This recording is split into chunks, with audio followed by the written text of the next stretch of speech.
Hey guys, welcome to this video. In today's video, we are going to create a watch selling e-commerce site using MERN Stack.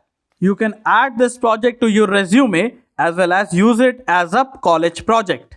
So before starting to create this project, let me show you the full demo of this site. Starting with the navbar, you can see icon text on the left and navigations in the right side. Once click, it will take you to that particular page here. Then we have a banner having text with a background video. Also the three cards having hover effects. Then comes our premium watch brand section having 10 different categories. Each categories has watches of its own. These watches are coming from the server side for each of the category here. That is for each of the brands here.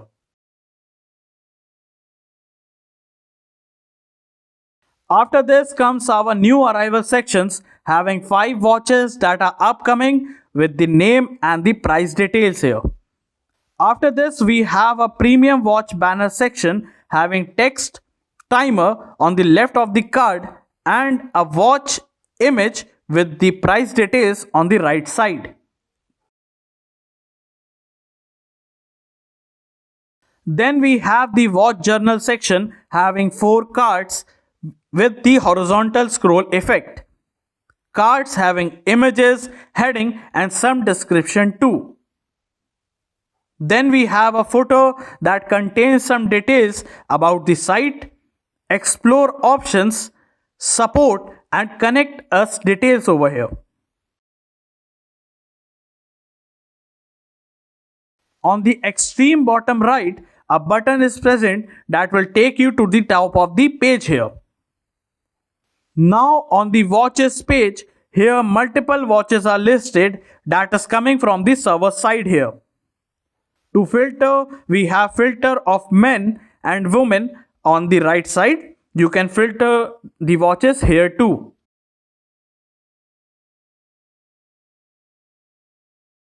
On contact page, there is a form on the left and a book your visit on right. If you fill the details and click the send button, we will be redirected to the web WhatsApp with the details that you want to share. It will work for the book your visit too. To access my orders or the cart page, a user must be logged in.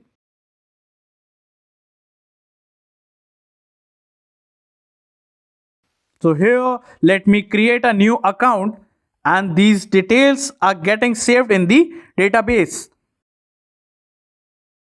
So let me log in using the same credentials. If anything is wrong, it will show a toast on the right side.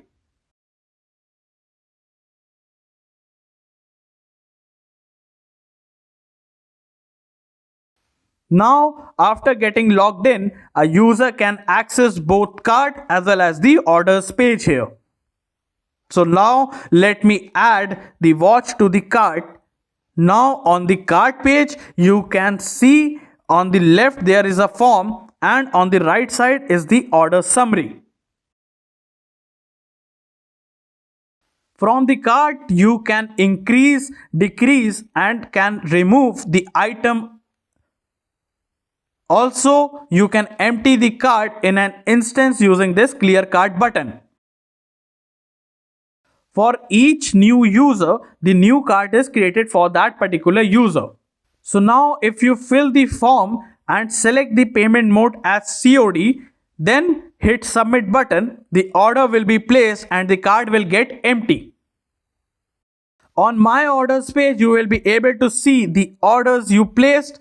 Also can see more details by clicking the view button here. If the user has placed the wrong order, he can cancel here by himself.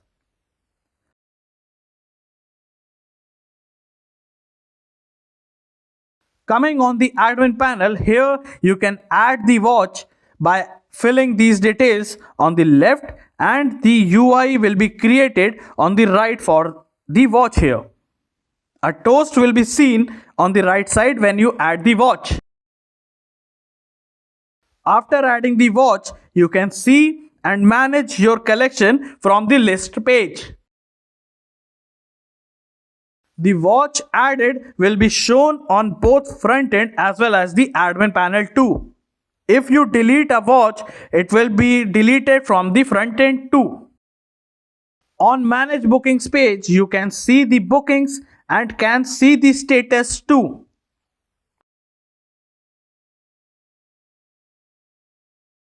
Let me order again, this time using the online mode.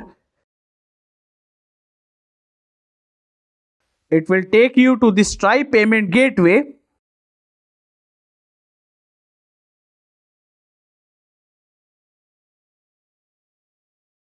Once you have made the payment complete, it will now redirect you to My Orders page with the order as placed here.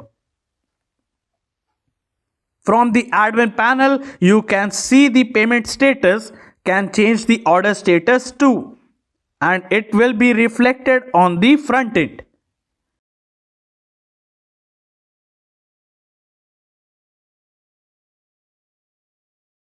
Now on another Chrome, if I log in with the new ID, here you can see there is no order nor the cart is loaded for this particular ID. So this functionality is working that only a particular ID can see his or her own orders as well as the cart here. This site is fully responsive for all the devices. All the pages are responsive for the mobile, tablet or for the laptop view.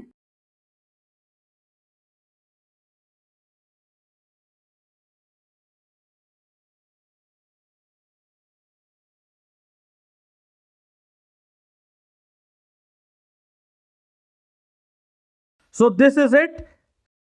So now let's get started. So now open your VS Code and let's go to our Chrome and search here for white React here. Now click on this first link, scroll down and copy this command, and now inside your terminal just paste it here. Let's give the project name as Frontend over here. Then the framework will be React and variant will be JavaScript. Select no and no, and then let's change the directory to our front end and let's install the node packages here by copying this command and pasting it here. Now till this is installing, let's go and install the Tailwind CSS. So search here for the Tailwind CSS. Click on this first link. Click on this get started button. Now for white we have to install this. So just copy this command here. And now in your terminal just paste it over here. Now after pasting this, just copy this import statement. Now, once you have copied this, just go to your front end inside the white.config.js, just paste it here. Now, after pasting this, let's go and just copy this plugin over here. And here inside the plugin, just put a comma and paste it here. Now, after pasting this, let's go and copy the import statement. And here we have to go to your src. We don't read the app.css, you can remove it. And in your index.css, just paste it over here. Now, after this, here we have to copy this h1 tag here. Just copy this much, and in your app.jsx, remove the whole code and type here REFCE and just paste it here. Change the class to class name over here. And now in your terminal, just type here npm run dev here. Now type O and enter to open it on the default browser here. Now, as you can see, the Tailwind CSS is successfully installed and is working fine here. So now let's go back here, and now here inside the assets here, you can see the assets are present here. You can get the link is already given in the description box. You can get these assets from there, and you will also be getting here the dummy datas, that is these datas here. You will be getting these datas from the given link below here. So you can get these datas and the CSS files here from the given link in the description box below. So now after this, let me just close all this, and now here in your index.html, let's give the title here, and the title here, it will be watch website here. Now after this, let me just close this also, and now after this, let's go to our src and let's create our components folder here. And now inside the src we have to create the pages folder also. Now inside the pages we have to create a page that is the home.jsx here, and inside this we have to type here the RESTful. Now inside this, let me just go to our Chrome, and here let's search here for the React router DOM package here. Now click on this link and just copy this command here, and let's go, and in your terminal just paste it here. Now once you have pasted this, let me just close this, and here again type here npm run dev, and let me just refresh the page here, and now it is working fine. Let's go back, and here we have to go to our app.jsx, remove this h1 tag here, and now let's create the routes tag here. And inside the routes tag, here we have to create a route tag, and inside the route here we have to give the path on slash, and the element we are gonna render on this slash will be home element here. Now after writing this much, we have to also wrap our app component. So remove the strict mode from the main.jsx here, and we have to wrap it inside the browser router here. So now we have to cut the app from here and just paste it inside the browser router. Now our app supports the browser router here. Remove the strict import over here, and now after this, let me just close this and go. Now here in your app, in your components, we have to create a component that is the banner home.jsx here. Now inside this, just type here RESTful, and now inside the home we have to import the banner home over here. Now once you have imported, let me just go to our banner home, and let me just type here the banner here, and let's go to our Chrome, and you can see the banner is coming here. So this is all working fine here, and let's go, and now let's create our banner home. So for that we have to import. So here we are gonna import our banner home styles coming from our dummy styles, and here we are going to use these CSS property for our this particular component over here. Now let me just close this here, and now after this, inside the div here, let us give here the class name. Let me just give here the class name, and the class name here, it will be our banner home styles dot, here it will be container. Now inside this, another div tag and a class name here, it will be our banner home styles dot, here it will be our navbar wrapper. Then we have to create another component, and the name of the component will be our navbar dot. Let me just type here the navbar.jsx here, and inside this type here RESTful. Now here in your banner home, we have to import this navbar over here. So now after importing the navbar, let's go to our navbar and let us create the navbar. So for that, type here import the navbar styles coming from our dummy styles, and here we are going to use these CSS property for our this particular component over here. So now let me just close this here, and now inside this, let's remove the div tag, and inside this let's create the header tags here, and let's give the class name to this header tag. It will be navbar styles dot header. Then inside this, create a nav tag and a class name. Here it will be our navbar styles dot nav. Then inside this, the role of this nav will be navigations here.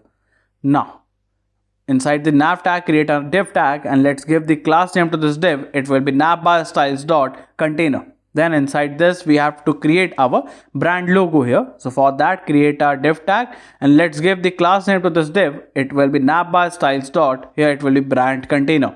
Then inside this, create another div tag and a class name. It will be navbar styles dot logo container. Then here, let me just go to our, you can see on the UI it is present here. So now for the icon, we have to search here for the Lucidity React here. Now click on this first link. Now for the npm, you have to copy this command here, and now in your terminal just paste it over here. Now once you have pasted, till then just go to your icons and search here for the clock icon here. Now click on this icon, expand this icon here, and now here for the React, we have to copy this import statement here, and now after this just paste it over here. Now again in your terminal, just run it again, npm run dev, and let's close this and refresh the page here. Now it shows the UI, and now let's go back here, and now here we have to import the clock icon. Then the class name to this icon, it will be navbar styles dot logo icon. Now after writing this, we have to create a link tag and we have to import this link. So we have to import the link that is coming from our React router DOM package here. Now let's give here the to property and it will be taken on the slash and the on click property, create an arrow function here, and inside this just type here the handle nav click, and inside this it will be on slash here, and a class name to this link tag here, it will be our navbar styles dot logo link. Now inside this just create a span tag and a class name to the span here, it will be navbar styles dot logo text, and inside this let me just give a style also, and here the style here it will be navbar styles dot logo text styles, and here just type here the chrono elite here. Now after writing this we have to also create this function, that is the handle nav click. So for that first we have to type here const open comma set open is equals to a use state hook, and the value here it will be false here. Now type here const location is equals to use location hook, that is coming from our React router DOM package. Then type here const navigate is, let me just type a navigate is equals to use navigate hook, that is again coming from our React router DOM package. Then const active comma set active is equals to use state hook, and the value here it will be location dot path name, that is whatever path you have selected it will be active there, so that thing will be managed by this active here. So now let's create this function, so just paste it here, and now inside this pass here the href and an arrow function, and then set active here it will be href, and then just type a set open here, it will become false over here.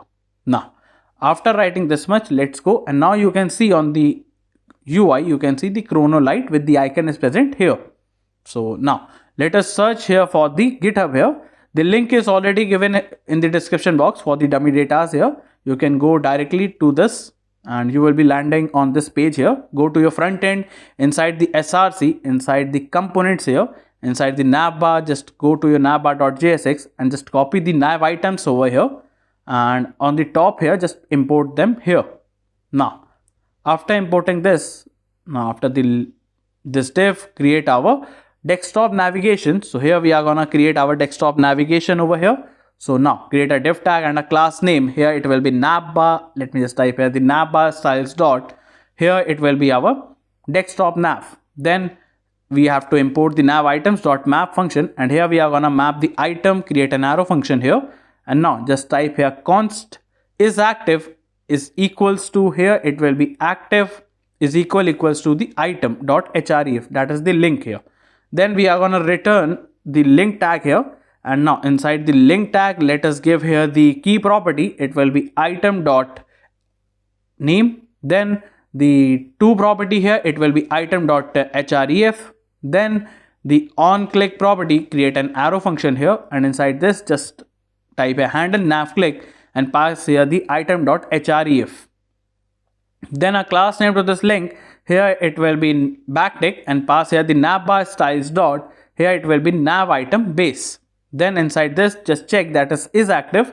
So if it is active then it will be navbar styles dot, here it will be our nav item active. In else case it will be navbar styles dot, here it will be our nav item inactive. Now let's go, and here on the UI you can still see it is working fine here. So now once you have imported this span and we are gonna pass here the item dot name, then you can see on the UI you will be able to see the names here. Then the class name to the span, here it will be backtick, and pass here the navbar styles dot, here it will be active indicator, and also we are gonna check that is active. If it is, then it will be, let me just type here the navbar styles dot, here it will be active indicator visible. In else case here it will be navbar styles dot active indicator hidden. Now after writing this, let me just go, and now you can see these navigations are present here. When we click on the link it will take you to that particular page here. So now after this let me just create the right side, that is the cart and the login button. So create a div tag and a class name to this div, here it will be navbar styles dot right actions. Then just type a link tag and let's give here the link, that is the to property, it will be taking on to slash cart page, and let's give the class name to this link. It will be Navbar styles dot, here it will be cart link. Now let's give here the icon baggage claim and a class name to this icon, Navbar styles dot cart icon. Now after writing this, let's go, and now you can see the icon is present here.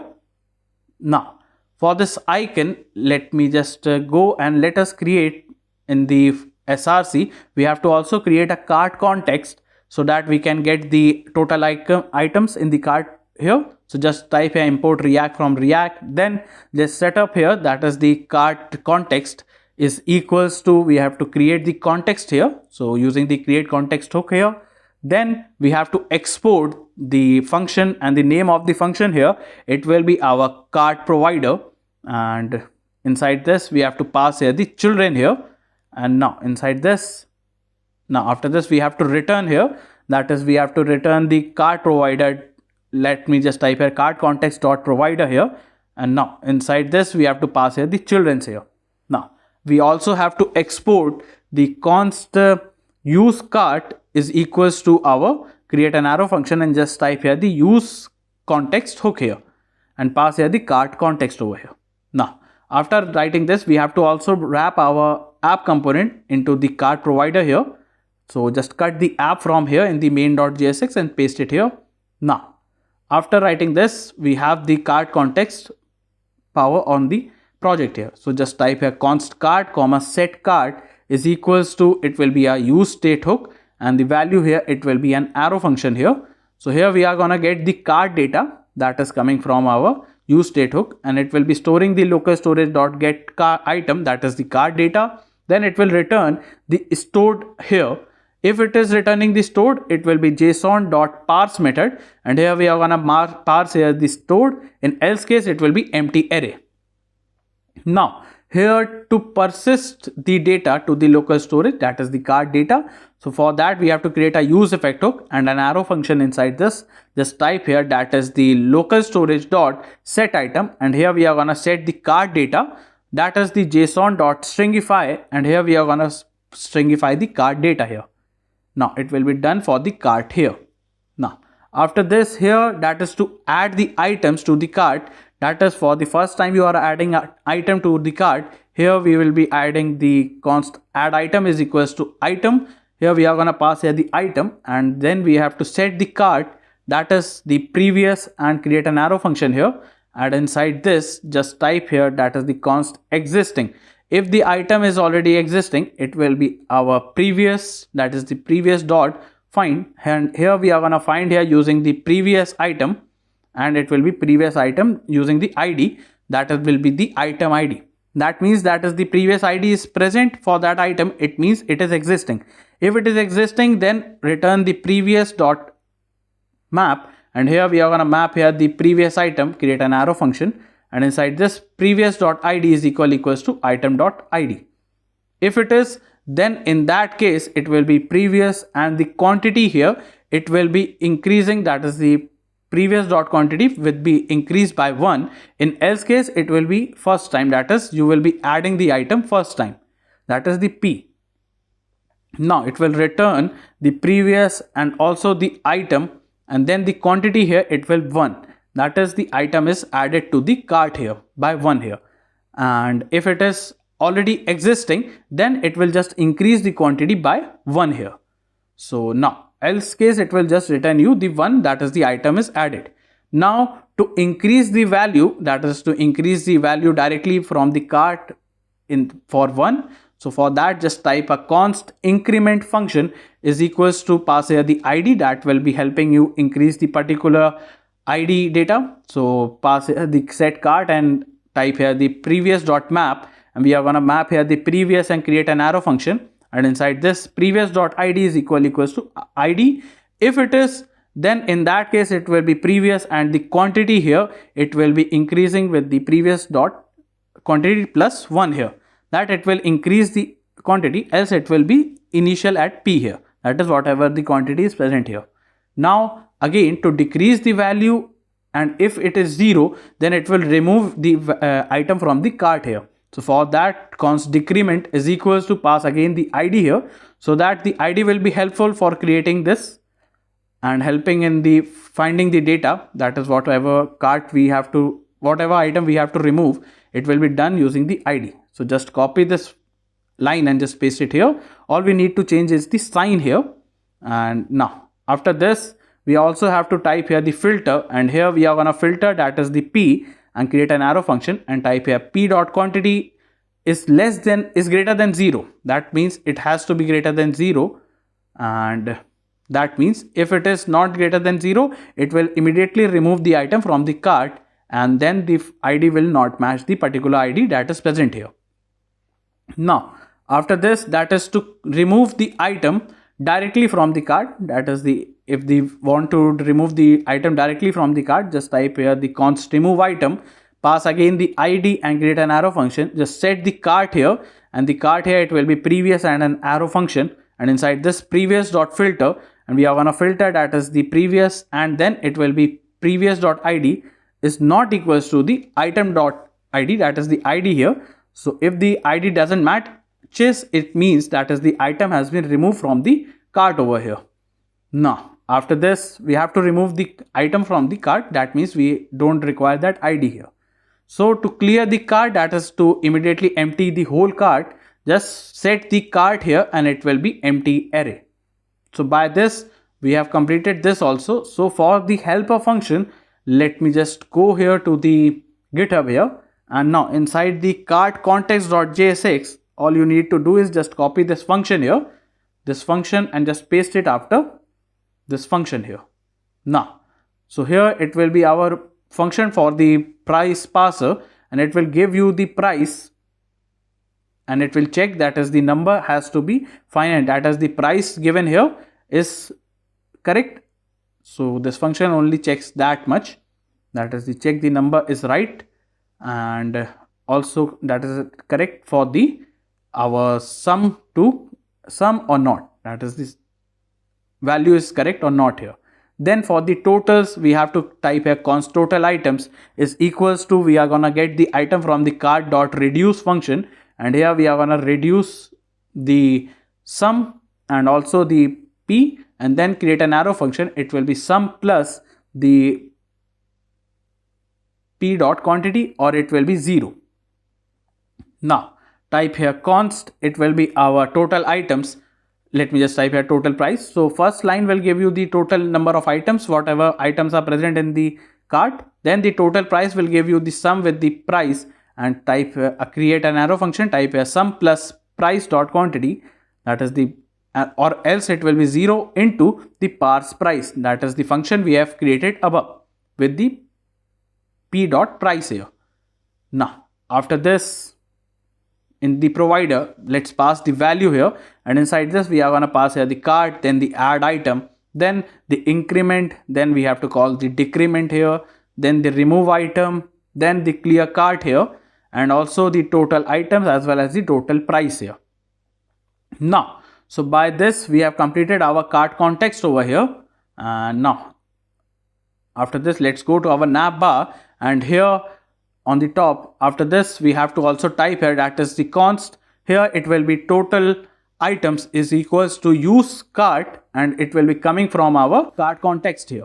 Now type here const, and here it will be logged in comma set logged in is equals to a use state hook, and the value here create an arrow function, and inside this just type create a try catch block and type here return. It will be local storage dot, here it will be get item, that it will be getting the item as the is logged in is equals to, it will be true, or it can be that is the local storage dot get item, and here we are gonna get the auth token here, that means the user is logged in here. Now in case of any catch block, that is in case of any error, just return the value as false. And now create a use effect hook here, and now create an arrow function here, and inside this use effect just type here the set active, here it will be location dot path name, that is whatever path is active it will show you this, and in else case it will be on slash here. Now also we have to do it for the location here. Now after writing this much, also we have to keep the user that is logged in for all the pages. So for that we have to create a use effect node. So just go to your GitHub, inside the navbar.jsx, just copy this use effect hook from here, and now just paste it after this. Now after pasting this much, let me just scroll down here, and now after this, let me just type here, that is the total items is greater than 0, and inside this create a span tag and a class name to the span. It will be our navbar size dot, here it will be card badge, and now inside this we are going to pass here the total items. So it will be coming over the icon for the total number of items we have added in the cart. So type here is not logged in and create a link tag. If that's the case, create a link tag, and it will be to property here, it will be taken to /login, and a class name to this, it will be navbar size dot, here it will be account link. Now inside this just pass here the icon as user and a class name to this. Let me just type here the class name to this icon, here it will be navbar size dot account icon. Now just create a span tag and a class name, here it will be navbar size dot, again it will be account, let me just type here account text, and inside this it will be account here. Now in else case, if the user is logged in, then a button tag and the on click property here, it will be handle logout, and a class name to this button, it will be navbar styles dot account link, and then inside this pass the icon as user and a class name, here it will be again the navbar styles dot account icon. Now a span tag and a class name to the span, here it will be our navbar styles dot account text, and now inside this just pass the text as logout here. Now after writing this much, we have to define this handle logout function. So for that, let me just go and type here the const. Here we have to create first the commit as the logout here. So just type here const handle logout is equals to, and create an arrow function here, create a try catch block, and in try block just type here the local storage dot remove item, and here we are gonna remove here the item is logged in. Then local storage dot remove item, it will removing the auth token from here, and the T has to be capital here, as it has to be similar what we are gonna remove here. And in case of the error, just create our set logged in here, it will become false, and then the set open here, it will become again false, and the navigate, it will be gonna navigate us to on slash here. Now after writing this much, let's go, and now on the UI you can see the account button is also present. Once click, it takes us to our login page here.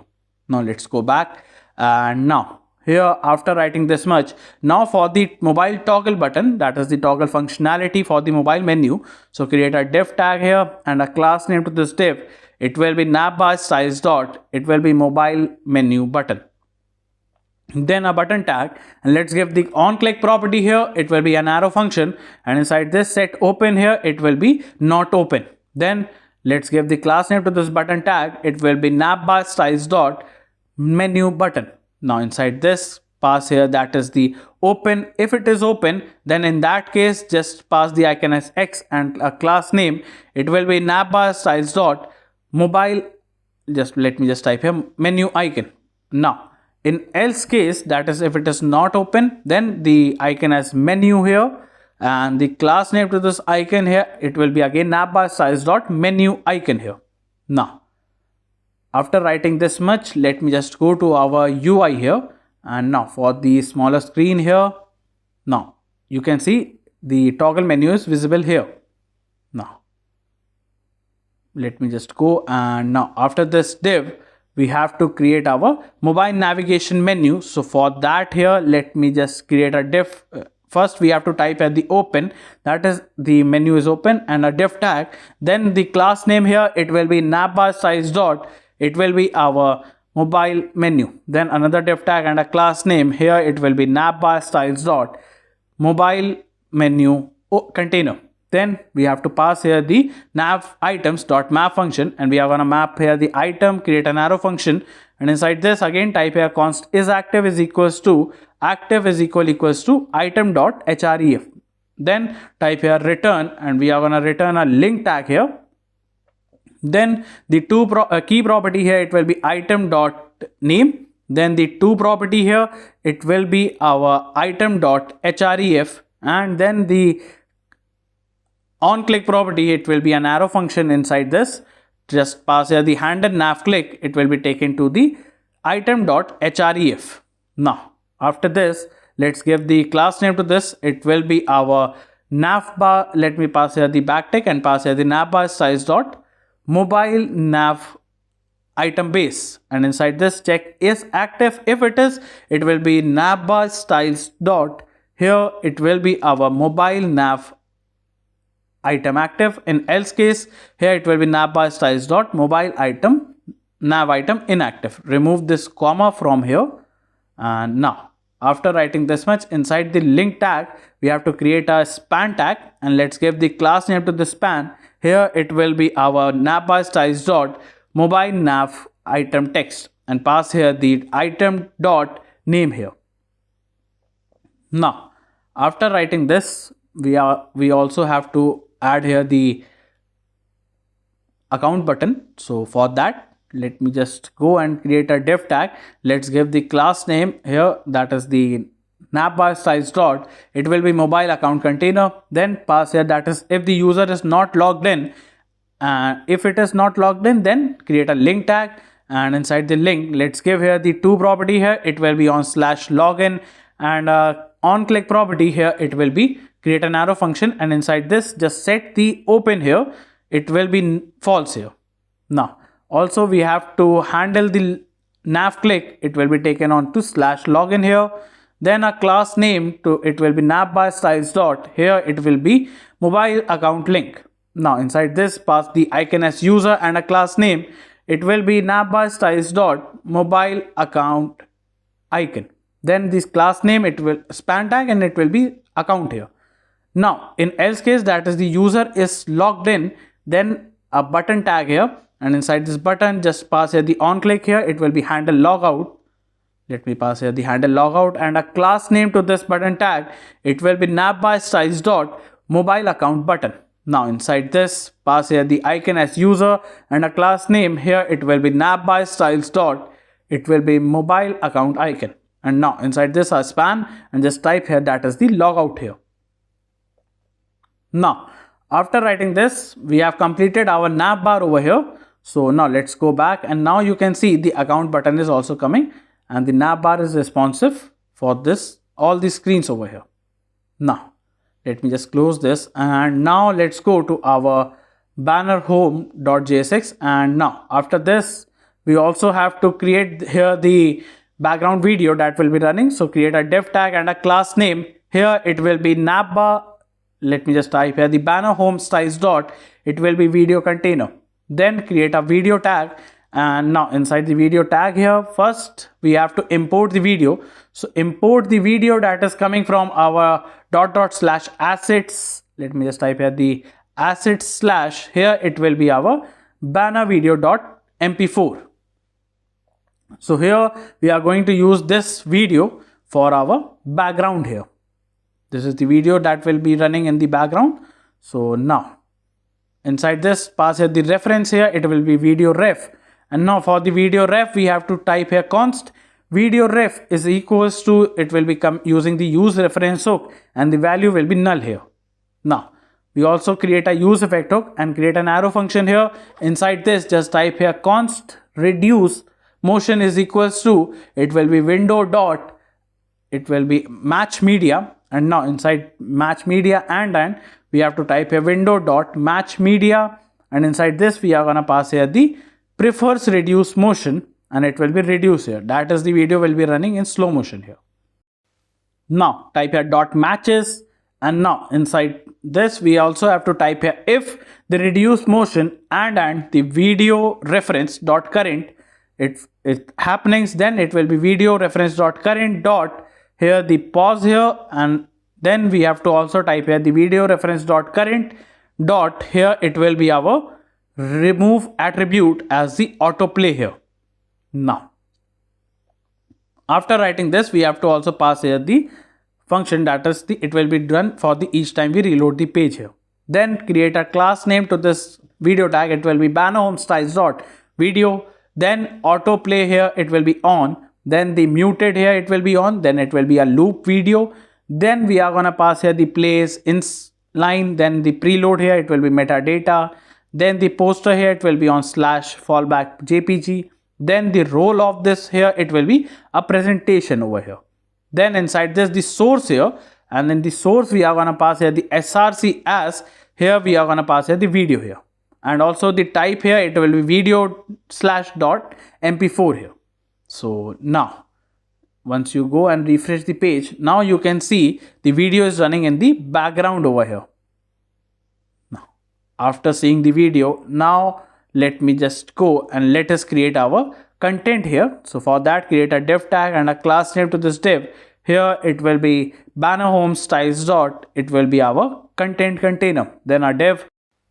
Now let's give here the class name as banner home styles dot, it will be h1 container, then a h1 tag, and let's give the class name to this heading tag, it will be banner home styles dot h1 text. And now inside this, let's give the text first, let's give the style also, that is the banner home styles dot, it will be our play fair font, then a span tag and a class name, here it will be again the banner home styles dot h1 span gray, and inside this pass here the love you more.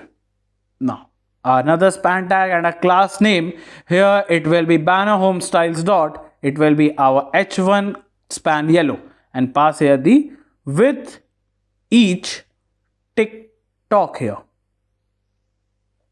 Now after writing this, now you can see the heading is present over here.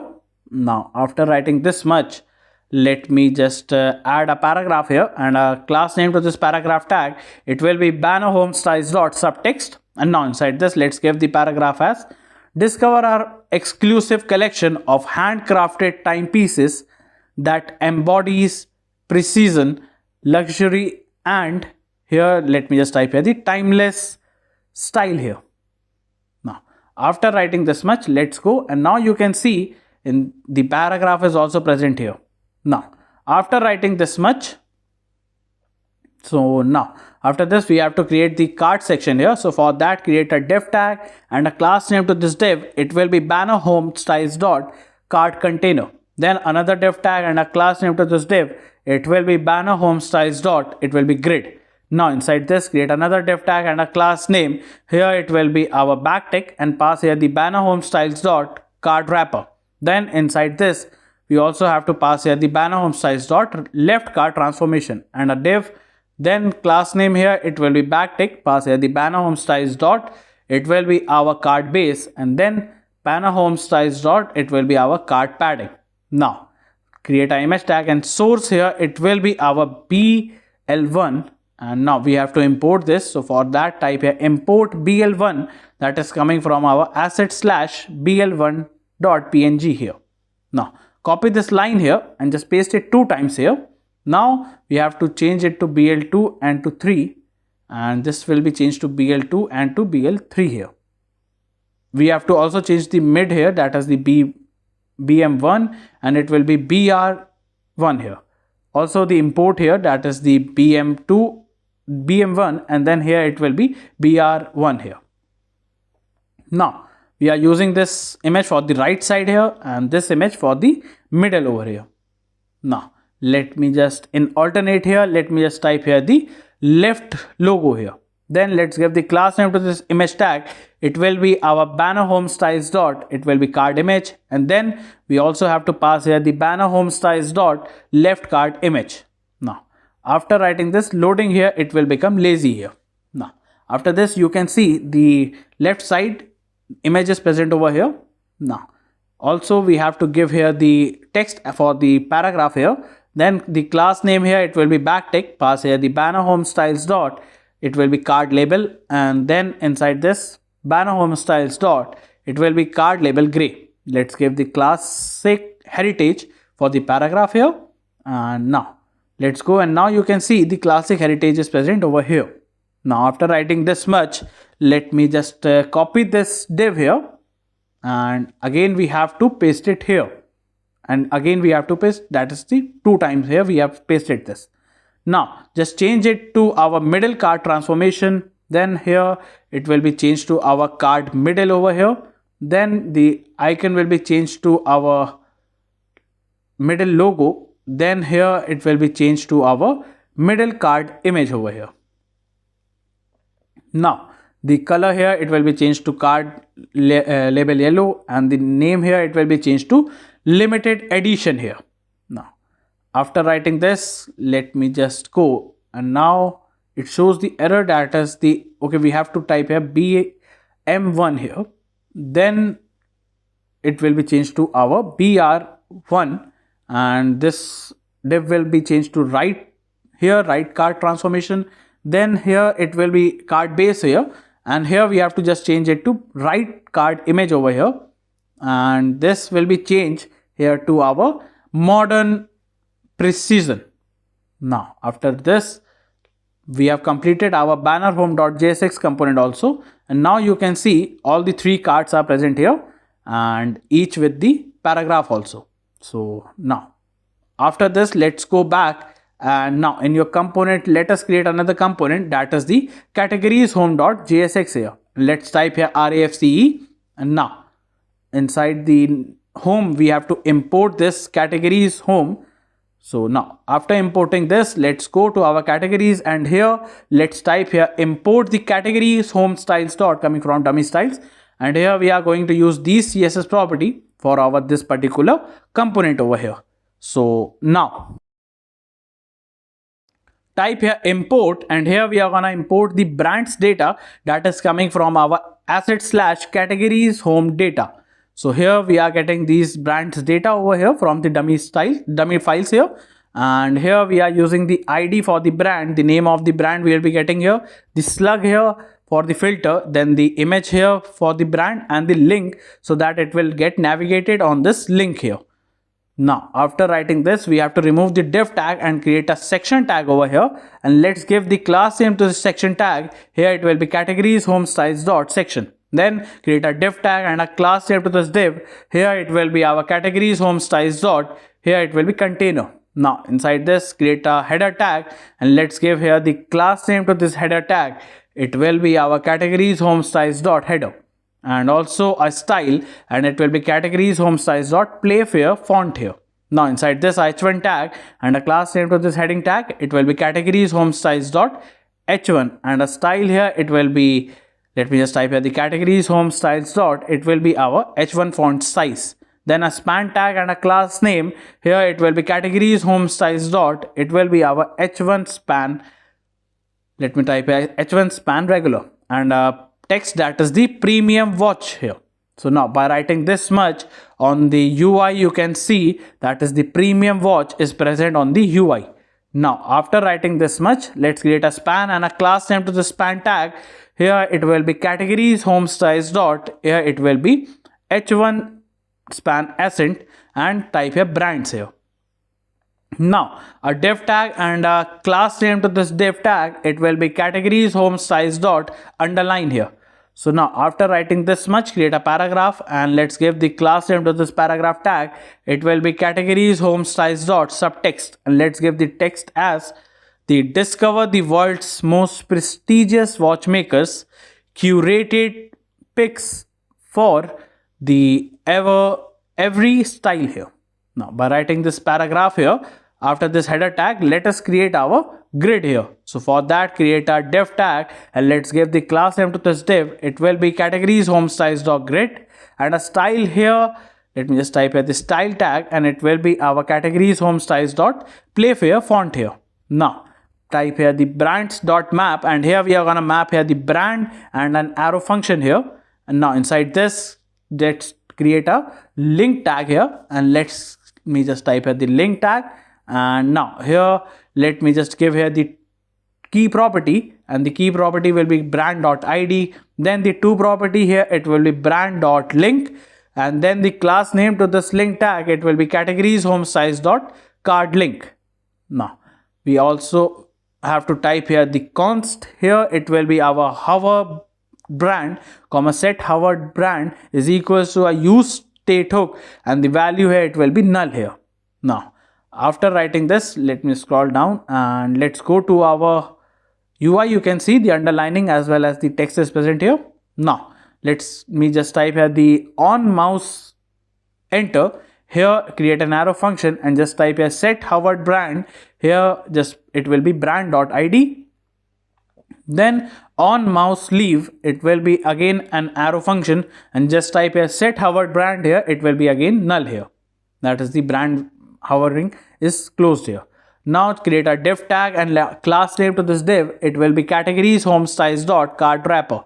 Then create another div tag and a class name to this div, it will be categories home styles dot image container. Then create a image tag, and in source we are gonna pass here the brand dot image here. Then for the alternate here, we have to pass here the brand dot, here it will be name, and a loading here it will become lazy for them, and a class name to this image tag, here it will be categories home styles dot image. Now by writing this on the UI, you can see there are 10 images are present here, and once click it will take you to that particular page for that particular watch here.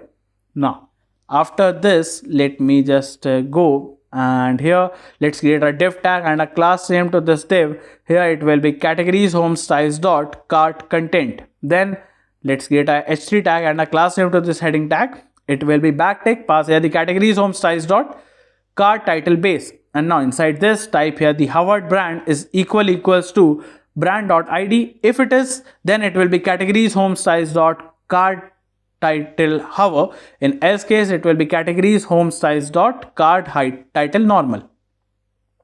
Now inside this h3, we have to pass here the brand dot name here. Now once you have passed this, let me just type here the brand dot tagline.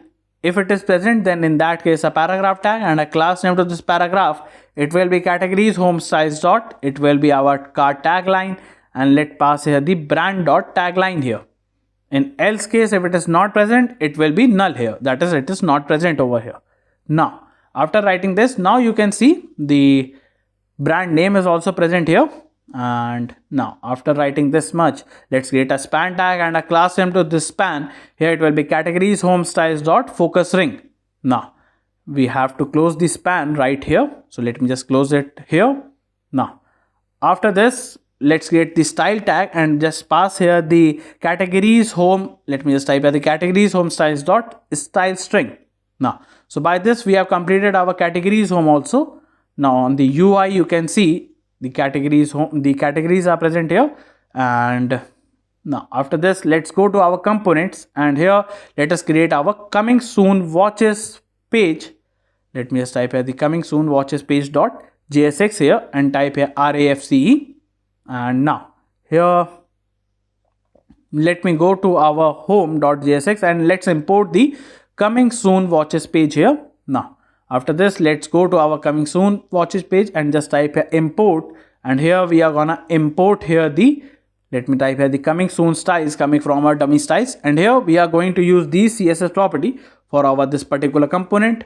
And now after this, let me just go to our GitHub, and here for the coming soon watches page, we have to import, we have to copy and paste these data for the dummy data that is present over here. And once you have copied them, let me just paste it here.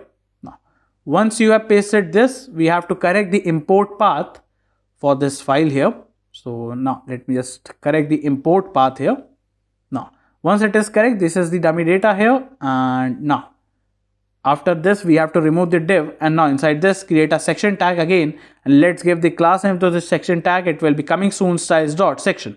Then a div tag and a class name, it will be coming soon styles dot, it will be container. Then a div and a class name to this div, it will be again coming soon styles dot, here it will be header container. Then another div tag and a class name to this div, it will be coming soon styles dot title container. Then a h2 tag and a class name to this heading tag, it will be coming soon styles dot title, and a style tag here, it will be coming soon styles dot title style. Then pass here the new arrivals. So now by writing this new arrivals, let's go on the UI, and here you can see the new arrival section is present here. Now after writing this much, let me just scroll and just copy this div tag from here, that will be containing the images here. And now after this, create a paragraph tag and a class name to this paragraph, it will be coming soon styles dot subtitle, and here let's give here the subtitle as coming soon. Now anchor tag, and here on the href, it will be on /watches here. let me type here the watches, and then a class name to this anchor tag. It will be coming soon styles dot, here it will be view all link. Then just type here that is the view all here. Now here after this div we have to type here the watches section, that is the watches images will be coming here. So a div and a class name here, it will be coming soon styles dot watch container. Now another div tag and a class name here, it will be coming soon styles dot, it will be our watches row. Then we have to pass here the watches dot map, and here we are going to map here the watch and create an arrow function. Inside this type here a figure tag, and here the key property here, it will be watch dot id. Then the class name to this figure tag here, it will be our coming soon styles dot watch item. Then we have to just paste here the div we have copied here, and now by pasting this div, let me just go, and now you can see the watches are present over here on the UI. And now here there is an icon is also given here. Just copy this and just paste it after this alt here. Now once you have pasted this here, after this create a fig caption tag, and now inside this fig caption tag, let's give the class name here. It will be coming soon styles dot, here it will be fig caption. Now inside this our div tag, and let's give the class name, it will be coming soon styles dot watch name here, and pass here the watch dot name over here. Now after this div, create another div tag and a class name here, it will be coming soon styles dot, it will be price, and here we have to pass here the format INR, and watch dot price will be passed over here.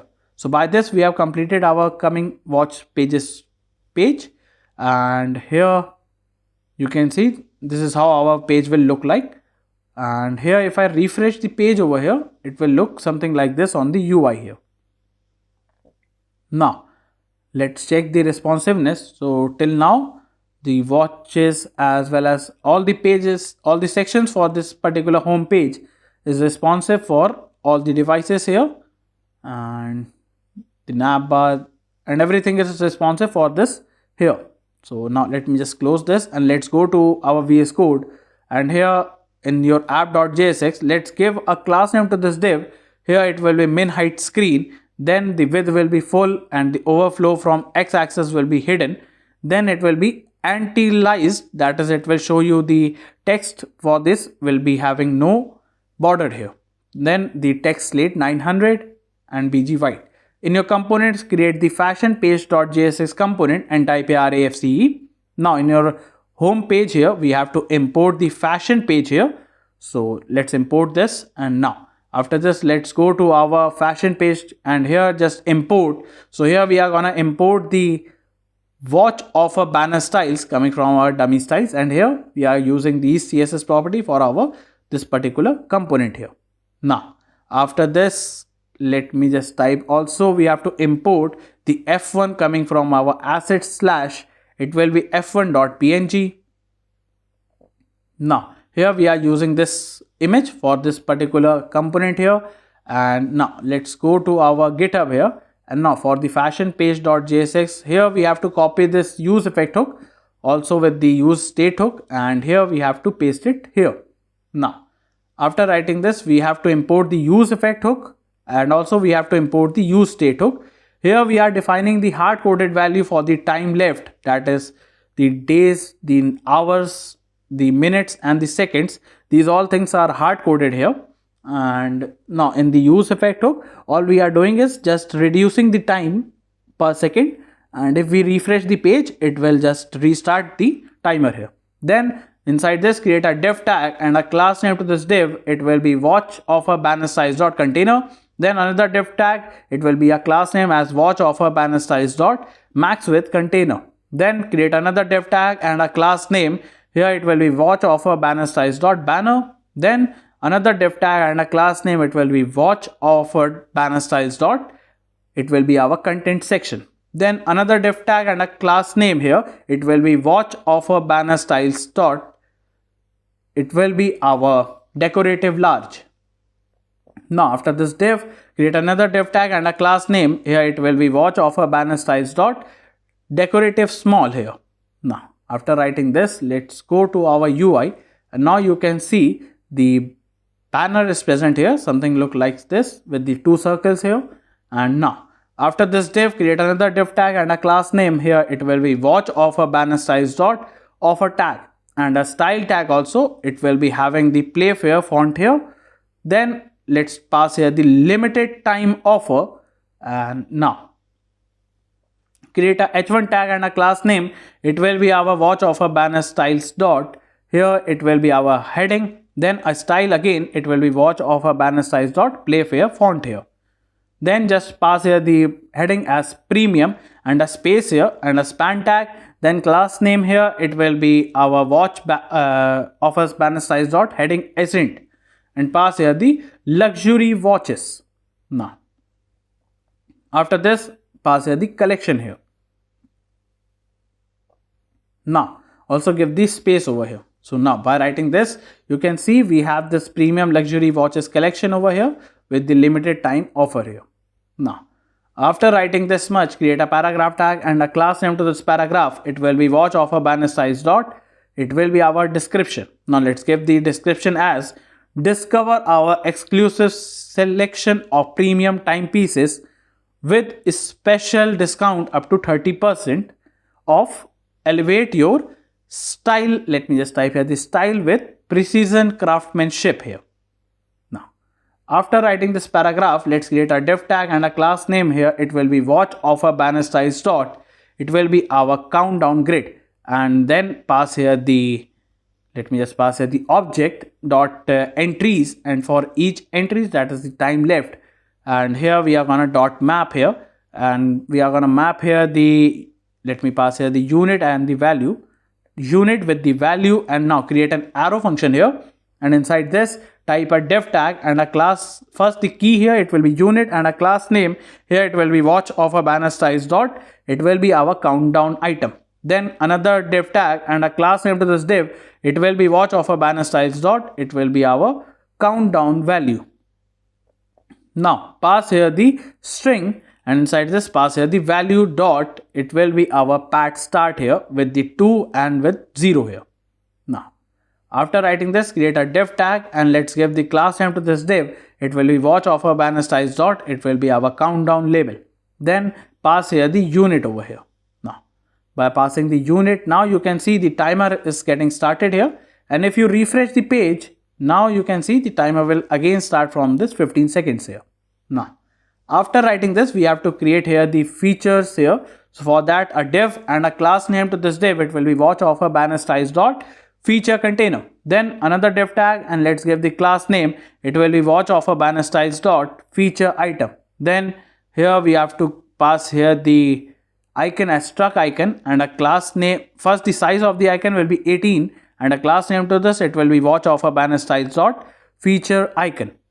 Now after this, create a span and a class name to the span tag. It will be watch offer banner size dot feature text.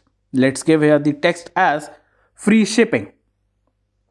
Now just copy this div from here and paste it after this div here 2 times. And now here first let's change the icon here, that will be changed to shield here. Then just change the name for the span. It will be 2 years warranty. Now let's change the icon for this also. It will be our heart icon, and here let me just change the text here. It will be our 30 days replacement or return here. Now after this, let me go, and now you on the UI you can see it is present here for the shipping here. And now after this, we have to create the image tag here. So for the image here, let me just type here img, and now create a div tag, and let's give here the class name to this div. It will be our watch offer banner size dot image section. Then create another div tag and a class name. It will be watch offer banner size dot image overlay. Now let me just close the div right here, and now after this image tag, and then source here it will be our f1, and the alt here it will be image, and the class name to this image tag, it will be watch offer banner size dot image. Now after writing this, our div tag and a class name to this div, it will be watch offer banner size dot price tag. Then another div tag and a class name to this div.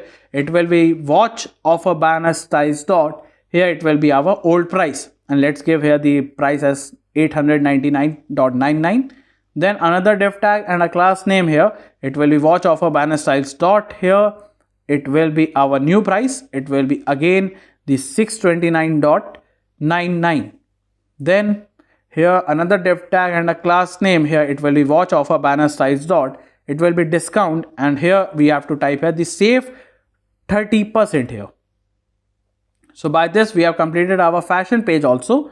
Let's go, and now you can see the image as well as the pricing is also present here, and the banner is looking something like this here. Now after this, let me just go and let us create the testimonial.jsx page, that is the testimonial page.jsx, and type here RESTful. Then in your home we have to import the testimonial page here. So let me just import this page here, and now inside this let me just type here, that is the import the testimonial page styles, that is coming from our dummy styles, and here we are using these CSS property for our this particular component over here. So let me just close this, and now after this let's go to our GitHub here inside the testimonial page.jsx here. And here all we need to do is just first copy the dummy data here and paste it after this. Here we have to again correct the path for the imports here, that is present over here, and let me just correct this. And now after correcting this we are getting these dummy data here, and now after this let me just go, and here we have to copy these full functions here, all the functions here, just copy them and now paste it after this here.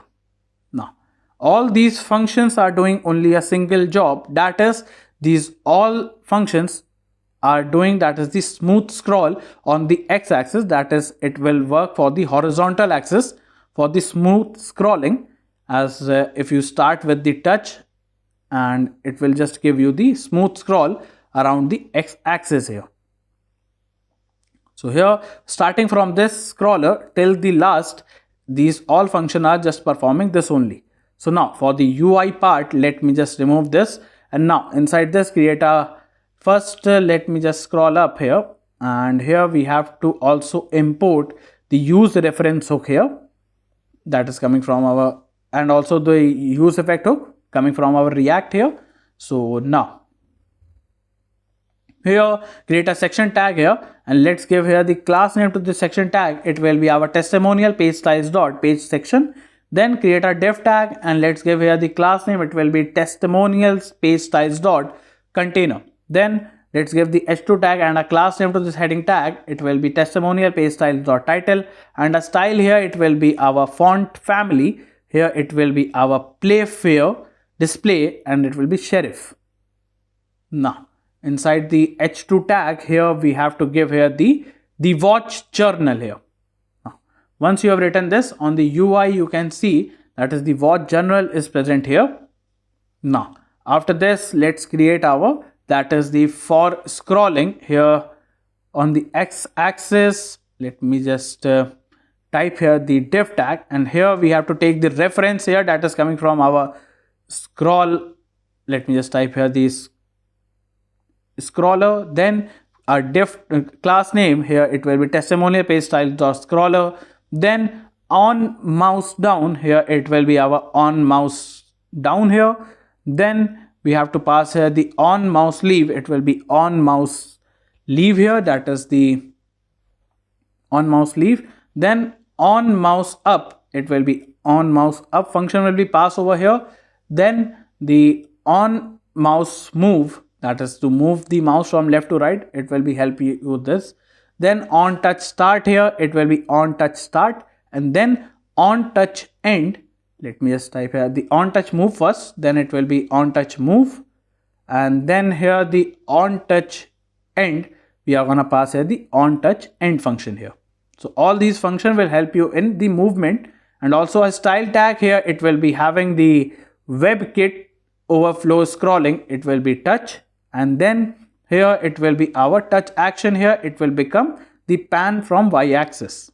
Now let me just here we have to pass here the cards.map, and here we are going to map here the card and create an arrow function, and now create an article tag, and let's give here the key value as c.id, then a class name to this, it will be testimonial page styles dot card, then the div and a class name, it will be testimonial page styles dot, it will be our image block, and then our image tag in src, it will be c.image, that is the card image, and then alternate here, it will be c.title, then a class name to this image tag, it will be testimonial page styles dot image. Now after this, let's go on the UI, and now you can see the images are present here, and now you can move it with the touch here. Now after this image tag, create a div tag and a class name to this div. Here it will be a class name, let's give here the testimonial page styles dot content block, then our div tag, h3 tag, and let's give the class name to this heading tag, it will be testimonial page styles dot card title, and the title here, it will be c.title, that is the card title. Then the paragraph here, it will be testimonial page styles dot card meta for the class name, it will be c.meta for the paragraph here. Another paragraph tag and a class name here, it will be testimonial page styles dot, it will be card expert, and then pass here the c.expert here. Now after writing this, a style tag here, just pass here the style tag, it will be our backtick, and pass here the testimonial page styles dot, here it will be our scroll sidebar height, and by this we have completed our testimonial page also. Now you can see this is the testimonial general present here with the image, heading, as well as the paragraph here, also the date given here. Now after writing this much, now let's go and let's create our footer.jsx component here, and now type REFCE. Now in your home page, we have to import the footer, just import it here, and now inside the footer, let me just type here import, and here we are type here import, and here we are going to import the footer styles coming from our dummy styles, and here we are going to use these CSS property for our this particular component over here.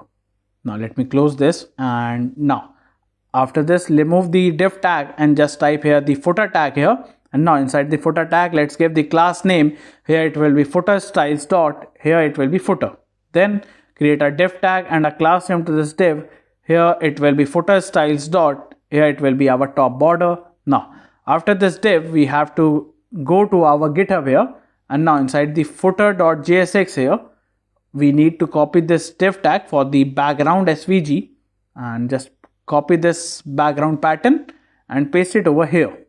This is the SVG for the background here. Now after this, another div tag and a class name to this div, it will be our, let me type here the footer styles dot, here it will be our main container, then another div tag and a class name to this div, it will be our footer styles dot, it will be our newsletter section, then create another div tag and a class name to this div, it will be our footer styles dot newsletter content, then a h3 tag and a class name to this heading tag, it will be our footer styles dot, it will be our newsletter text, or just pass here the newsletter title here. Now the title will be given as the timeless elegance, then it will be our delivered. Now a paragraph tag and a class name to this paragraph, here it will be our footer styles dot, here it will be our newsletter text, and here just pass here the subscribe to our newsletter for exclusive offer, new collection announcements and styling tips. Now after writing this paragraph, let's go, and now on the UI you can see it is present here. Also you can see this background pattern is also present here, that is the SVG we have used here. So now after this div, after the paragraph, create a div tag and a class name, it will be our footer styles dot, it will be our form container, then create a input tag, and let's give here the type of the input tag, here it will be our email type, then the placeholder, here it will be our enter your email here, that is the placeholder it will show you, then a class name to this input tag, it will be our footer styles dot, it will be email input. Now after writing this, a button tag here, and let's give here the class name to this button tag, it will be footer styles dot subscribe button. Now inside this, pass here the button as subscribe. Now After writing this, let's go, and now you can see the subscribe button is also present on the UI. And now after writing this, now here let's create our main footer section. So for that, create a div tag. Let's give the class name to this div. It will be our footer styles dot main grid. Now create another div tag and let's give here the class name. Here it will be footer styles dot, it will be our brand section. Now another div tag and a class name to this div. Here it will be our footer styles dot, it will be our brand container. Then create another div tag and a class name. Here it will be our footer styles dot, it will be our brand icon container. Now let's give here another div tag and a class name. It will be our footer styles dot, it will be our brand icon ping. And inside, after this div, we have to pass here the icon as our clock icon and a class name to this clock. It will be our footer styles dot, it will be our brand icon. Now let me just close this tag over here, and now our span tag and a class name to the span. It will be our footer styles dot, it will be our brand name. And here just give the brand name as Chrono Elite. Then a paragraph tag and a class name to this paragraph. Here it will be our footer styles dot, our brand description, and let's give the paragraph as crafting timeless pieces for the discerning individual where precision meets elegance. And then in every detail here. Now after writing this paragraph, let me just go on the UI, and here let me refresh the page here, and now you can see that is the elite. The paragraph is also present with the name here. So now here let me just copy this map function and let me just go and now create a div tag here and a class name to this div. Here it will be footer styles dot, it will be our social icon container. Then just paste it here, and now inside this we have to create an anchor tag. In href we are gonna take itself to on the hashtag, and the key value here for the anchor tag will be index, and a class name to this anchor tag, it will be footer styles dot social icon. Now we have to import the Facebook icon. Let me just import the icon correctly from the Lucidity React. Then for the Instagram icon also, it will be coming from our Lucidity React over here. Then for the Twitter icon also, we have to import it from the Lucidity React here. Now after writing this much, let me just pass here the icon and the class name to this icon. Here it will be our footer. Let me just type here the footer styles dot. Here it will be our social icon inner. Now after this, let's go, and now on the UI you can see these three icons are present over here. Now after writing this much, let me just go back, and now after this let me create our quick links section here. So for that, let me just create a div tag and let's give the class name to this div. It will be our footer styles dot, or just don't give the class name to this div, it will be a h3 tag, and let's give the class name to this heading tag. Here it will be our footer styles dot, it will be our section heading. Then pass here the icon as chevron right, and a class name to this icon, it will be footer styles dot. Here it will be section icon. Now after this, pass here that is explore here. Now by writing this heading, then create a ul tag and a class name to this ul tag, it will be footer styles dot, it will be our link list here. Then let's go to our GitHub and just copy these data from here, and let me just paste it after this. Now inside this map, just create a li tag and let's give the key value as it will be item dot label here. Then create an anchor tag, and in href it will be taken to our item.href.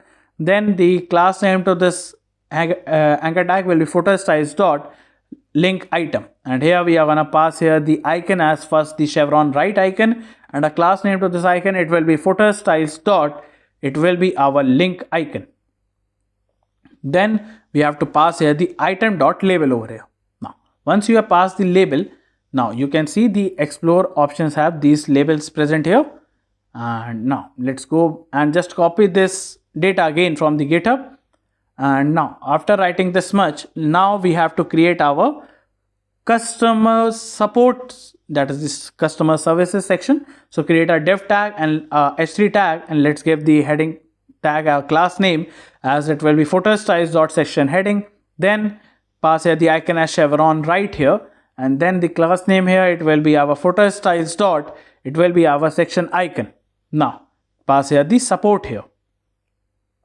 Now create a UL tag and let's give here the class name to this tag. It will be footer styles dot, it will be links list. Then paste it here, and now inside the map we have to create a li tag, and inside this the key value here, it will be item, and then the, let me just pass here the, don't give the class name, just create an anchor tag, and in href it will be hash, and a class name, it will be footer styles dot, it will be our support link, and inside this pass here the icon chevron right, and a class name, it will be footer styles dot, here it will be our link list, link icon that is. And then we are gonna pass here the, let me pass here the item. Now once you have passed the items, now you can see the support also have these items present here, and once click, it will be taking you to on the hash page here. Now after this, let's go and let us copy the contact info over here. This is the whole contact info given over here. So now after this give, just paste it here. All we need to do is just import these icons here, that is the map fin for the location here, then the phone number, that is the phone icon we have to import here, and the mail icon we have to import for the mail here. Now once you have imported these, let's go, and now on the UI you can see this is present over here for this connect here. Now after this, so now after this div we have to create our bottom section, that is the bottom liners. So now for that, let me just go and create our div tag, and let's give the class name to this div. It will be our footer styles dot, here it will be our bottom section. Then here create a paragraph tag and a class name, here it will be our footer styles dot, it will be our copyright. Now pass here the and copy colon, then pass here the new date and dot get full year function. Now here it will be our chrono elite full stop, type here crafted with, and here let's give the space, and let's pass here the icon as hearts, and the icon, then the class name to this icon, here it will be footer styles dot, it will be heart icon. Now after this type here in India. Now create another div tag and a class name, it will be flex wrap, then the justify will be in center and the gap of 2 here. Now a paragraph tag and a class name, here it will be our footer styles dot, here it will be our designer link, then inside this pass here that is designed by, and a space and an anchor tag. In href we have to go, and here we have to search here for the hexagon digital services, and just copy this link over here, and here let me just paste it after this. And now here we have to give here the target that it can open on the new page, and that is the underscore blank, and the rel will be no opener and non-referrer, and then the class name to this anchor tag, it will be footer styles dot, here it will be link hover, and just pass here the hexagon digital services over here. So now after writing this much, now let me just scroll down, and now after this let's give the style here, that is the footer styles dot, here it will be our media queries. So now by writing this much you have completed the footer also. So by this we have completed this footer here, and now let's go, and now you can see it is present here, and now here once we click on this it will take you to our main website over here. So now this is all working fine. So by this we have also completed our home page. We have built it the home page over here. Now before creating the contact account page, that is the login page, let us create the brand page here. So for the brand page we have to create the route here. So before creating the route, let us create the component, that is the component name here, it will be brand page.jsx, and type here RESTful. Now here in the pages, let's create our brand page, that is the brand.jsx page here, type here RESTful, then just import the brand page over here, and now inside the app.jsx, now after this route, let's create the route tag, and the path will be on /brand/, here it will be our brand ID, that is the brand name, and the element here we are gonna pass here, that is it will render here the brand here. Now After this, we have to correct we don't require the slash here now. So this is the route here, that will be this. And now let me just type here the brand here. So now after writing this brand, you can see the brand is present here for the Rolex. If you click on this watch, it will show you brand. So for all of them, it is present here. So now let me remove this, and now here we have to also import. So here we are gonna import here the brand page styles coming from our dummy styles, and here we are using these CSS property for our this particular component here. So now let me close this, and now after this we have to type here const, and here we are going to use the brand name that is coming from our use params, so that you can get the routes for this brand name, that is a particular brand name here for the brand page. Then type here import the use params that is coming from our React router DOM package over here. Now after writing this much, we have to also import the dummy data. So just type here import watches data that is coming from our asset / categories data over here. Now here we are going to use these data for this particular component over here. Now let me close this, and now after this, here we have to also type here const navigate is equals to use navigate hook. Again, it will be coming from our React router DOM. Then type here const brand watches is equals to watches data, and inside this pass here the brand name. If it is dot to lowercase over here, now else it will be empty array over here. Then type here const, here it will be our add item that is coming from our use cart here, and the use cart we have to import it. So just type here import the use cart that is coming from our, let me just type here / cart context here. Now after this, here let me just remove this div, and here create another div tag and a class name. Here it will be our brand page styles dot main container. Then create another div tag and a class name to this div. Here it will be max width will be 7xl, margin from x or axis will be auto, and position here it will be relative. Now create another div tag and a class name. Here it will be our brand page styles dot header container. Then another div tag and a class name to this div. It will be brand page styles dot, here it will be our back button container. Then a button tag, and inside this button let's type here the class name. It will be our brand page styles dot, here it will be our back button. And on click here create an arrow function, and inside this just navigate itself to our -1, that it will take you to one page previous to it. Then another div tag and a class name, it will be brand page styles dot back icon, and here let's give the icon as arrow left, and a size of the icon here it will be 20. Now a span tag and a class name, here it will be brand page styles dot, here it will be our back text, and just type here back. Now let's go, and now you can see the back button is coming here for all the categories. Here also let me just refresh. So now you can see the back button is coming here. Here also you can see the back button is coming here. Now after writing this, another div tag, and let's give the class name to this div. Here it will be our brand page styles dot title container. Then create a h1 tag and a class name to this heading tag. It will be brand page styles dot title, and let's pass here the brand name, and here we have to pass here the collections. Let me just close this h1 tag right here. Now after writing this, now you can see the brand collection is coming over here, that is the brand title with the collection over here. Now, and you can see the params are helping in the route changing here.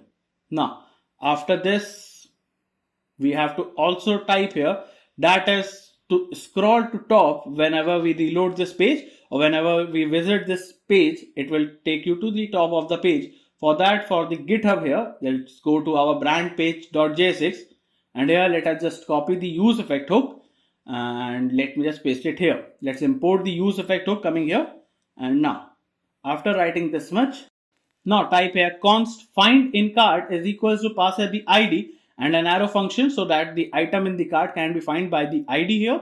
So just type here dot find, and here we are gonna find the product, create an arrow function, product.id is equals to the ID, so it will be find in the cart here. Now we have to also import the cart here from the cart context, and the increment as well as the decrement over here, that is coming from our use cart here.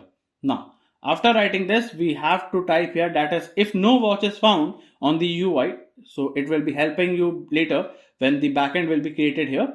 So just type here, if the brand watches dot length is not found, in that case just return that as the div, and inside this div create a class name. Here it will be brand page size dot, here it will be our container. Then another div tag and a class name to this div. Here it will be our brand page size dot, here it will be not found card here. Then a h2 tag and a class name. Here it will be brand page size dot, it will be our not found title, and let's give here title as no watches found here. Now after writing this much, we have to create a paragraph tag and a class name. Here it will be brand page size dot not found text here. Now let me just give the text as, this brand has no watches listed in our collection yet. Now after this, a button tag, and inside this let's give the onClick property and create an arrow function. Again it will navigate us to on the -1, that is the previous page here, and a class name here, it will be brand page size dot go back button here, and just type here the icon as arrow left, and the size of the icon will be 18, and let me just close this and just type here that is go back here.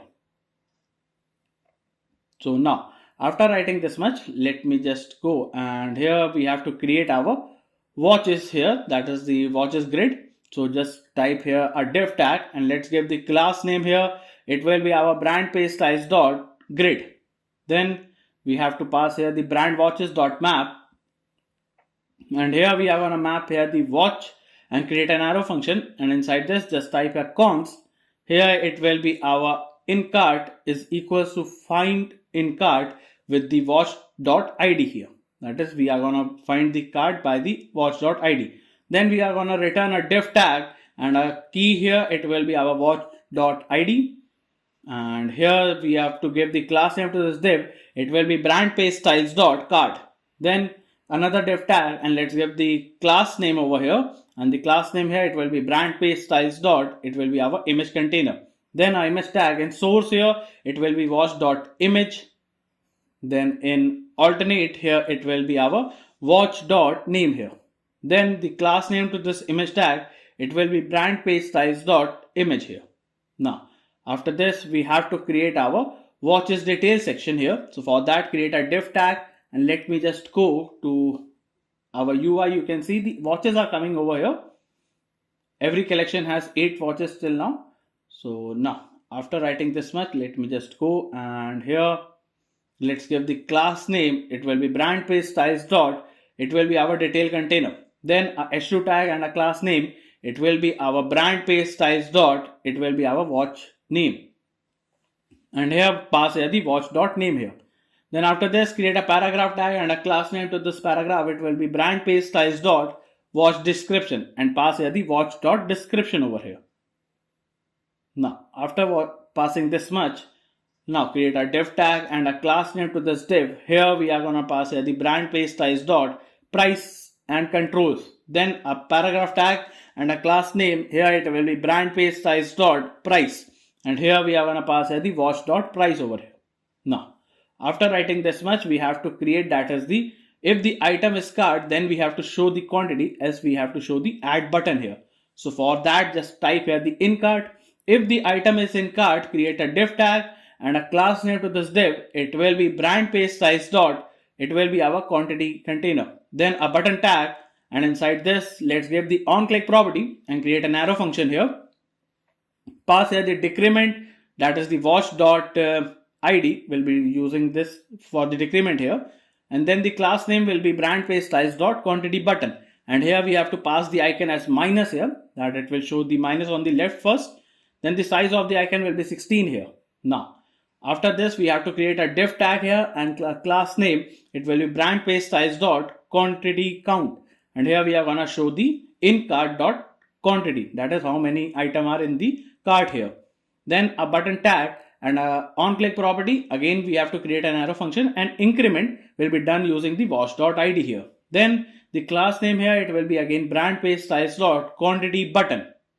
Then we have to give an icon, that is the plus icon for the increment here, and the size will be 16. And then we have to tab that as the else case, create a button tag for the addition here. So just give the onClick property here and create an arrow function, and here we are going to type here that is add item, and we are going to add the item using the ID that will contain the watch.id. Then the name of the ID, that is the watch.name here for the watch here.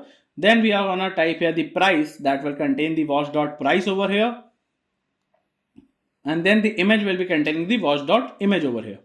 Now, after writing this much, we have to give a class name to this button. It will be brand page styles dot add button. And inside this, just type here, that is add a span tag, and type here add here. Now, let's go and see. So now you can see you have the values present here, as well as the paragraph, as well as the heading here. And also you have this add to cart button here. If you want, you can increase or decrease the value number, and according to that, on the cart you can see the number is increasing here. Now let me add these watches also, and let's go back, and now you can see the number is increasing whatever we have in the cart here. Now by this we have completed the brand page. So now let's go and let us create another component, that is our login page.jsx here, and type RAFCE. Then inside, now let's go to our app.jsx, and here let's create the route tag, and the path will be on /login, and then the element we are gonna render on this route here, it will be our login page here. Now let me just create as a tag here. Now after importing this, let's go to our login page here, and here let me just type a login, and let's go to our UI, click on this account, and now you can see the login is present here. So now let's go and create our login page. So for this, let me just type here, that is the import, and here we are going to import the login page styles coming from our dummy styles, and here we are going to use these CSS property for our this particular component here. Now after writing this much, we have to type here a const, and here we are going to take the email comma set email is equals to a use state hook, and the value here it will be empty string. Then type here const password comma set password is equals to a use state hook, and the value will be empty string again. Then type here const remember me comma set remember me is equals to a use state hook, and the value again it will be empty string here. Or we can define it as false here, that is it will be a checkbox. So type here const show password comma set show password is equals to a use state hook, and the value here it will be false here. Then type here const navigate, and here we are gonna use the use navigate hook coming from our React router DOM package. Now after this, here let me just go to our Chrome and search here for the React.js package. Click on this first link, copy this command over here, and now in your terminal just paste it over here. Now let's go back and let me close this here, and now on the GitHub let's go to our login page, and here let me just copy this handle submit function, and let me just paste it here. That is to submit the data. So we have to paste this function over here. Now once you have pasted this function, let me explain you this. We are using this the e.prevent default so that we can stop the page from reloading. Then we are going to check that is basic fields are filled or not. If the fields are not filled, it will show you this toast.error. We have to import this toast. So type import toast coming from our React.js package. Now after importing this, we have to check that is whether these fields are filled or not. If it is not filled, then it will show you error. So it will again check that is the remember me checkbox is ticked or not. Then it will console the data once the submit button is clicked here, and it will generate you a fade token, that is it will be saved in the local storage here. And now after writing this much, let me remove this div, and now for the UI part, create a div tag and a class name to this div. It will be our login page styles dot, it will be our page container. Then a style tag, and inside this font family, and here the font family we are using the Playfair display with the sheriff here. Now after this, create another toast container over here. We are going to pass here this, then a div tag and a class name to this div. It will be login page styles dot, it will be main content. Now after this, create a button tag, and let's give here the on click property and create an arrow function here, and inside this we are going to get navigated to our slash, that is the home page, and a class name to this, it will be our login page styles dot back button. Now inside this, create the icon as arrow left, and a class name to this icon, it will be our backtick and pass here the height will be 5, width will be 5, and background will be text teal 800, and you can close this tag here. Change this teal to our gray 800. Now a span and a class name to the span, it will be login page size dot, it will be our back button text, and just type here that is back to home here. Now after writing this, now let's run the terminal again, and now on the UI you will be able to see that is the back to home button is coming here. Now once click, it takes us to back to home here. Also we have to correct this here, that is it will be not BG, it will be text gray 800 here. So now you can see the back to home button is correctly here, and once click, it takes us to home page. Now after this we have to create our main card here. So for that here we have to create a div tag, and let's give the class name. It will be login page size dot login card. Then create another div tag and a class name to this div. Here it will be login page size dot, it will be decorated top left. Then after this div we have to create another div tag and a class name. It will be login page size dot decorative bottom right here. Now after this h2 tag and a class name to this heading tag, it will be login page size dot card title. Now let's give the title as welcome back. Then create a paragraph tag and a class name to this paragraph. It will be login page size dot card subtitle, and inside this let's give the paragraph as sign in to your account. Now after writing this, now you can see the card is present here with the background here. And now after this we have to create a form tag here, and here let's give the on submit property. It will be handle submit. Then create a div tag, and inside this let's give the class name. It will be login page size dot form field. Now inside this label tag, and here let's give the HTML for the email and a class name to this. It will be login page size dot form label, and just pass here that is the email here. Now a div tag and a class name to this div. Here it will be login page size dot, it will be our input container. Then create another div tag and a class name. Here it will be our login. Let me just type here the login page size dot. Here it will be our input icon container. Then let's give the icon as user and a class name. It will be login page size dot input icon. Now after this we have to create an input tag here, and the type here it will be email type. Then the ID here it will be on email. Then the class name here it will be login page size dot input base. Then a placeholder that will say that is enter your email here. Then after this we have to create the value here, that is the email, and then on change pass here the event and an arrow function, and type a set email will be event dot target dot value here. Now after writing this, it will be our required field here, so that the user must fill this field here. So just copy this div here, and now we have to paste it after this div here.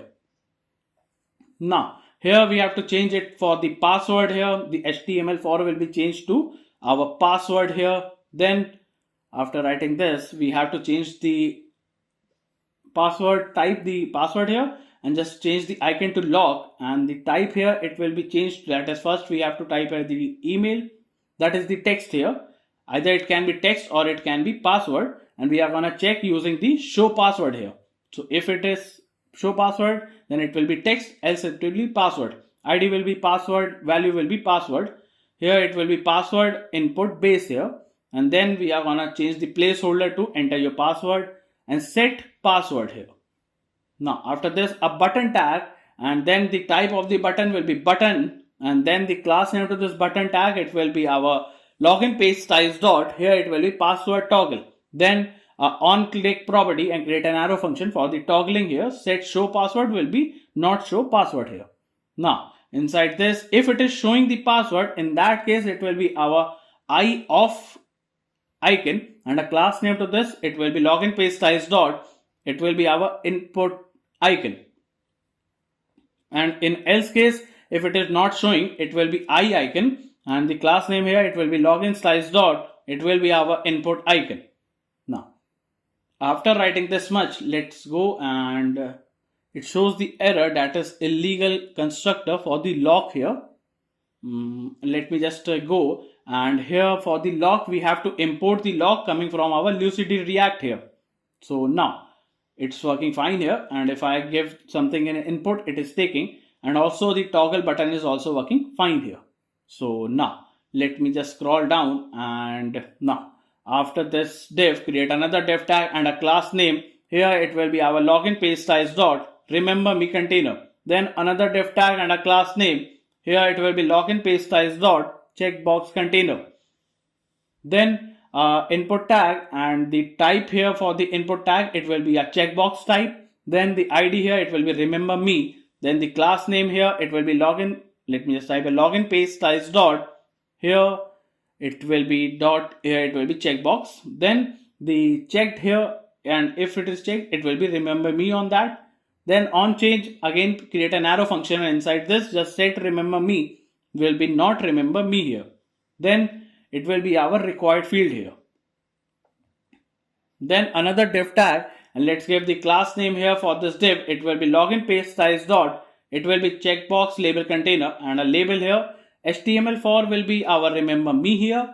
Then the class name for this, it will be login page size dot, it will be checkbox label, and type here remember me.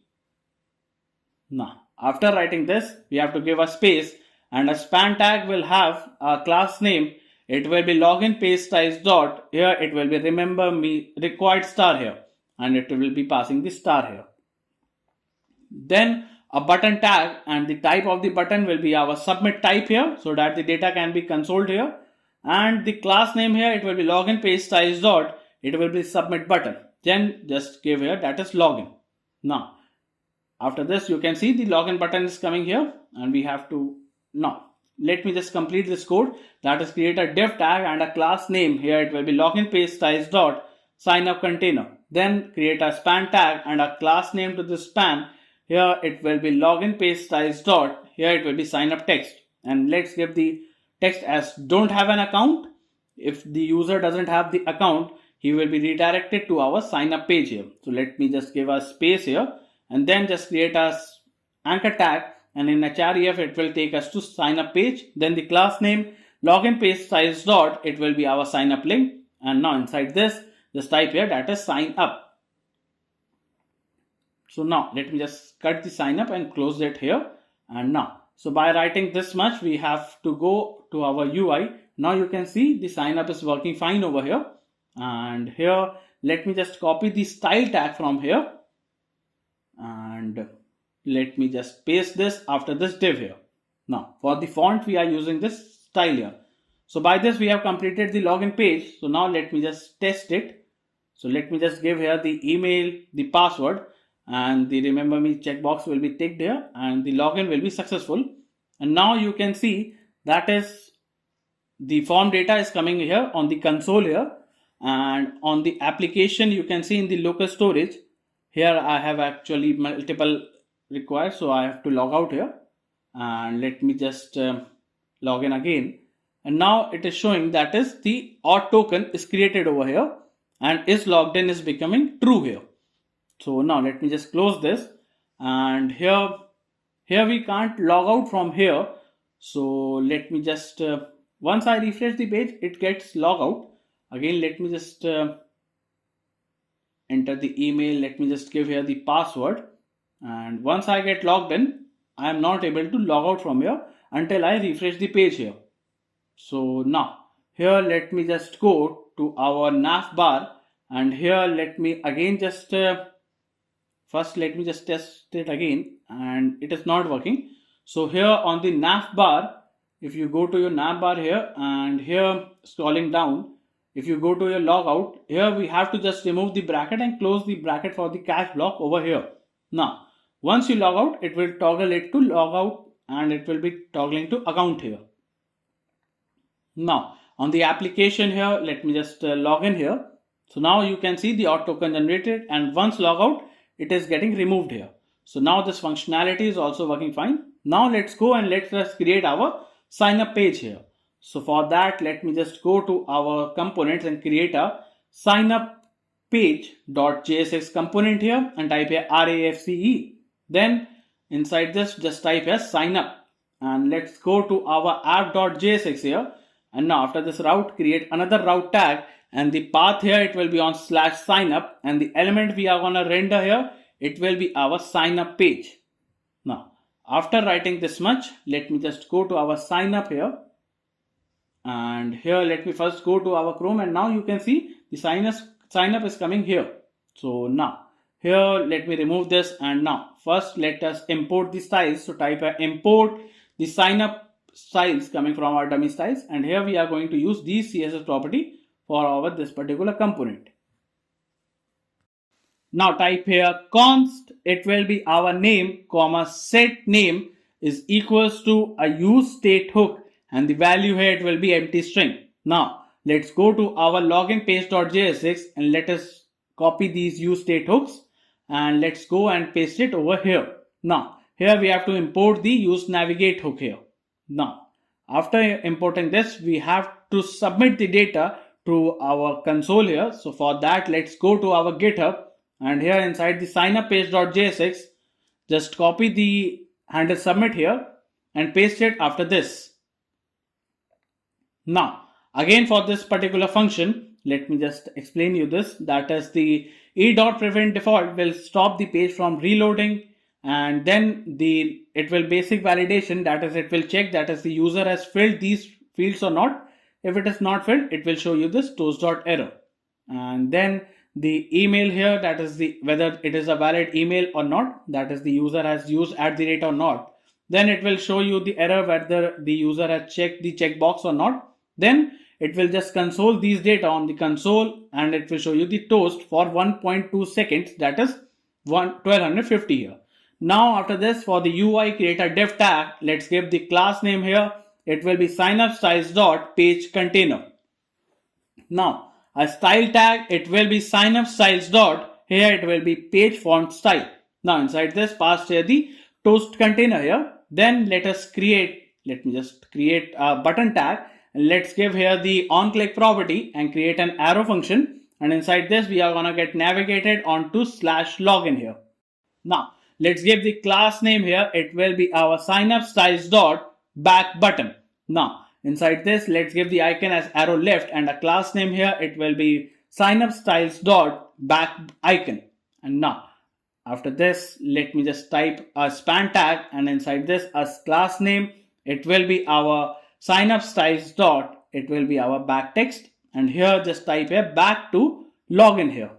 So it will take you back to the login page here. So now let us go, and now on the UI you can see the back to login button is coming here. Once click, it takes us to our login page here.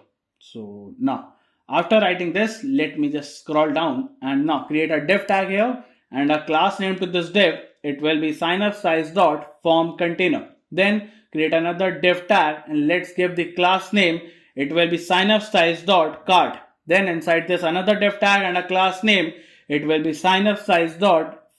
It will be our decorative circle. Now a h1 tag and a class name to this heading tag, it will be signup_styles.title, and a style here, it will be our signup_styles. Here it will be page font style. Then just type here create account here. Now after writing this, let us go, and now you can see the create account present here with the background here. Now after this, let me just create a paragraph tag, and let's give the class name to this paragraph. It will be our signup_styles. It will be our subtitle here. Let me just type a subtitle, and let's give the title as simple sign up to get you started. It will be light and clean here. Now after writing this, now create our form tag, and inside this form tag, let's give the on submit property. It will be our handle submit. Then inside this a class name, it will be signup_styles.form. Then inside this a label tag, and now inside the label tag, let's give the class name to this label. It will be signup_styles.label here. Now inside this, just type here that is the full name here. Now another div tag and a class name to this div, it will be signup_styles. Here it will be our input container. Then another div tag and a class name, it will be our signup_styles. Here it will be our input icon container. Then inside this, let's give the icon as user, and a class name to this icon. Here it will be our signup_styles. Here it will be our input icon. Then after this div, create our input tag and let's give here the type will be text, the value here it will be name. Then on change here, pass an event and create an arrow function. Set the name here, it will be event dot target dot value over here. Then after this, we have to give here the placeholder that will say that is enter your full name, that is to enter your name here. Now after this, we have to give a class name. Here it will be our signup styles dot, it will be our input field, then it will be a required field here. Now you can see on the UI, this field is present, and once we type here, it is getting typed here. So now after this, we have to just copy this div from here till here. Let us copy this and let me just paste it over here. This time the label will be changed to our email here. Then here the icon will be changed to our mail icon. Then the type here, it will be changed to our email. Then here the value will be getting changed to email. Then here it will be our set email here. Then here the placeholder will be changed to that is the your@example.com here. Just let me just type here the example here .com here. Then after this, let me just create another div tag and let us paste it again. And this time the label will be changed to password here. Then the icon will be changed to lock icon. And here the type will be changed. That is first it will be typing show password. If it is showing, it will be text. In else case, it will be our password. Then the value will be changed to password here. Then the on change will be changed to set password, and the placeholder here it will be changed to create a password here. Now, after writing this, create a button tag for the toggle between the password. Then the type here of the button will be button type. Then on click and here create an arrow function, and inside this just set show password will be not show password here. Now a class name to this button, it will be our signup styles dot, it will be our, let me just type a password toggle button here, and inside this type a show password. Again, if it is showing, then in that case it will be our eye off icon, and a class name it will be our signup styles dot, it will be our password toggle icon. And now if it is not showing, in that case it will be our eye icon, and the class name here it will be our signup styles dot, it will be again password toggle icon here. Now after writing this, we have to create another div tag, and let's give the class name. Here it will be signup styles dot checkbox container. Then here let's give the label here, and here let's give the class name to this label tag. It will be our signup styles dot, here it will be our checkbox label, and inside this type input tag, and here the type here it will be our checkbox type. Then here the checked here is equals to, it will be our remember me. Then the on change property, it will be an arrow function here inside this, and set the remember me here, it will be not remember me here. Now after writing this much, we have to also give here the required field, and here it will be our class name, it will be our signup styles dot, it will be our checkbox input. Now a span tag, and inside this a class name here, it will be our signup styles dot checkbox text, and just type here remember me. Now after writing this much, let me just go, and now you can see the remember me is coming here, and whatever you are typing, and the toggle button is also working fine over here. So now for the submit button, let's go back here, and now after this div, create a button tag, and let's give the type here, it will be our submit type for this button, and the class name it will be our signup styles dot, here it will be our submit button. Now let me just type a sign up here. After writing this, create a div tag, and let's give the class name to this div, it will be signup styles dot, it will be our bottom container. Then a span tag and a class name, it will be signup styles dot, here it will be bottom text. And now inside this, just type here that is already have an account. In that case, you must be get redirected to our login here. So a space, and then just type a anchor tag, it will take you to login page, and a class name here, it will be signup styles dot, here it will be our login link, and just type here login. Now After writing this, we have completed the signup page.jsx component also. And let's go and let me just check. It is taking to login, and here let me just sign up here. So let me just give here some inputs here and the password here and sign up here. A toast is seen on the right side, and then you are redirected to our login page. So now let me just log in again here, and let me just log in here. Now once I get login, you are seeing that is we are logged in here. So now by this we have completed this functionality also. And here let's go to our watches page and let us create our watches here. So for that, let me just go and create a component, that is our watch page.jsx here. And inside this type here RESTful, and then inside the pages we have to create our watch.jsx page and type here RESTful. Then inside we have to import the navbar here in the watch. Also we have to import the footer, and in the middle we are gonna import the watch page here that we have created in the components here. Now after this we have to go to app.jsx, and here we have to create a route tag, and the route tag, the path here, it will be on /watches, and the element we are gonna render here, it will be our watch here. Now after this, let me just go to our watches page, and here let me just type here watch, and let's go. And now on the UI you can see the watch is present here with the navbar as well as the footer. So now let us create our watch page here. So for that, let me just type here, that is the import. Here we are going to import the watch page styles coming from dummy styles, and here we are going to use this CSS property for our this particular component over here. Now type here import, and here we are gonna import the watches that is coming from our /. Here it will be asset/dummy w data. So here we are using this dummy data for our this particular component over here. Now after this, we also have to import here the filters as raw_filters over here. Let me just type here the filter here, and now after typing this, we have to also import the use cart that will be coming from our /. It will be our cart context here. Now, after importing these details, let's go to our GitHub, and inside the GitHub, we have to go to our watch page, and inside the watch page.jsx, all we need to do is just copy these lines, and now after this, we have to paste it here. Here we have to import these icons, the grid, the user icon, and the user's icon here. Now, once you have imported this, here for the filter, we are gonna filter, that is, it will show you all filter, as it will show you the filter by the gender here. So type here const filter, set filter is equals to a use state hook, and the value will be here all, that it will show you. Initially it will show you all the watches.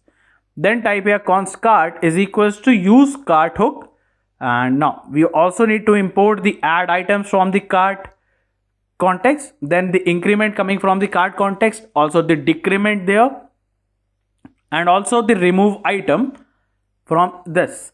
Now after this, for our filtration, we have to type here, that is the const filter is equals to, it will be a use memo hook, and inside this we have to create an arrow function here, and now inside this just type here, that is the watches.filter, and here we are gonna filter here the watch. Let me just type here w here, and here we are going to filter here the watch and an arrow function, and inside this type here filter is equals to all. If the filter is equals to all, it will show you all the watches. In else case, it will show you the watches by gender is equals to, it will be our filter. Now it will be done here for the filter here. Now after writing this filter function, let me just go, and now here we have to type here, that is the const get quantity is equals to, and inside this pass here the id for to get the quantity. So just type here const item is equals to cart.filter or find here. So we are gonna find the cart item by the string, and here it will be c.id is equals to string, and inside this pass here the id here. So now by that we are gonna get the item. If the item is present, it will be number, and pass here the item.quantity, that it has to be finite number, else it will be 0 here. Now for the UI, create a div tag, and let's give here the class name to this div. It will be watch page styles.container. Then create another div tag. Let's give the class name here. It will be watch page styles dot. It will be our header container. Then create another div tag and a h1 tag. Let's give the class name as style watch styles dot header title. And inside this time here, that is time pieces, and give a space and then a span tag. Let's give the class name here. It will be watch page styles dot. It will be our title accent. And here just type here that is curated. Now after this, create a paragraph tag and a class name. It will be watch page styles dot. Here it will be our header description, and let's give the description as hand-picked selection, clean presentation, and then we have to type as 0 borders. Choose a filter to refine your search here. So now after writing this, you can see on the UI both of the heading as well as the paragraph are present here. Now after this div, create another div tag. Let's give the class name to this div. It will be watch page styles dot. Here it will be filter container. Then pass here the filters dot map here, and here we are gonna map here the filter, that is f, and create an arrow function. And inside this, type here const icon is equals to, here it will be equals to the f dot icon, that is filter dot icon. Then type here const active is equals to filter is equals to f dot key here. Then we are gonna return here a button tag, and in the button tag here, let's give here the key property. It will be f dot key. Then the on click property, and create an arrow function here. Inside this, just set filter here. It will be f dot key here. Then let's give the class name here. It will be watch backtick. Pass here the watch page styles dot. Here it will be our filter button base. Then we have to check that is the if it is active. In that case, it will be watch page styles dot filter button active, and in else case here it will be watch page styles dot filter button inactive. Now after writing this much, here we have to just pass here the icon and the class name to this icon. It will be our watch page styles dot. It will be our filter icon. Then we have to pass here the f dot label here. After doing this much, on the UI you can see on the right side you have the filter with the icon present here. Now after writing this much, we have to create another div tag and a class name to this div. It will be our watch page styles dot grid. Then we have to pass here the filtered dot map, and here we are gonna map here the watch and create an arrow function. Inside this, type here const sid is equals to the string, and pass here the w dot id. If it is, it will be w dot underscore id, that will be future id, that will be the MongoDB id. Then here it will be w dot SKU, and here it will be w dot name here. Now then type here const quantity is equals to get quantity, and here we are gonna pass here the SID. Then we have to return a div, and the div will have a key. The key will be here SID. Then the class name here, it will be watch page styles dot. Here it will be card. Then another div tag and a class name to this div. Here it will be watch page styles dot image container. Then create an image tag. In source here it will be our w dot image. Now for the alternate here it will be w dot name, and the class name here it will say that is the watch page styles dot image. Now degradable it will be false become. So now as you can see on the UI, you have the filter as well as the images of the watches are coming here, and the filter is working fine here. So now coming back to your VS Code, here we have to create our, that is the controls here, that we can add the button if it is not in the cart. So for that, let's go to our GitHub. Just copy this whole div and paste it here.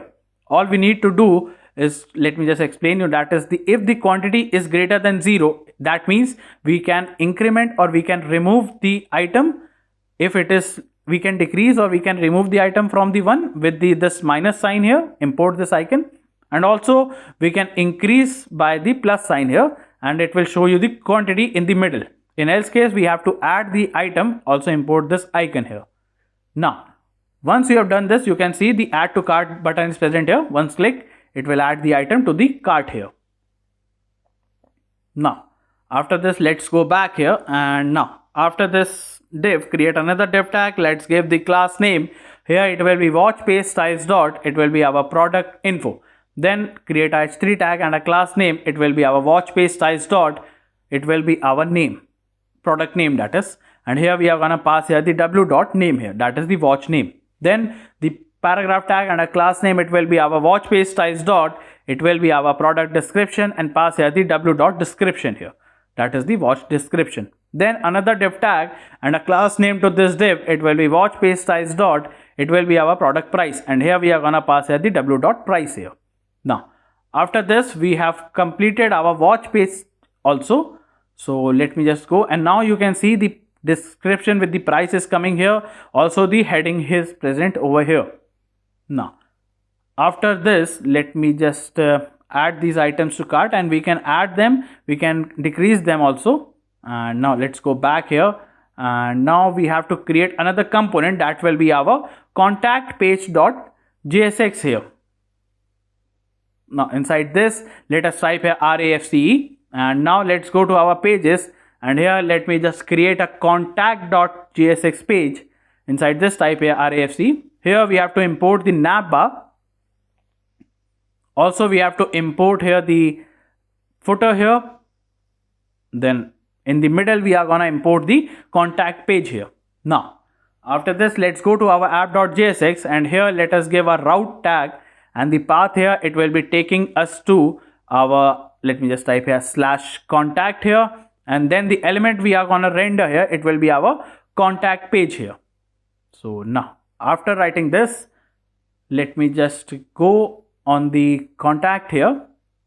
So now you can see the navbar as well as the footer is present here. So now let us go and build the contact page here. So for that, let me type here import the contact page styles coming from our dummy styles, and here we are going to use the CSS property for our this particular component over here. So now after this, let me just type here, that is the, let me just go to our GitHub. Inside the contact page here, inside this, all we need to do is just copy these functions from here till this function here, and let me just paste it here.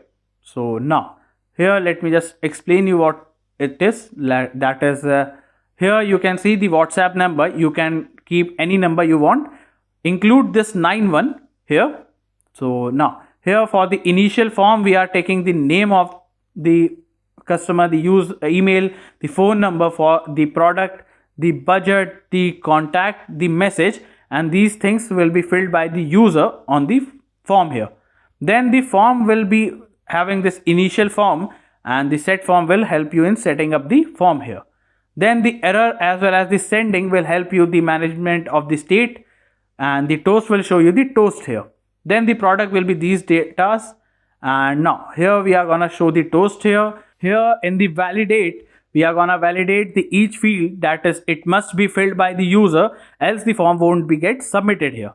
Then for the submit, here we are gonna submit the data to our WhatsApp, and it will redirect us to the WhatsApp page with the data that the user wants to share on that particular number.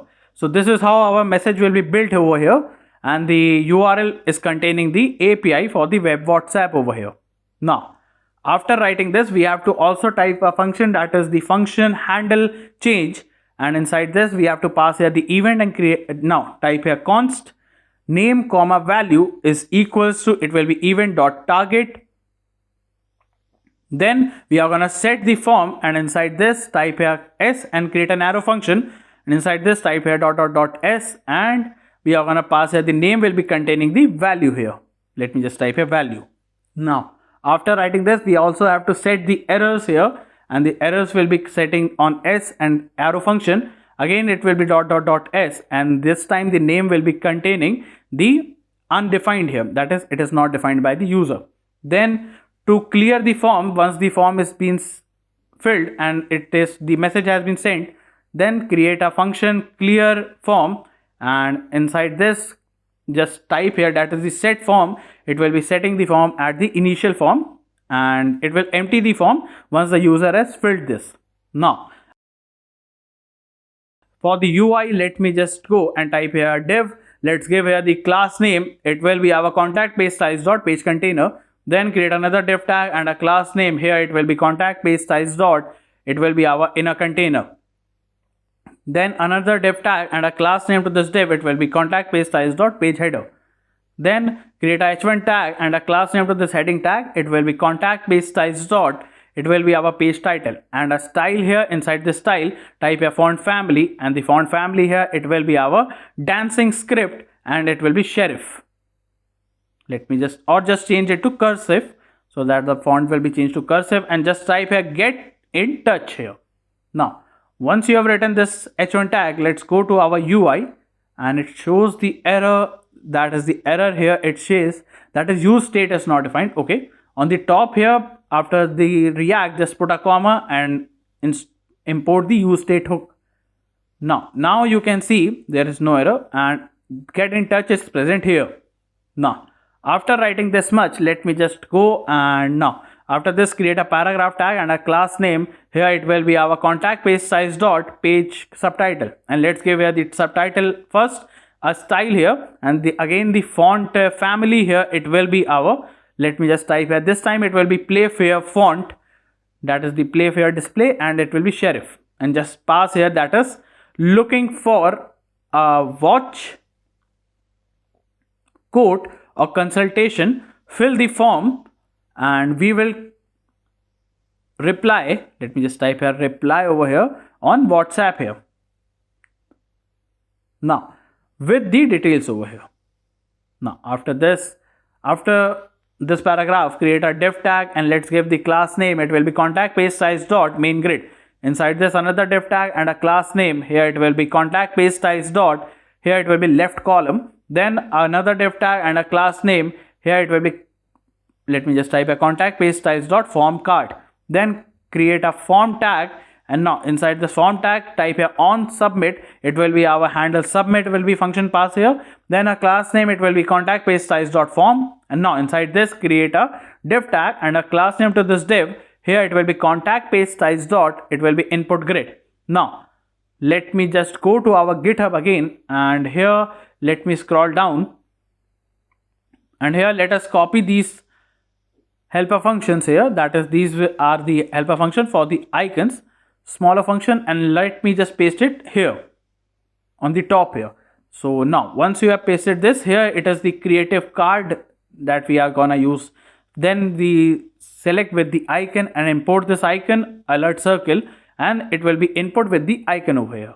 So now after writing this much, and now inside this, just create a input with icon tag, and now the icon here, it will be passing the icon as the user icon. Then the class name to this icon, it will be width will be 5, height will be 5, and text will be black here.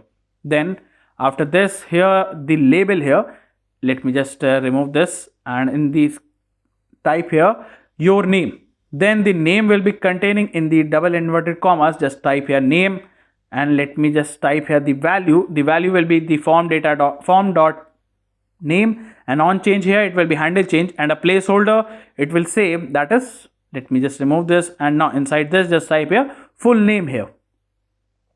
Now also pass here the error, and the error will contains the errors dot name, and then it will be a required field here.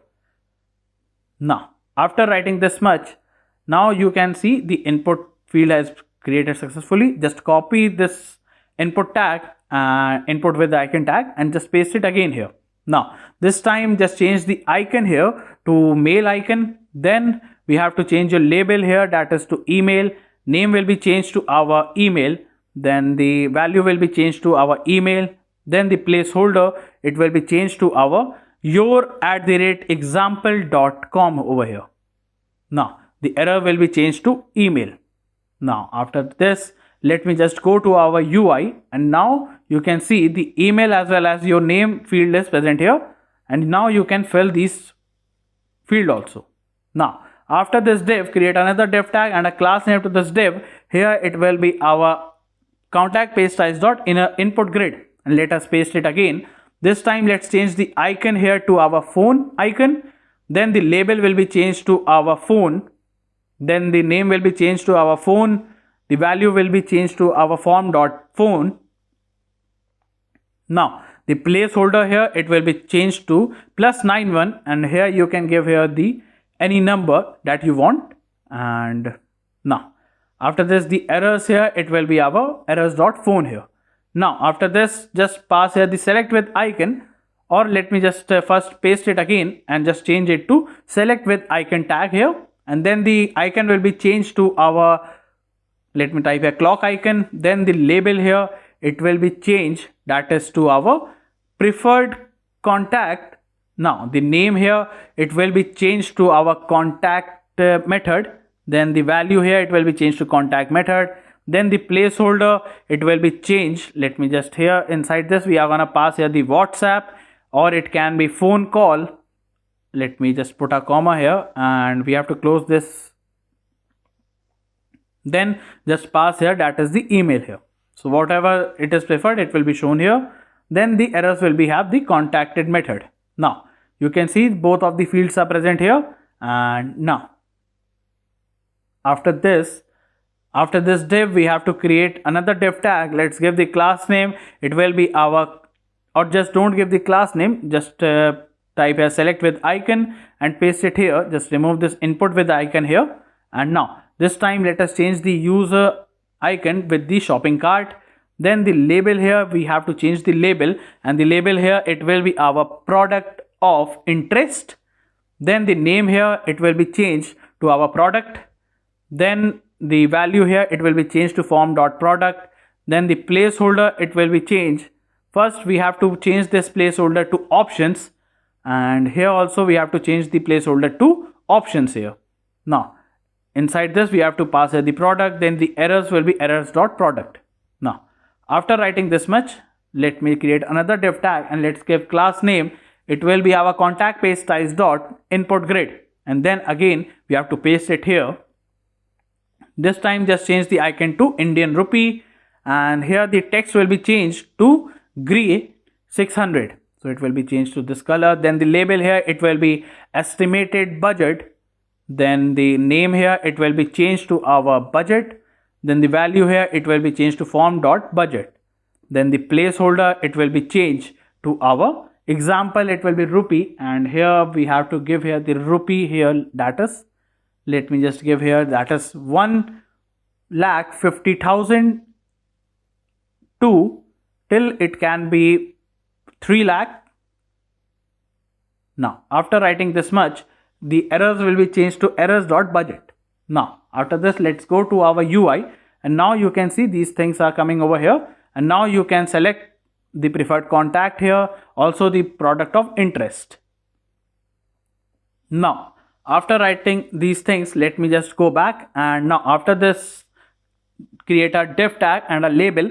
Here the label will have a class name. It will be our contact paste size dot, it will be input label, and inside this pass here short message over here. Now inside the short message, give a space and a span tag and a class name to the span. It will be contact paste size dot requires star. Now let's give the star over here. And now after this label, create a text area tag, and here we require the name as the message. We don't require the ID over here, so you can remove this, and a value, it will be form.message.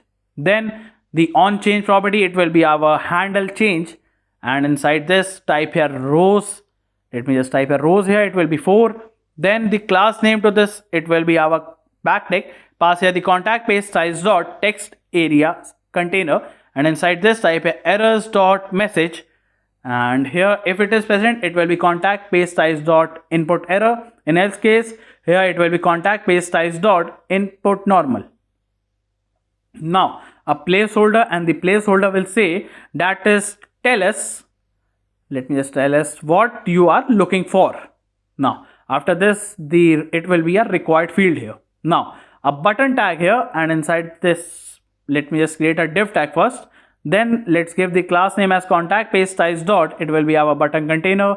Then let's create the button tag, and the type of the button, it will be our submit type. Then it will be disabled when it will be our in the sending state. Then the class name here, it will be contact paste size dot submit button. And now inside this, pass here the icon as send, and a class name will be width will be 4, height will be 4. And now just a span tag here, and inside this create a class name as font will be medium, and pass here the send via WhatsApp here.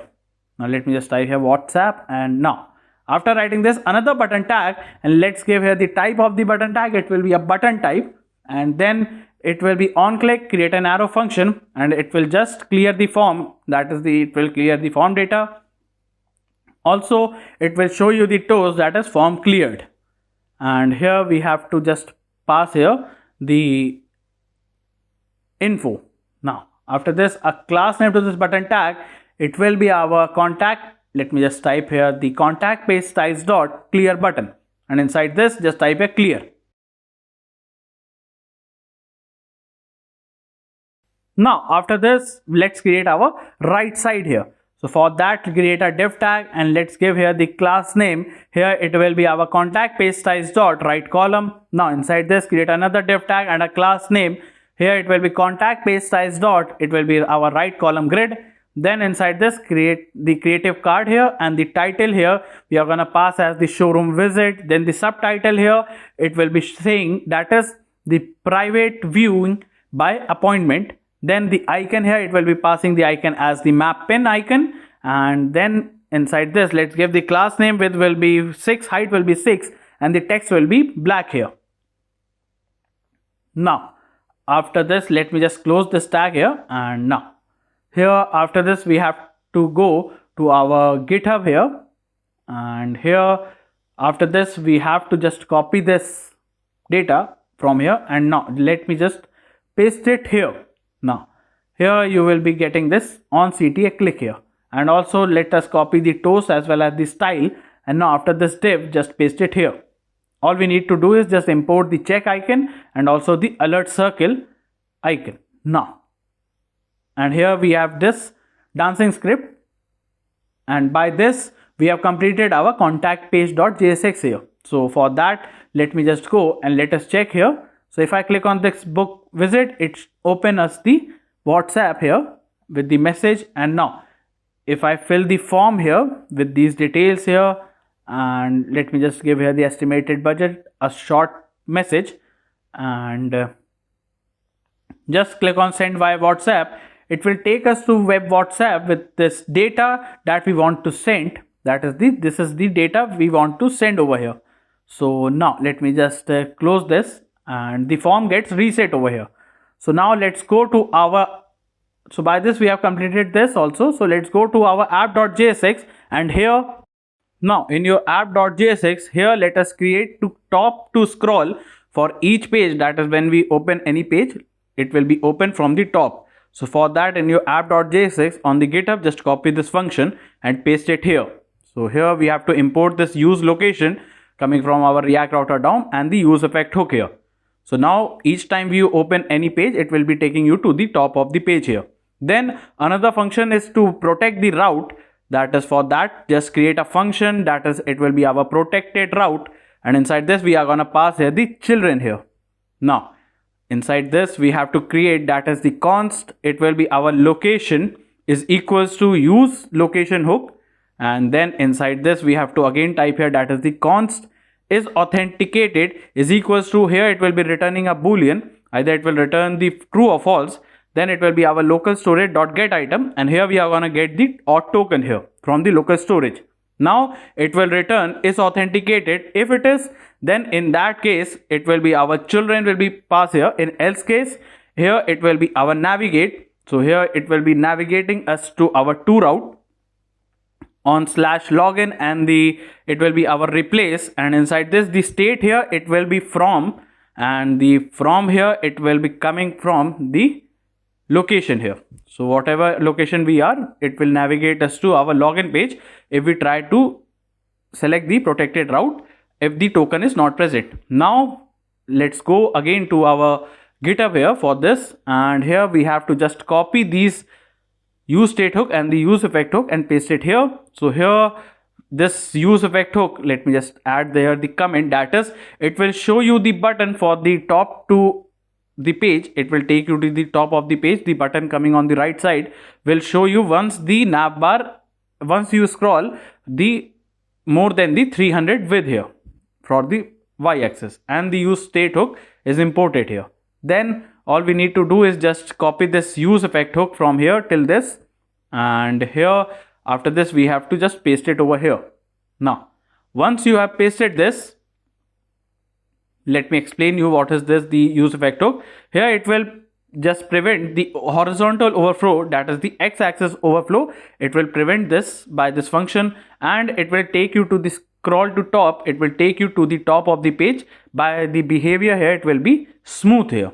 So when you click on this button, it will take you to the top of the page, and it will be take you to multiple pages here. So just import the scroll to top route change here, and inside the components, let us create our cart page.jsx component here and type here RESTful. And then here in your pages, just create another page. It will be our cart.jsx page. Type here again RESTful, and let us import the cart page over here.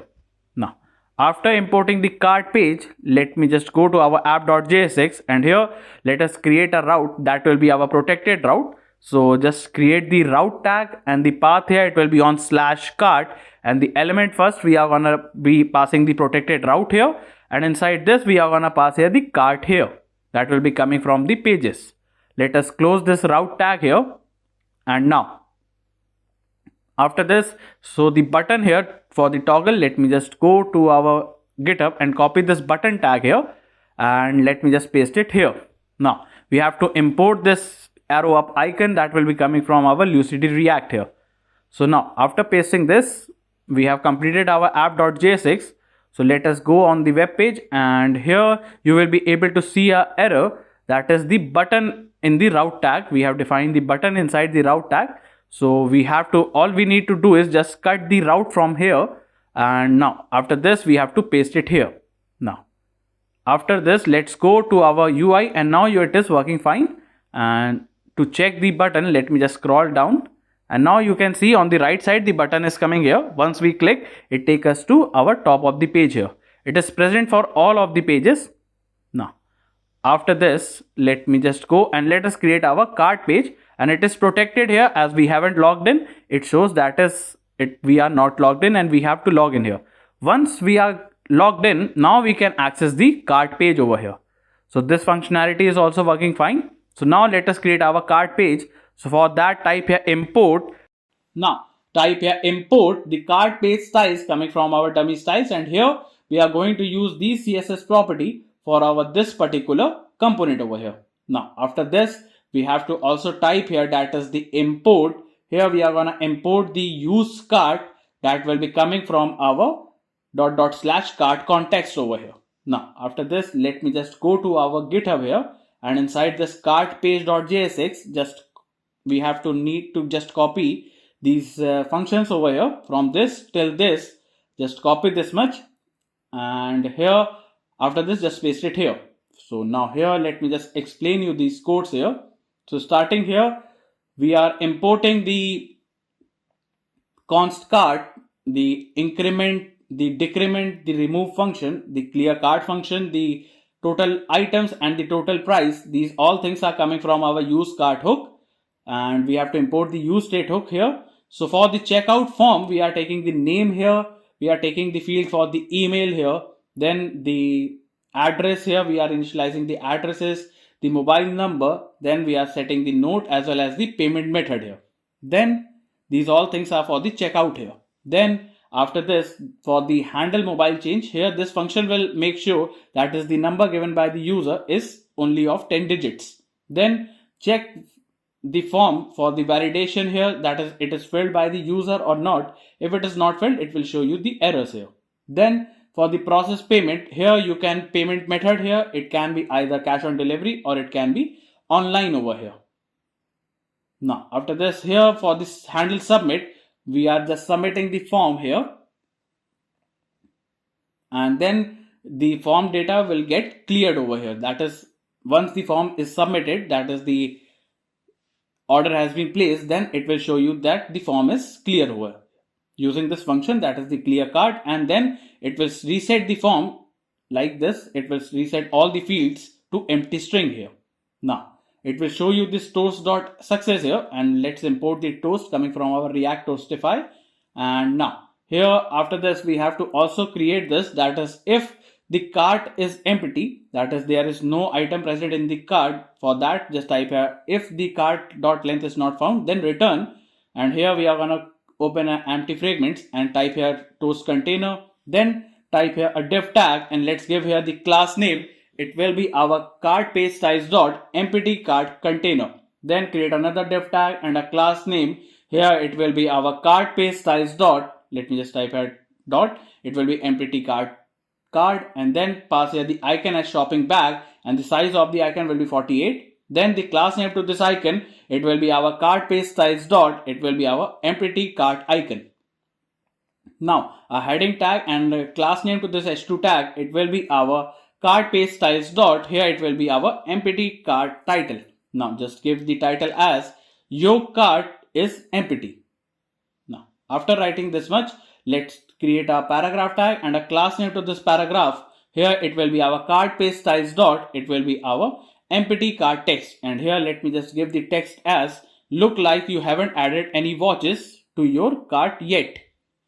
Now after this, let me just go, and now on the UI you won't be able to see as we have already added some items here. So for that, let me just go and here create a link tag, and here let me give here the to property to this link. Let me just give here the to property here, and it will take us to on slash watches here, and the class name here, it will be our cart page styles dot, it will be our cart empty cart button. And now inside this, just type here that is browse watches. Now after writing this, let me just import this link tag. So just type here import the link that is coming from our React Router DOM package here. Now after this, we have to, for the UI here, let me remove this div, and now inside this create a div empty fragment first, then the toast container will be passed here, and then a div tag, and let's give here the class name. Here it will be our cart page size dot page container. Then create another div tag and a class name. Here it will be our cart page size dot main maximum grid width here. Then create a div tag and a class name. Here it will be our cart page size dot header container. Now another div tag and a class name to this div. Here it will be our cart page size dot back button container. Then pass here a link tag, and let's give here the to property to this link. Here it will be on this our watches, and then the class name to this link, it will be our cart page size dot, here it will be our backlink. And now inside this, just create a div tag and a class name. Here it will be our cart page styles dot, it will be our back icon container, and just pass here the icon as arrow left, and the size of the icon will be 20. And now after this, just create a span tag and a div, it will be our cart page styles dot, here it will be our back text, and just type here that is back to watches. Now after writing this much, create a h1 tag and a class name. Here it will be our cart page size dot cart title, and inside this type here the title as your shopping cart here. Now after writing this much, let's go, and now you on the UI you can see your cart page, and now if you go, the route is getting incorrect. So now let me just go back and fix this, add a slash over here, and now if you click on this back to watches, it will take you to the watches page here.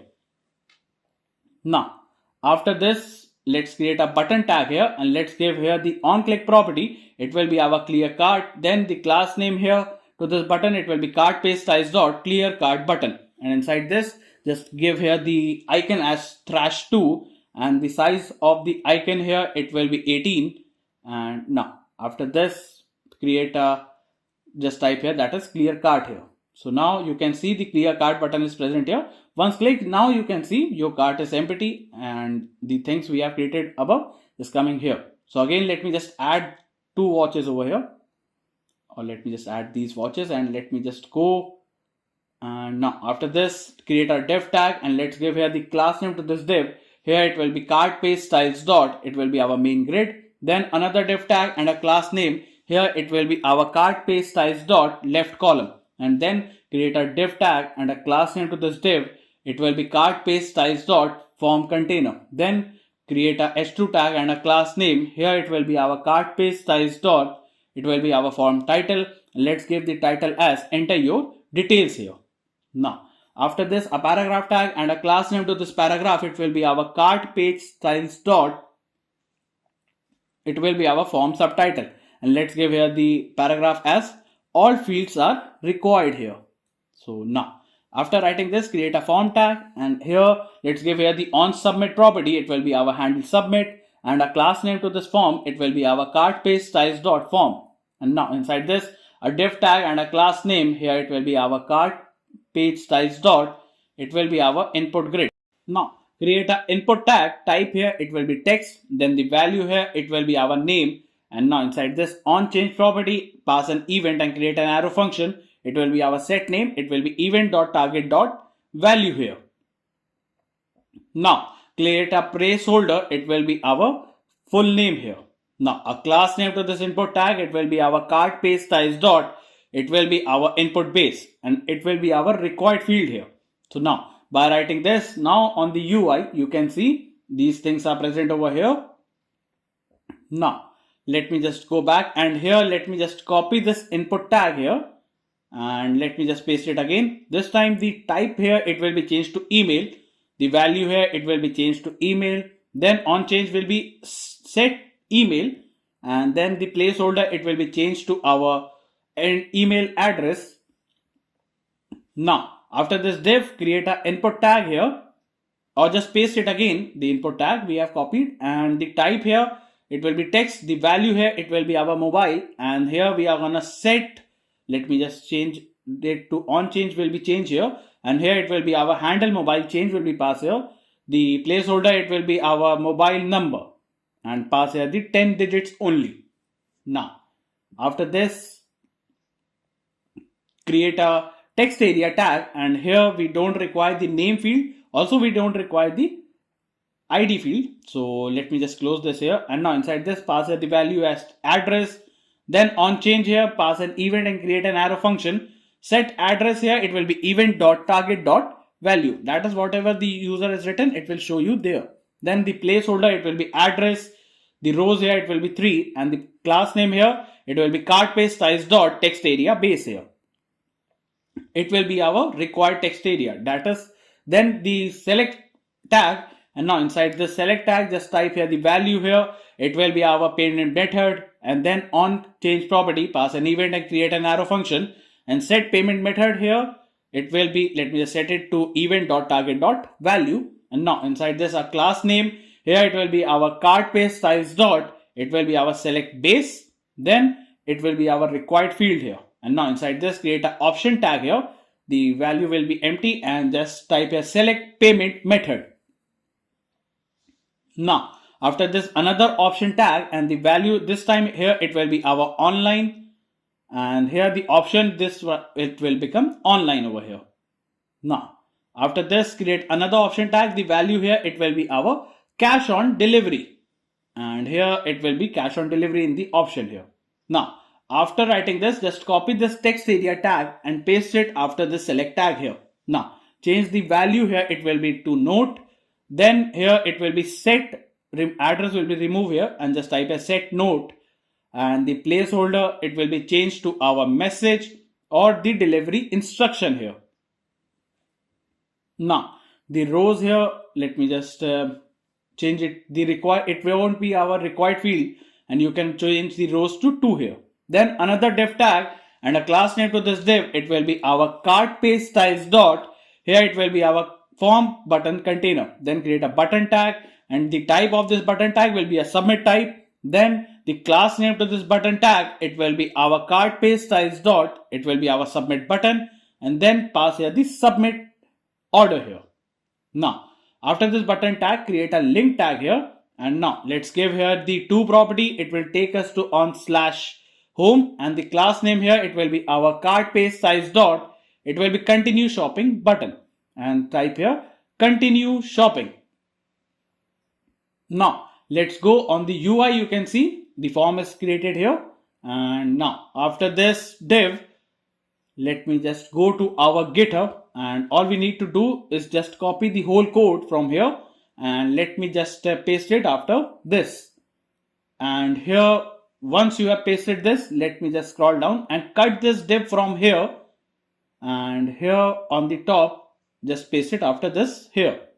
Now once you have pasted this, let's go to our UI, and here you will be getting some errors, that is the minus icons. So here let me explain to you the code that you have copied and pasted here. So here, if we have the items in the cart, that is the cart icon, it will show you the image of the item we have in the cart. Then the ht tag will have the name and the paragraph will have the item price here. Then for the decrement, that is to decrease the value, here we are gonna add a comment that is these are the controls here. So this will help in the control. So for the decrement of the item in the cart, it will use the minus item and the item quantity will be shown in the middle and the plus icon will help you in increment here. Then to remove the icon, we have to import the thrash 2. Then for the order here, we are using this order that will show you the summary on the right side.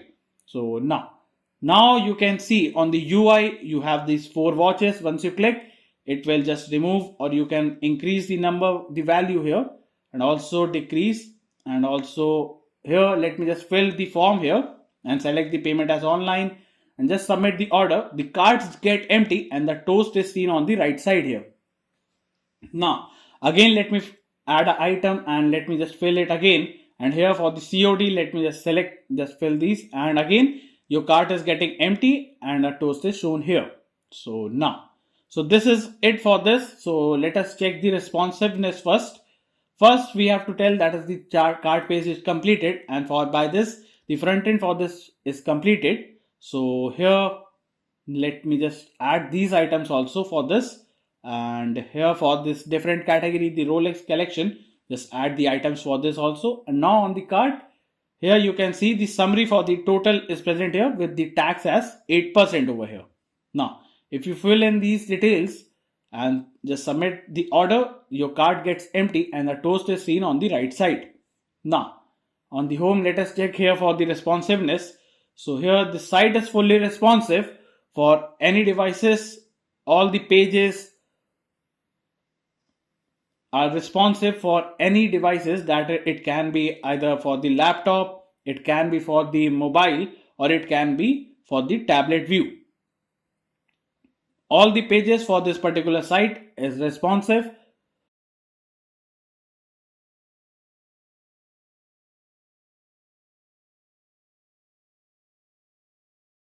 So this is all.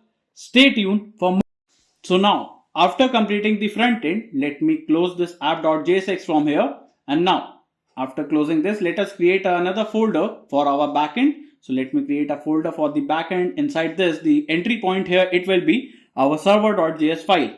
And now, let us open a split terminal over here and let us type here cd backend. And inside this, let us type here npm init to initialize our backend over here. So here the package name will be backend. Hit enter. The entry point here, it will be our server.js, and then hit enter. Just hit enter and type here yes and hit enter. Now you can see a package.json file has been created over here. We don't require the test command. You can remove it from here. And now let us install multiple packages over here. So let me just close this split terminal, and here let us type here npm install bcrypt.js, as it will be used for hashing and comparing of the passwords. Then comes our body parser that acts as a middleware for the incoming request. Then comes our cores that will enable the cross-origin platform sharing. Then comes our .env that will help in creation of .env file. Then comes our Express, that is a web framework. Then comes our JSON web token that will help us in creation and verifying the JSON web token. Then comes our Mongoose that will help in connection with the MongoDB.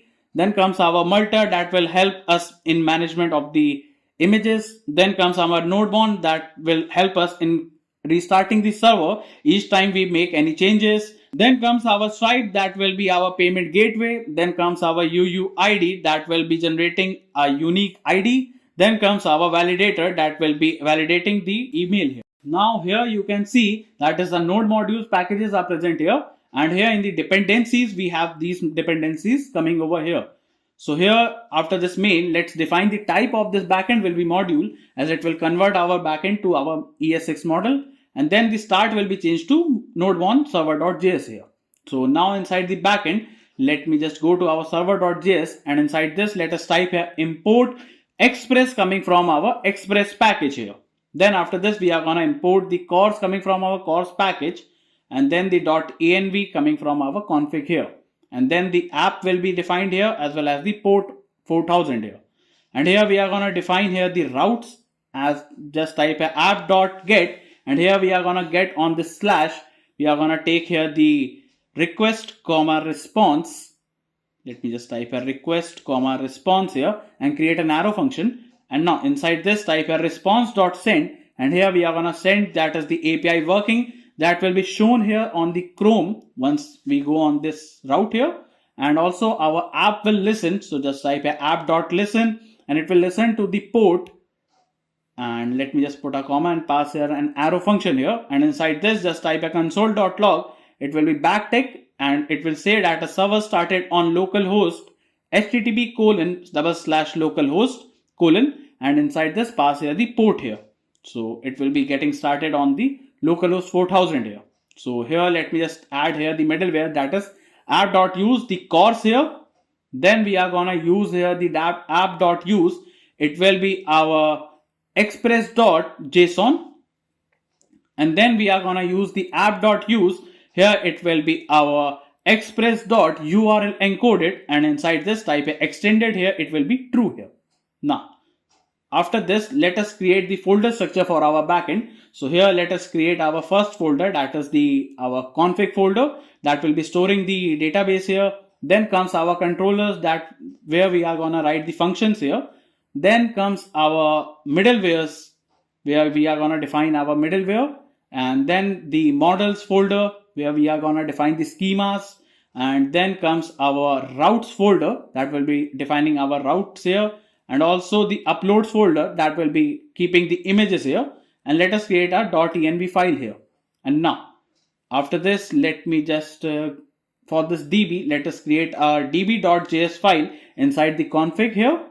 And inside this type a import mongoose coming from our mongoose package. Then type a export const connect db, that is the name of the function. You can type a anything, is equals to an async function. And now create an arrow function here, and inside this type a await mongoose.connect, and here we have to define here the URL coming from the MongoDB. So for that, let's go to our Chrome, and here let us search here for the MongoDB here. Now let me just scroll down. So let me just open this link, and now inside this let me just click on this get started button, sign up here with the Google.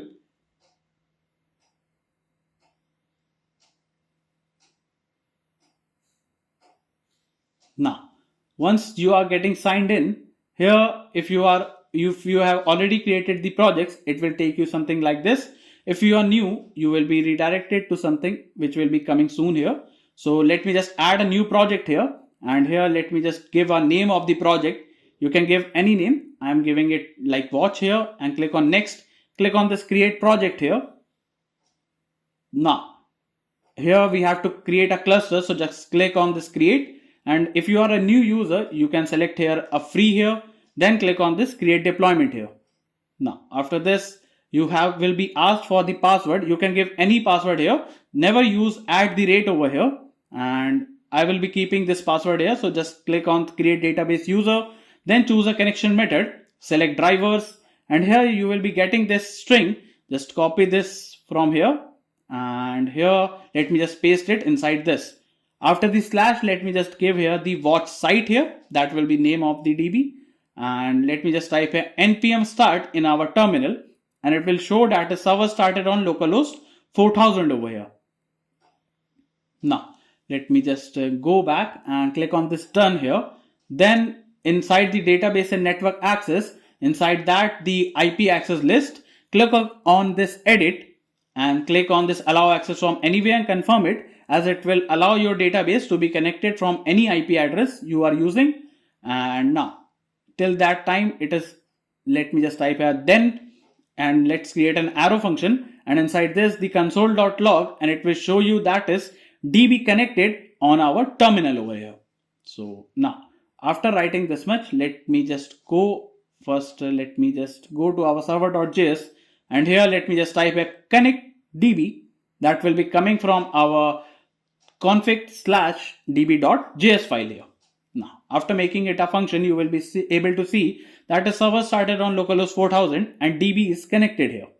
Now let me just go back, and the status here, it shows that is active here. So now let me just go and now here let's go to our Chrome. If you open it, you will be able to see that is API working here. So now inside the models, let us create a model that is the user model.js, and inside this type a import mongoose coming from our mongoose package. Then type a const user schema is equals to, it will be our new mongoose.schema, and inside this we are going to define the schema. First we are going to take the name. The type of the name here, it will be our string type. Then it will be required as true here. So this field will be required here. Then we are going to take the email. The type of the email, again it will be string type, and it will be required as true here. Also we are going to keep the email as unique, as only one email is registered over here. Then we are going to take here the password here, and the type of the password here, it will be again string here, and here it will be required as true here, that we are going to take the password also. Taking email as true will be helping in verifying the user easily. The timestamp here, it will be true. Then we have to type a const user model is equals to, it will be mongoose.models dot, it will be our user, or it can be mongoose.model, and here we are going to pass here the user. Let me type here user and pass here the user schema over here. Now after this we have to export this user model. So type a export default the user model here. Now after this we have completed the user model, and the unique property is given to the email only for the verification here. In the controller, let us create the user controller.js file here and type here import, and here we are going to import the mongoose from mongoose package. Then we are going to import the user that will be coming from our // here it will be model / user model.js file here. Now after this, here we are going to define here the function for the registration here. So now here let me just type here export an async function. So the export an async function, the name of the function will be register. Pass here the request comma response, and now inside this let's create the try catch block here. Now inside the try block, let me type a const name comma email comma password is equals to, these all fields will be coming from the request.body here. Then type a if any of the field, that is either the name field or the email or the password is not filled by the user, that is any of the field is not filled by the user, then it will return a response.status, and the status here it will be 400.json, and inside this the success here it will become false here. Then the message here it will say that is all fields are required, that is all fields must be filled by the user for the registration of a user here. Now after this we also have to type here import, that is the validator that will be, let me just type a validator that will be coming from our validator package here. So now after writing this, let me just type a if, it will be checking that is the validator, that is if it is email or not, and if it is email or not. So if it is not email, then again it will return a response.status as 400.json method, and inside this the success here it will become false here, and the message here it will say that is invalid email here. Now after this, here it will be our validator. So now here we are going to check that is it is a valid email or not. Then type here a const exist is equals to await keyword, and here we are going to find the user, find one using the email, as email is unique, so it will just give you the user immediately. So then type here if the user exists, then in that case it will return a response.status, it will be 409.json method, and inside this the success here it will become false, as the user is already existing. In that case he can't register again. So just type a user already exists here, so that's why the user can't register, and it will show you this false here.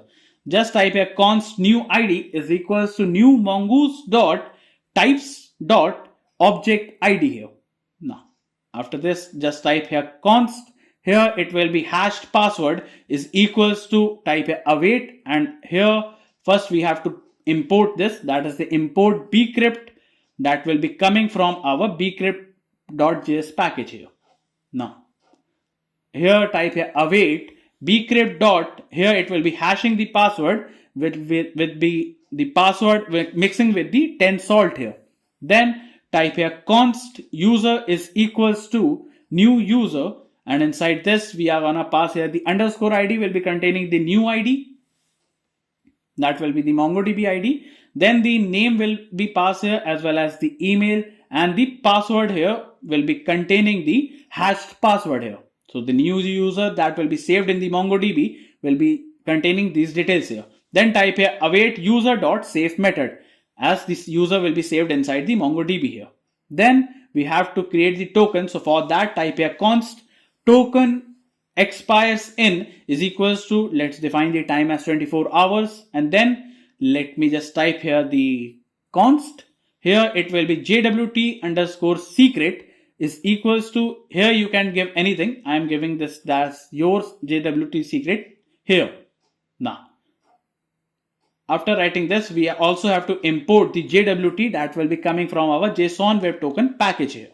So now, after this, the user is safe. We have to type here, if the JWT secret is not found, then it will throw a new error, and the name of the error here, it will say that is JWT secret is not defined. That is, it is not defined over here. Then type here const, here it will be our token is equals to jwt.sign method, and here we are gonna sign using the ID will be containing the new ID dot toString. Then we are gonna mix it with the JWT secret, and also we are gonna pass here the expires in will be the token expires in here. So by this the token will be generated over here. And now after this, let me type here the return, and it will return a response.status. This time the status will be 201.json method, and the success here it will become true here, and the message here it will say that is account created successfully. Now also the token will be passed here, also the user, and the user will be containing these details as the ID will be containing the user dot underscore ID, that will be the MongoDB ID. Then it will be containing the name here, as well as the name will be containing the user dot name here. Then it will be containing the email as the user dot email over here. This will be our return here, and in case of any error, just type here console.error, and inside this the error here it will be our registration error, and we are gonna just pass here the ERR, and also we are gonna return a response.status, as the status here it will be 500.json method, and inside this the success here it will become false here, and the message here it will say that is server error. So now after this we have created the function for the registration of a user. So for that, after this we have to define the function for the login, so a user can log in here. So just type here export an async function, and the name of the function here it will be our login, take request comma response, and now inside this create a try catch block here. Now inside the try block again just type here const, we are gonna take here the email as well as the password will be coming from our request.body here. Now again we are going to validate, that is if any of the field, that is the email or it can be password, that is not filled by the user, in that case we are going to return a response.status, and the status here it will be 400.json, and inside this the success here it will become false here, and the message here it will say that is all fields are required, that is the user must fill all these details here to log in here. Now after writing this much, let's type here const user is equals to await keyword, and again we are gonna find the user using the find one using the email here. So here we are gonna find the user coming from the email.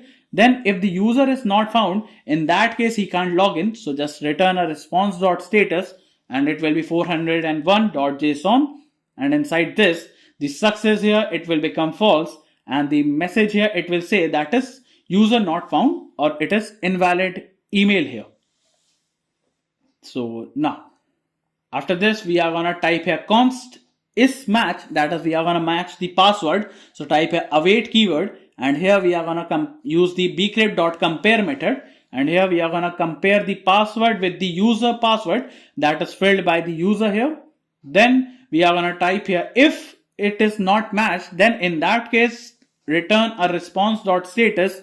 Here it will be 401.json method, and inside this let me just copy these lines here and paste it here.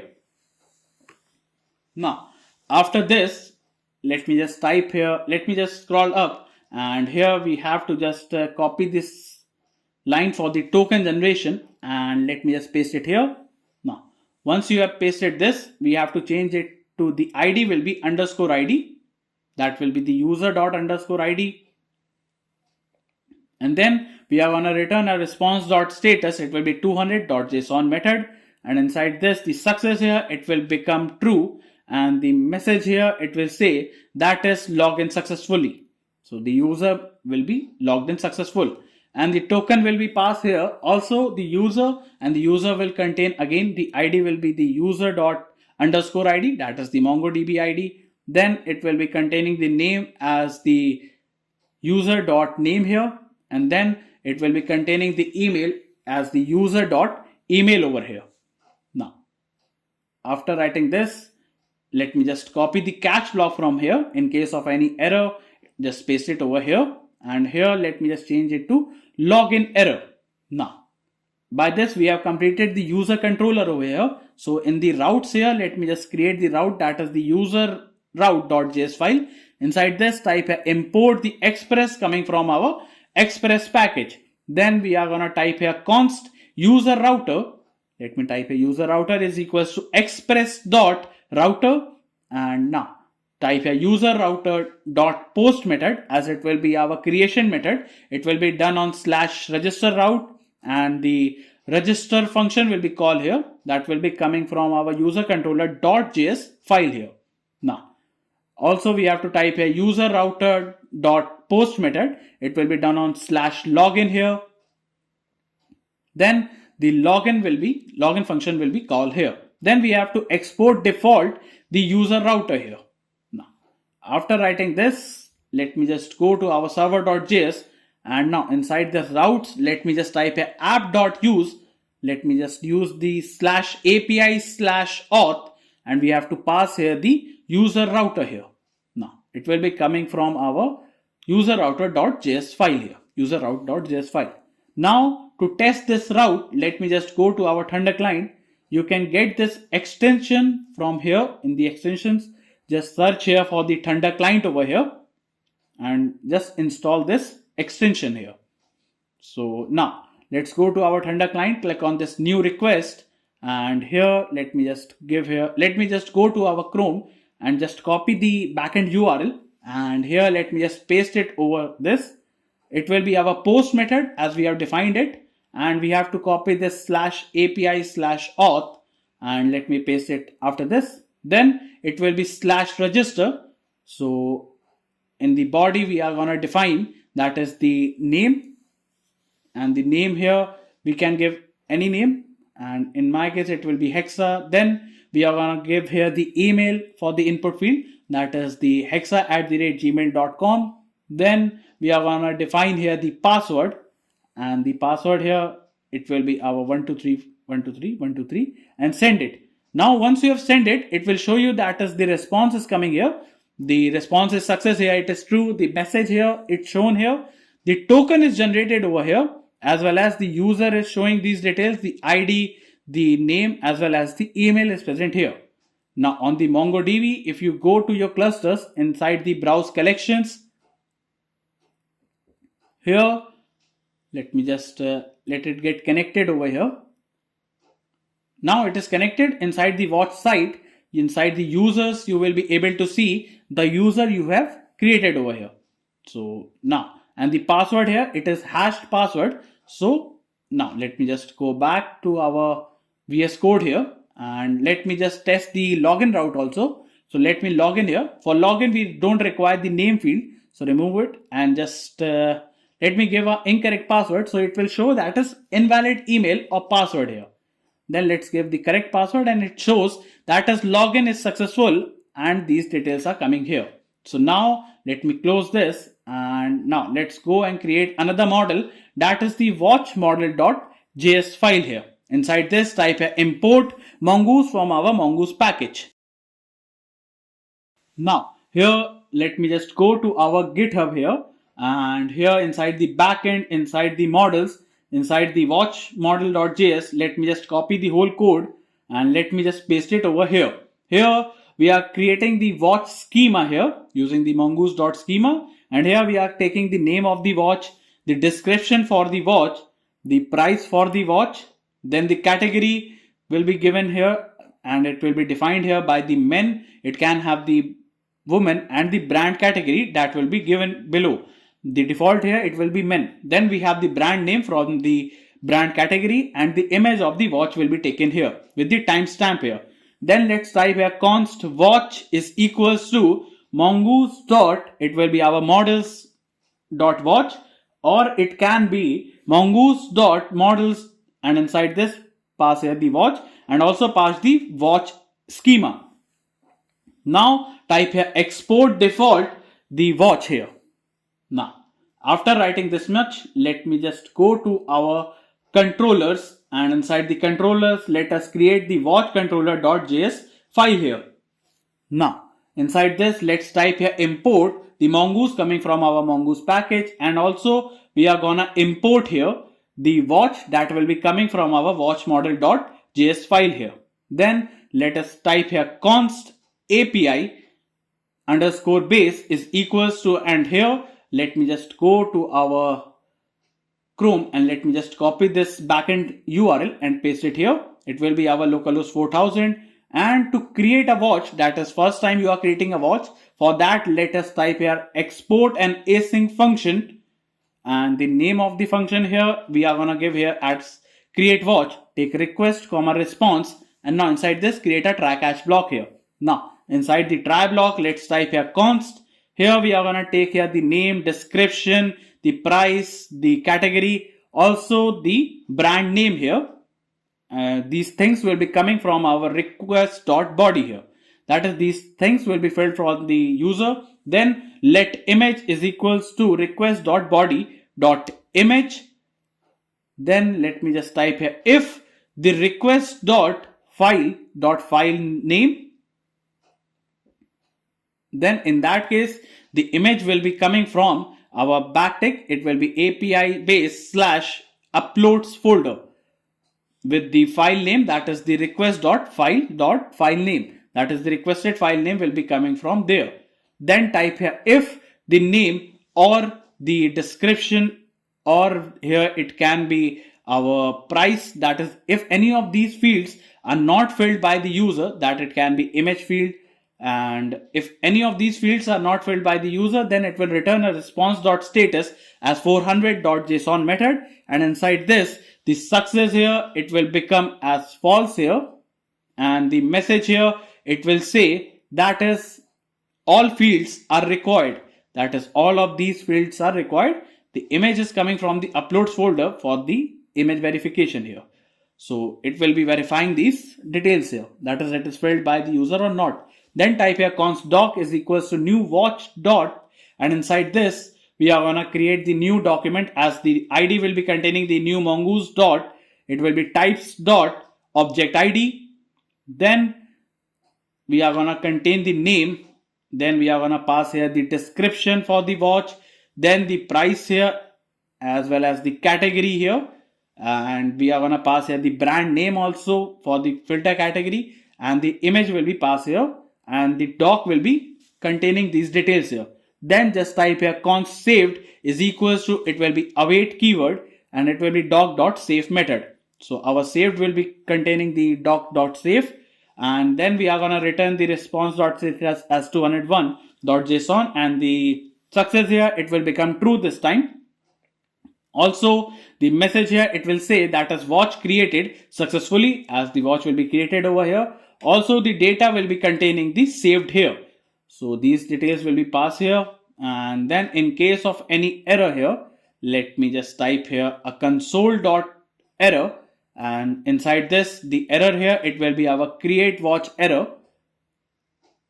And now we are going to pass here the ERR here, and then we are going to return a response.status, and the status here, it will be 500.json, and inside this, the success here, it will become false here, and the message here, it will say that is server error.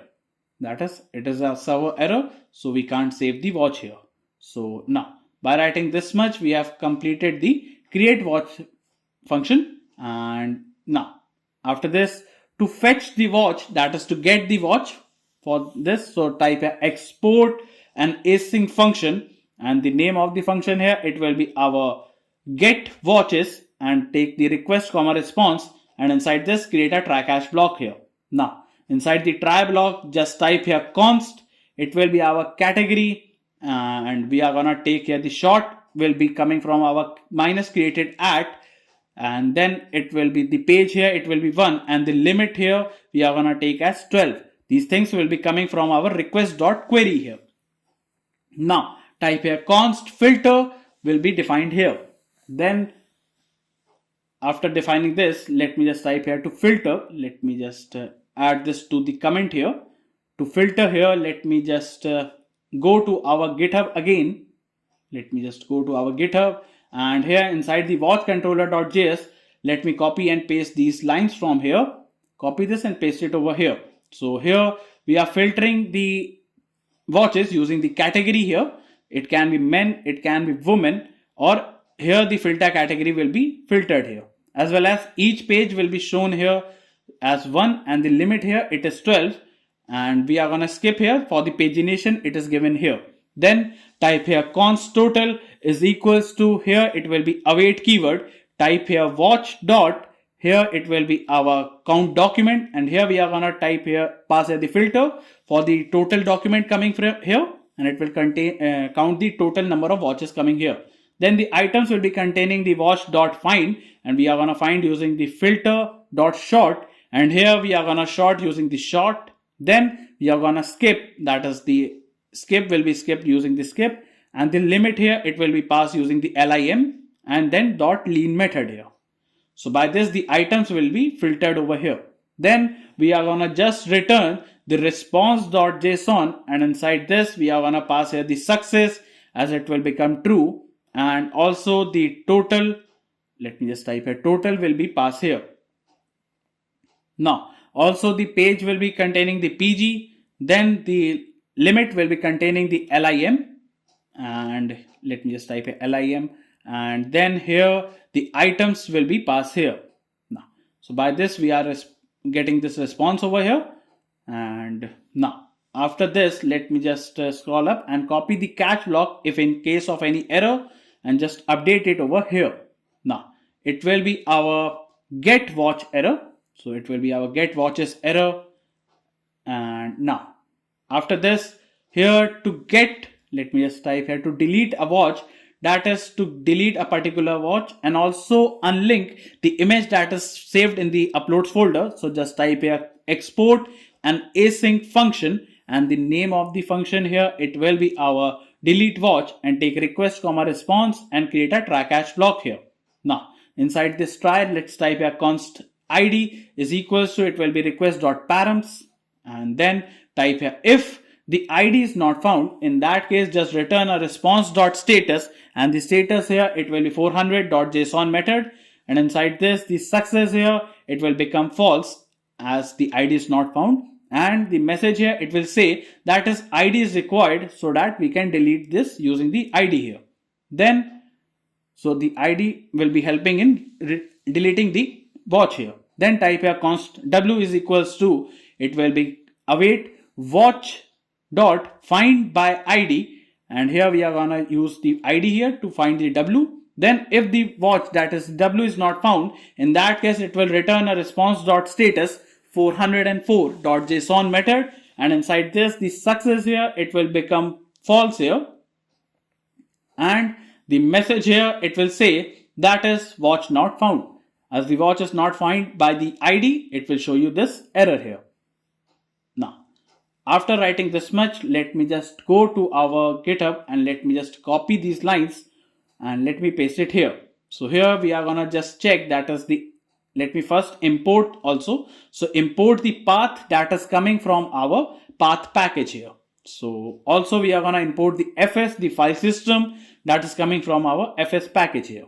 Now, after writing this much, let me just explain you this. That is the, if the image is present here, then we are gonna normalize it and it will be starting with the uploads folder. If it is, then we are gonna just unlink the image from the uploads folder here. That is, we are gonna remove the image here. Then we are gonna type await watch dot find by id and delete, and we are gonna pass the id here. Then it will just return a response dot json, and inside this, the success here, this time it will become true as the watch will be deleted, and the message here it will say that is watch deleted successfully here. Now, after writing this much, let me just scroll up and let us copy the cache block from here. And now let me just update the cache block here. It will be our delete watch error. Now, after writing this, we have completed the delete watch also. So let me just type a function to get the watches by brand name.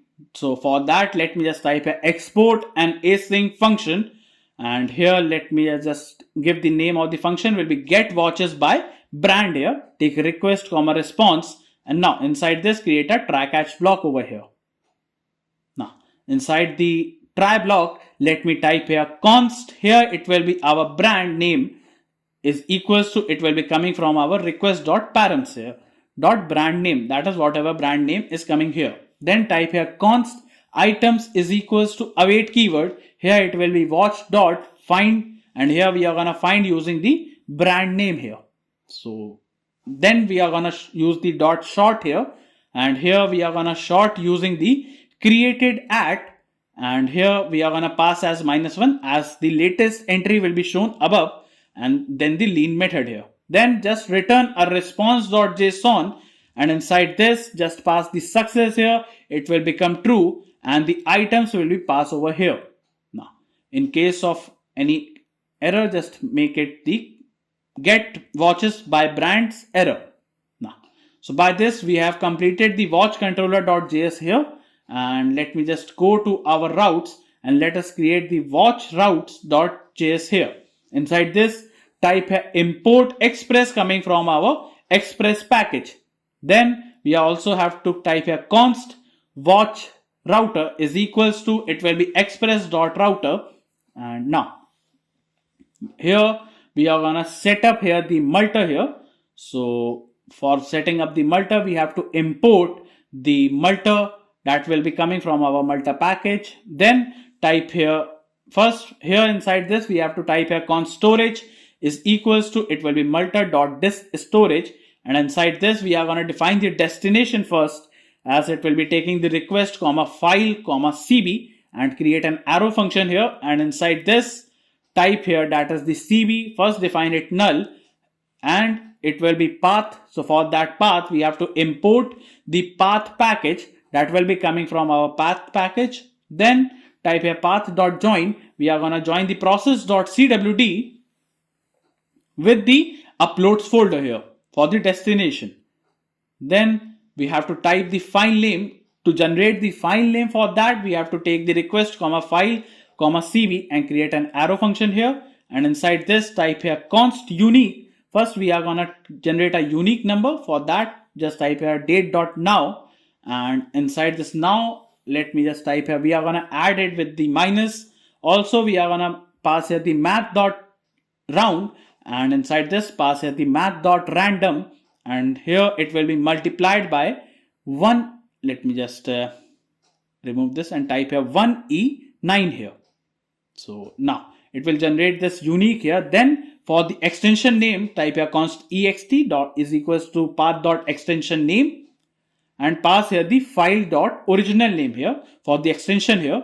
Then the cb here, it will be passing the null, and then we are gonna pass the name as watch. First the unique will be coming here with the extension name here.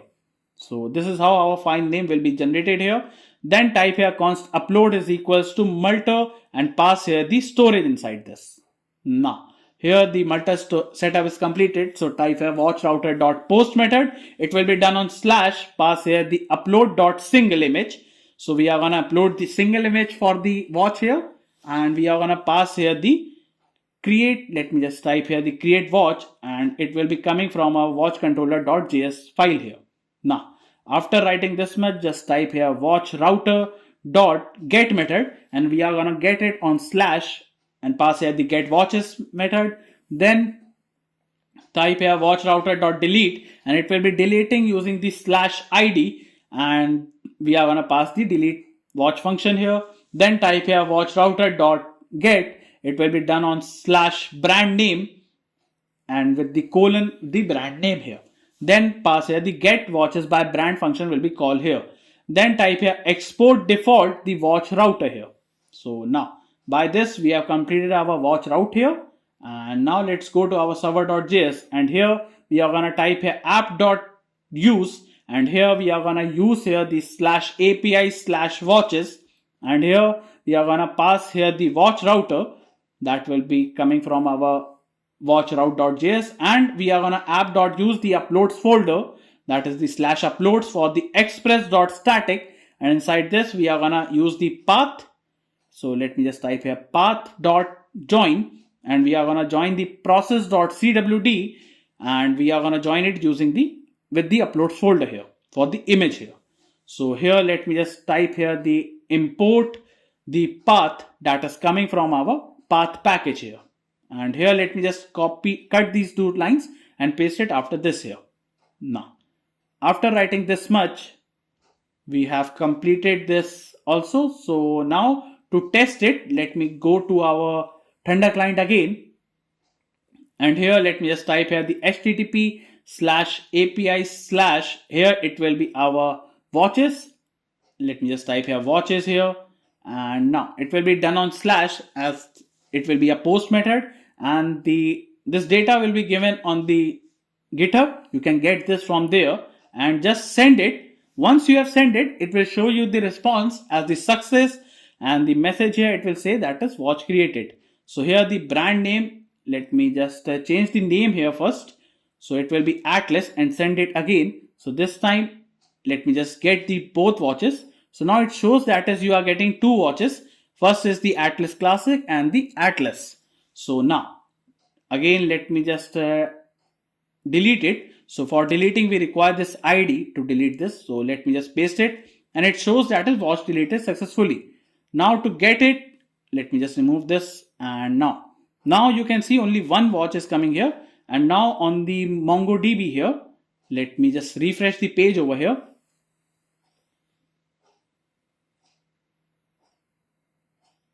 Now here inside the watches, let me just go to watches, and inside the watches here you can see the watch you have created is coming over here.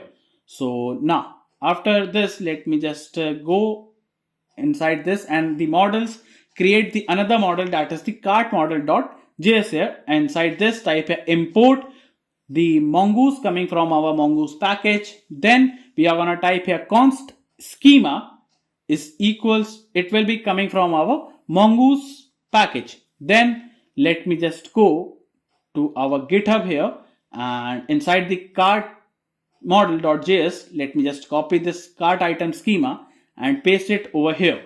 Now here this is the cart item schema. For that we are taking the product ID, that is for the ID, then the name of the product we are taking, the image for that particular item, then the price for that particular item, quantity, it must be, if it is in cart, it must be at least 1. So in default it is 1, and minimum it should be 1 as it is in the cart here, and the description will be taken here. Then just type here const, here it will be our cart schema is equals to new schema, and inside this we are gonna pass here the user, that is they'll be coming from our type, it will be our schema dot types dot object ID, and the reference here, the user reference will be coming from user, and it will be required as true, as only a particular user can see and his or her cart here and can access his data from there.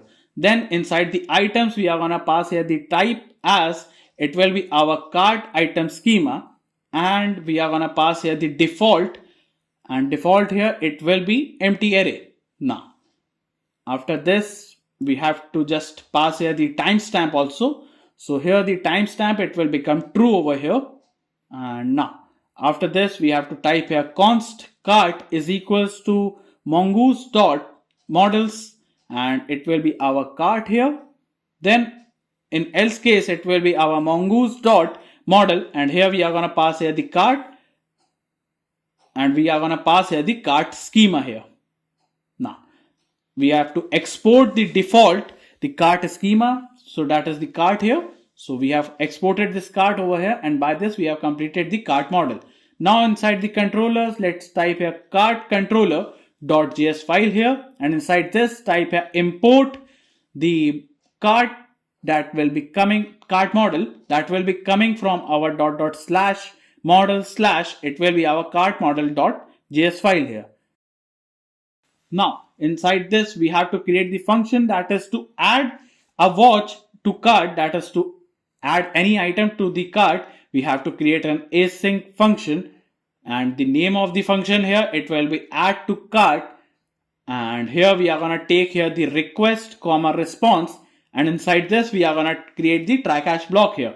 Now inside the try block let's type here const the user id, it will be coming from our request.user._id, that is the MongoDB ID. Then if the user is not found, that is if the user is not present using the user ID, then in that case we are going to return the response.status as 401.json, and inside this the success here it will become false, and the message here it will say that is you are unauthorized, that is you are not authorized to add items to the cart here.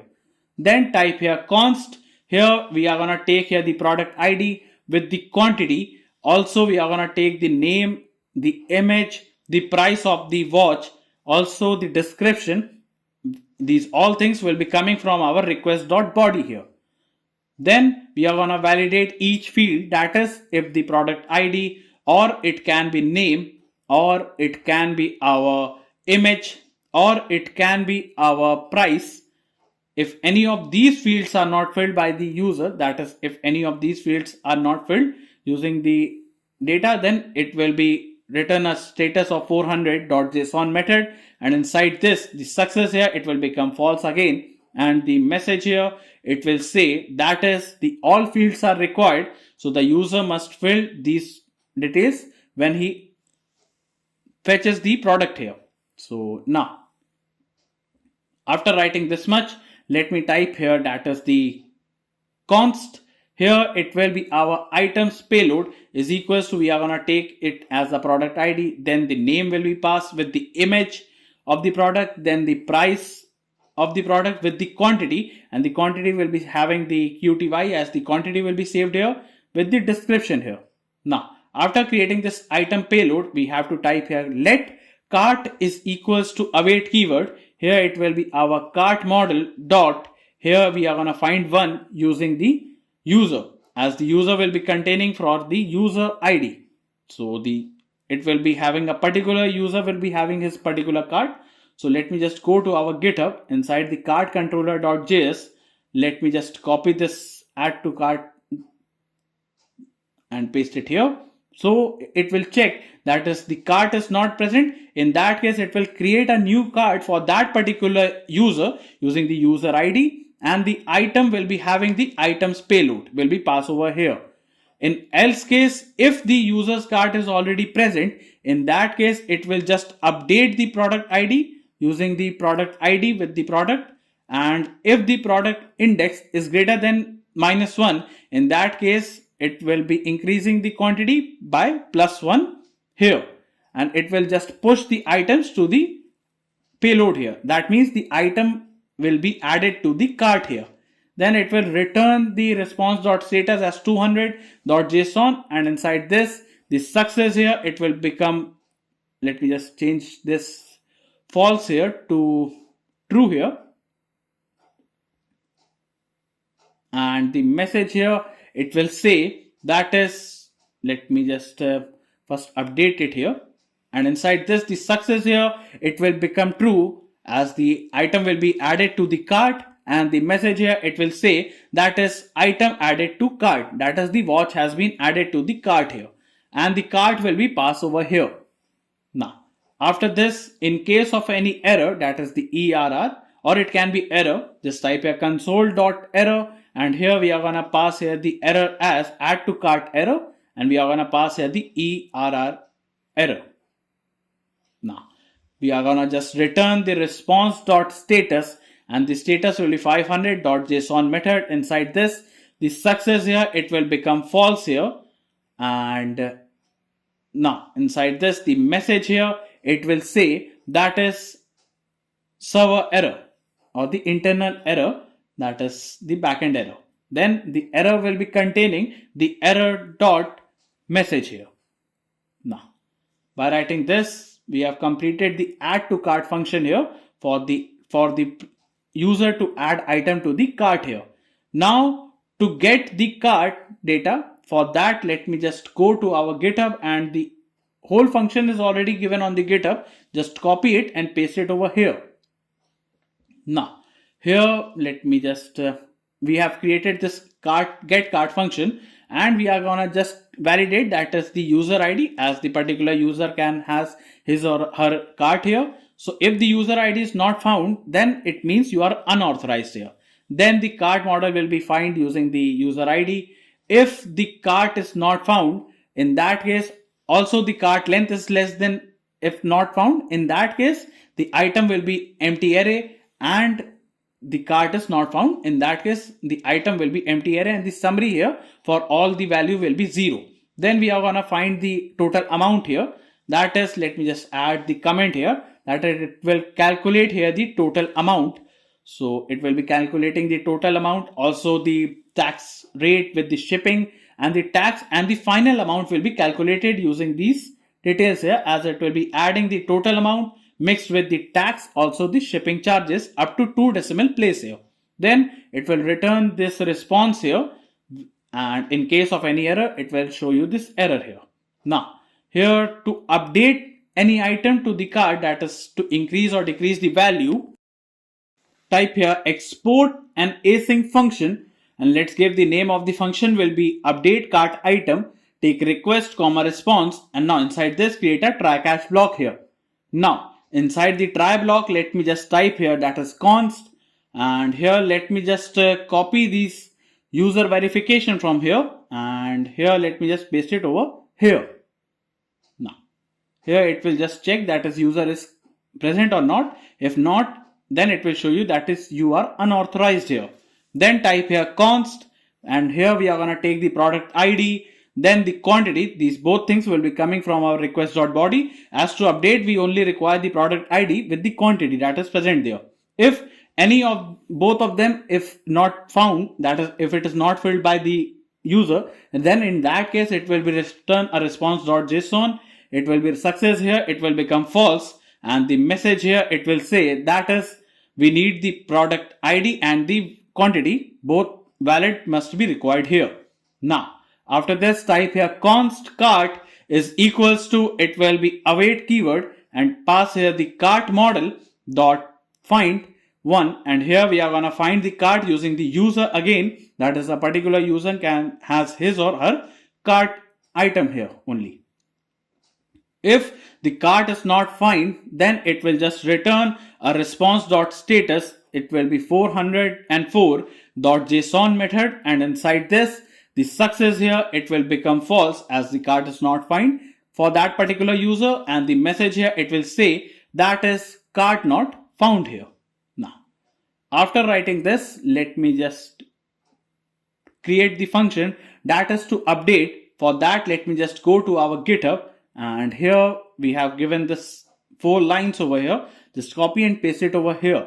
So here we are gonna just get the index, that is IDX, using the cart item, that is the particular item product ID will be equals to that particular ID. If it is, then if it is not, in that case it will return that is item is not found in the ID if the index is -1, and if it is the item is 0, then it will be increasing the ID by 1, and the item will be having that particular item's quantity here. That is, it will be increased by 1, or it can be, if it is decreased then 0, it will show that its item is removed in the cart here. Then it will just save the status as 200, and the success here, it will be true, and the message here, it will say that is cart updated successfully, as the cart.save will be found here and the cart will be passed here. So the updated cart items with the values will be passed here. Then let us copy the cache block from here and update the cache block from here. Then this time here, let me just change it to error updating the cart here. And now here, let us create another function that is to remove the item, from the cart here. So for that, just type export an async function, and let's give here the name of the function here. It will be remove cart item, take request comma response, and inside this create a try catch block here. Now inside the try block, let me just scroll up, and again we have to copy this user verification from here, and all we need to do is just paste it here. Now once you have pasted this, now after this type here const. Here we are gonna take again the product ID here. This will be coming from our request dot params. So this thing will be coming from our request dot params. Then if the product ID is not found, then in that case return a response dot status. It will be 400.json, and inside this the success here, it will say that it is false, and the message here, it will say that is the product ID is required. That is, we require the product ID to find the particular product here. Now after this, let me just scroll up, and here we have to copy this cart verification also, and let me just paste it here. That is for particular user, the particular cart for that particular user is find or not. If not, it will show you this error. Just type here cart.items is equals to cart.items dot. Here we are gonna filter, and here we are gonna filter the item and create an arrow function. It will be string and pass here the item dot product ID, and it's not equals to, here it will be string and pass here the product ID. If it is not equals to, that means the product has been removed from the cart, and we are gonna update the cart, that is the cart.save here. So if the product ID is not equals to that particular product ID, that means the item has been removed from the cart. Then just return the response.status as 200.json method, and inside this the success here, it will say that is, it will be true, and the message here, it will say that is item removed successfully from the cart, and the cart will be passed here. The updated cart will be passed here. Then just copy the cache block for the error and just update the cache block here. Now this time it will be changed to our remove from cart error, and now after writing this, we have to just update this also, that is error in removing the cart item. Now after this, here to clear the cart immediately, that is if we click on the clear button, it will just immediately clear the cart. For that, just type here const clear user cart is equals to an async function, take request comma response, and now inside this we have to create it as an arrow function and create a try catch block here. Now inside the try block, let's type here that is first, again we need the user verification. So for that, let me just copy it from here and paste it here. Now after this, we have to type here const cart is equals to await keyword. We are gonna use the cart model dot find one, and again we are gonna find using the user, and the user ID will be passed here. Then we have to type here that is if the cart is not found, in that case just return a response dot status, and the status here, it will be 200. That means the cart is not found, so we don't have to clear it. So just the success here, it will become true, and the message here, it will say that is cart is empty, that is there is no item in the cart here, and the cart will be passed here with the items, and the item will be empty array here. Now after writing this, we have to type here the cart.items is equals to empty array, and we have to pass here the await keyword. It will be cart.save, and we are gonna update the cart here. Then just return a response.status, and the status here, it will be 200.json method, and inside this, the success here, it will become true again. Then the message here, it will say that is cart cleared and successfully, and here we are gonna just pass here the cart here. Now, after writing this much, let me just go and let me just first copy the cache block from here, and here let me just update the cache block here. Now, here the error will be changed, that is clear from cart error, and here it will be changed to our clear cart error, that is clearing the cart error is present here. Now, so by this we have completed the cart controller also, and now let me just go to our middlewares and create the auth.js for the user verification, as we are getting this user. So for that we have this JWT that will be coming from our JSON web token. Then we are going to also import the user that will be coming from our /model/ it will be user model.js file. Then we have to type here const. Here it will be JWT, and for that let me just go to user controller and copy this line from here, as the JWT secret has to be similar to what we have written there. So just type here export the default and async function, and the name of the function here, it will be auth middleware take request comma response as well as the next. And now inside this type here const. First we have to acquire the token. So for that just type here const header is equals to request.headers.authorization. Then if the auth header is not found, or the auth header dot the starts with, it will be starts with the bearer and a space here. And now if it is not found, in that case just return the response.status, and the status here, it will be 401.json. Inside this the success here, it will become false here, and the message here, it will say that is not authorized, or the token is missing over here. Now once you have grabbed the token, then we have to just type here const token is equals to auth header dot split, and here we are gonna split with the space here for the one here. Now after this, once you have cached the token, then we have to just verify and attach the user object here. So create a try catch block. Inside this type here const payload is equals to, it will be jwt.verify, and here we are going to verify the JSON the token with the JWT secret. Also type here const user is equals to await keyword. Here it will be user.find by id, and here we are going to pass the payload here .id here. Now also we are going to select it. Let me just type here .select here. We are going to exclude the password here. So we are going to select the user excluding the password. Then type here if the user is not found, in that case just return a response.status, and the status here, it will be 401.json, and inside this the success here, it will become false, and the message here, it will say that is the user not found here. So the user will be not found over here. Now after this we have to type here request.user is equals to user here. Then we are gonna pass here the next here. Now in case of any error, just type here that is the console.error, and here we are gonna console the error as JWT verification failed, and we are gonna pass here the ERR. Also we are gonna return a response.status. It will be 401.json method, and here inside this let me just type here the success here, it will become false here, and the message here, it will say that is the token invalid or missing, that is the, or it is expired here. So the token, so for that function the auth middleware we have created this. So just create the cart route.js here in the routes folder and type here import express coming from our express package.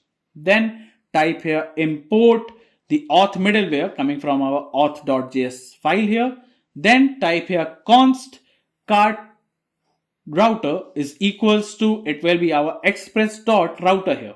Now after this just type here that is the cart router dot post method. It will be done on /add route, and the auth middleware will be passed here. Also the add to cart will be passed here. The add to cart will be coming from our cart controller dot, let me just type a .js file here. Now after this, type here cart router dot get method, and it will be get on slash, and the auth middleware will be passed here. Also we are gonna pass here the get cart function here for the user here. Then cart router dot put method, it will be for the updation here, it will be done on slash update route, and the auth middleware here will be passed here with the update cart item over here. Then the cart router dot delete method, it will be done for the slash remove route with the slash product ID, and then the auth middleware will be passed here. Also the remove from cart, that is the remove cart item function, will be passed here. Also the cart router dot delete method, it will be done on slash clear route, and the auth middleware will be passed here for the user verification, that is the user is coming from the middleware here, and the clear cart will be passed here. Then we are gonna just export the cart router here. So now let's go to our server.js, and now after this we have to type a app.use, and we are gonna use the slash API slash cart, and we are gonna pass here the cart router over here. Now we are gonna test the cart router using the front end later. So let me just go to our models, and let us create the order model.js here, and inside this type here import the mongoose coming from our mongoose package. Then also type here const, here it will be our schema. Also we are gonna pass here the models, then we are gonna pass here the model will be coming from our mongoose here. Now after this, here we are gonna define here the schema, that is the item schema here. So for that, let me just go to our GitHub, and inside the models, inside the order model, we have to just copy this whole code from here, and let me just paste it over here. Now once you have pasted in the item schema, we are defining the new schema. We are taking the product ID for that particular item, then the name of that particular item, the image, the price, the quantity, and the quantity here, it will be minimum 1 as the item is in the cart here. So for that particular item, we are taking this description also, and according to that, we are creating the order schema, that is the schema for the booking here. So for that, we are taking the order ID, that will be unique ID, that is coming here.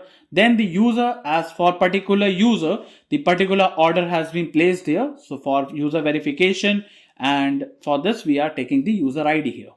Now the name of the user, then the email here, then the phone number, as well as the address, and the item will be having the item schema, and by default it will be empty array. Then the shipping charges will be calculated, as well as the total amount, the tax amount here. Then the final amount will be taken here, as well as the payment method. It can be either the online here, it can be either cash on delivery. Then the payment status, it can either be unpaid or it can be paid here. By default it will be unpaid over here. Then the session ID for the Stripe here, and the order status will be taken here. It can be either pending, it can be either completed, it can be either confirmed or cancelled here. By default it will be pending here. Then the timestamp also, just type here const order is equals to, it will be our models dot, it will be order, or it can be model, and inside this we are gonna define here the order here when with the order schema pass here. Also we are gonna just export the default here. Default keyword means that is you are just only exporting the order here. So now, so by this we have completed this order model. In controllers, just create the order controller.js file here, and inside this just type here import the order coming from our order model.js file here. Then we are gonna also import the Stripe that will be coming from our Stripe page, and then let's go and search here on the Chrome. Let us search here for the Stripe, and now click on this first link. Now click on the sign in. Now just select here the sign in here with the Google here. Now select your account. Now click here on the continue. And now you will be redirected to your dashboard on the right side inside the API keys here. Just copy the secret key over here, and now inside the .env just type here that is the stripe underscore secret underscore key and just paste it over here. Now we have to wrap it inside the single inverted commas here. So now after this, now type here import the v4 as UUID v4 that will be coming from our package, that is the UUID package. Then just type here const stripe is equals to new stripe, and inside this type here the process.env, and inside this just go to .env and let us copy the stripe secret key as it has to be similar what is written here, and put a comma and pass here the API version. You can give here any version you want. In my case it will be 2023 version, and type here to create an order. For that, let me just go to our GitHub here, and inside the order controller.js the whole code for the create an order is present here. Just copy the whole code from here and paste it over here. Now let me explain you the code. That is to create an particular order, it will be an async function, and here we are gonna take here the name, email, phone number, address. These all things will be filled by the user that will be coming from our request.body here. Then we are gonna also take the item and the payment method that will be coming from our request.body. Then if any of these fields are not filled by the user, then in that case it will show you the error here. Then we are gonna normalize item, that is we are gonna check each item for this. That is the product ID will be containing the product item.product ID, the name, the image of the watch, the price of the watch, how much quantity of that particular watch is present here, as well as the description. And then we are gonna return each thing, the name, image, the price, the quantity, as well as the description over here. Then for the normalized payment method, if the payment method is equals to the COD, that is cash on delivery, then in that case it will be cash on delivery. In else case it will be online here. Now here we are gonna just calculate the totals value, that is the total amount, the subtotal things will be calculated over here. So now after that we are just gonna create and generate our order ID, which will be coming from our UUID v4 here, and then this is how we are gonna save it inside our database. That is, we will be having the order ID that will be coming from our UUID v4 here, a unique ID. Then for the user ID, we are taking this till will be defining, that is for a particular user, this order will be created here. Then the name, the email, the phone number, the address, these things will be coming from the user. Then the item will be storing the normalized item, then the shipping charges, then the total amount, the tax amount here, the final amount, as well as the payment method. It can be either COD or online here. Then the payment status, it will be unpaid here. And then we are gonna just check, that is if the payment method is online, we are gonna create a line items, and inside this the price data, the currency here it will be INR, and the product data will be containing the name of that particular item here. Then the unit amount will be this, and the quantity will be storing the item.quantity here. Then if the tax amount is greater than 0, in that case the unit amount will be tax amount multiplied by 100 here. Now here for the session ID, we are gonna create this checkout session here, and we are gonna create the session here for the checkout here. And then the payment method here, it will be card here, and the mode of the payment here, it will be payment. Then the line item will be passed here with the email also, and this is the success as well as the cancel URL. To define this front end URL, just copy it, paste it here, and now all we need to do is open a split terminal and type a cd front end, and inside this type a npm run dev here, and here just copy this front end URL, and here just paste it over here, and you can close this from here, and we have to keep it inside the inverted commas. So now after this, let me just close this, and now after defining this, the success URL will be checkout session ID will be found inside that. In cancel there will be no ID. Then the order will be created over here having the session ID, as well as the payment status will be unpaid here, and the new order will be saved inside the database over here, and according to that it will return you the response over here. again the order will be safe here and the response will be passed here. For the online, it will be passed like this, and the offline will be having this null here. Then to confirm the payment, that is the payment is done. So for that, we have to type here an export a const confirm payment is equals to, it will be an async function. Take your request comma response comma next and create an arrow function here. Now create a try catch block here, and now inside the try block just type here const session id is equals to, it will be coming from our request.query. Then we have to type here if not found the session id, that is the session id is not found. In that case, it will return a response.status as 400.json method, and inside this the success here, it will become false as the session id is not found, and the message here it will say that is session id is not found or it is required here. So the session id is required to open the checkout payment gateway, and then type here if the stripe, or just type here if not found the stripe, then in that case it will just return a response.status, and the status here it will be 500.json. Inside this just type here the success here, it will become false, and the message here it will say that is stripe is not configured, that is you haven't configured the stripe payment gateway, so it will show you that particular error. So here we have to just cut it from here, and we have to increase the bracket and paste it over here, and here we have to give a comma also.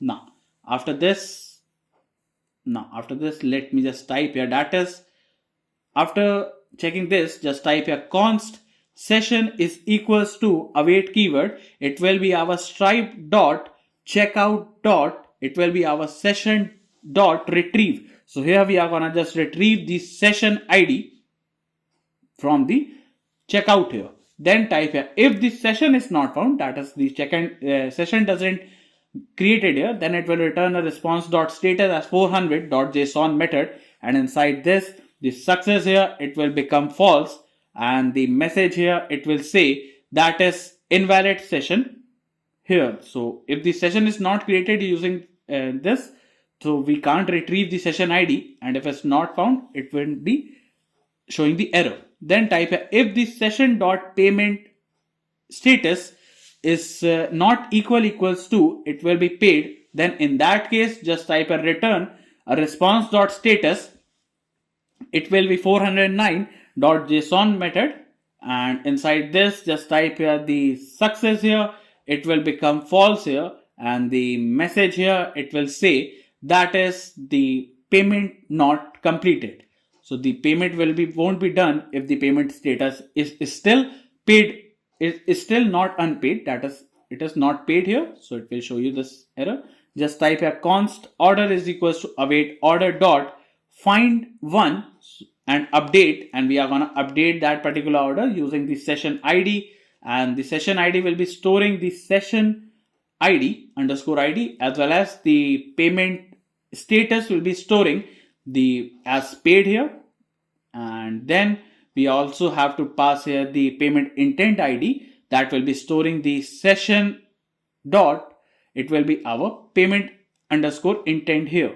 Also we are going to pass here the new as true, so the order will be get updated over here as the payment will be paid over here. Then type here if the order doesn't get updated, that is if the order is not found, then we are going to just return the response.status as it will be our 404 and .json, and inside this the success here it will become false, and the message here it will say that is order, let me just type here order not found here. So now after this we have to just type here a return a response.json, and inside this time the success here it will become true as it will get updated, and the order will be passed over here. Then in case of any error, so let me just change it to err, and in case of any error just type a next and pass here the error over here. Now after this we have to type here that is to get orders. For that just type a export const get orders is equals to, it will be an async function, and let's pass here the request comma response comma next and create an arrow function. Inside this, create a try catch block here. Now, inside the try block, let me just type here, it will be our const. Here, it will be our search is equals to, it will be empty string. Then type a status is equals to request.query. So these both things will be coming from our request.query. Then type a const filter will be defined here. Then type here if the, let me just type here, if the status, then the filter dot order status is equals to, it will be our status. So this thing will be helping us in the filtration here. So for that, let me just go to our GitHub, and here all we need to do is just copy this filter over here and paste it over here. Now here you can filter the search using this, that is the order ID you can filter here. So let me just add a comment here, that is acts as a filter over here. So these things will be acts as a filter here, and it will be giving you the order, that is the current order will be coming on the top here. That is the latest order will be coming over here, and it will return you these details over here. Now, here we are gonna take the total number of order by the count documents here, then the pending orders, the processing orders, the shipments order, the delivered, the cancelled, as well as the payment pending orders. These all are the filters over here. And in case of any error, just pass here the next and pass here the ERR here. Now, after writing this much, we have to type here another function, that is to get the user orders. So for that particular thing, just type a export a const get user orders is equals to an async function, take request comma response and create an arrow function. Inside this, create a try catch block here. Now, inside the try block, let me just type here, if the request.user.id is not found, in that case, just return a response.status. It will be our 401.json, and inside this, the success here, it will become false, and the message here, it will say that is the user is not authorized here. That means the user ID is not linked to that particular order here. Then type here const orders is equals to await keyword, type here order.find, and we are going to find using the user, and the user will be having the request.user.mongodb id dot short, and here we are going to short using the created at, and the created at will be -1, that is the latest order will be shown first here. Then dot lean method, just type a return a response dot status, and the status here, it will be our 200.json method, and inside this pass here the success here, it will become true, and the order will be passed here. Now, after this, in case of any error, that is the ERR, and in case of any error, just type a console.error, and inside this error, just pass here the get users order error and pass here the ERR and return a response.status, and the status here, it will be 500.json, and inside this, the success here, it will become false, and the message here, it will say that is server error. Now, after writing this, let me just add another function, that is to update a particular order. So to update the order, we have to type a export const. It will be our update order is equals to an async function, and take here the request comma response comma next and create an arrow function, and inside this create a try catch block here. And now inside the try, just type here the const order status is equals to, it will be coming from our request.body. Then if the order status, let me just type if the order status is equals to undefined, that is the status is not defined there, then in that case just return a response.status, and the status here, it will be 400.json method, and inside this the success here, it will become false here, and the message here, it will say that is order status is required here. Now, after writing this much, we have to also type here that is const updated is equals to pass here await keyword and type here order dot find by id and update, and here we are going to update the request dot parents dot id, And also we are going to pass here the order status will be updated here, and the new will be true here, as the updated will happen over here.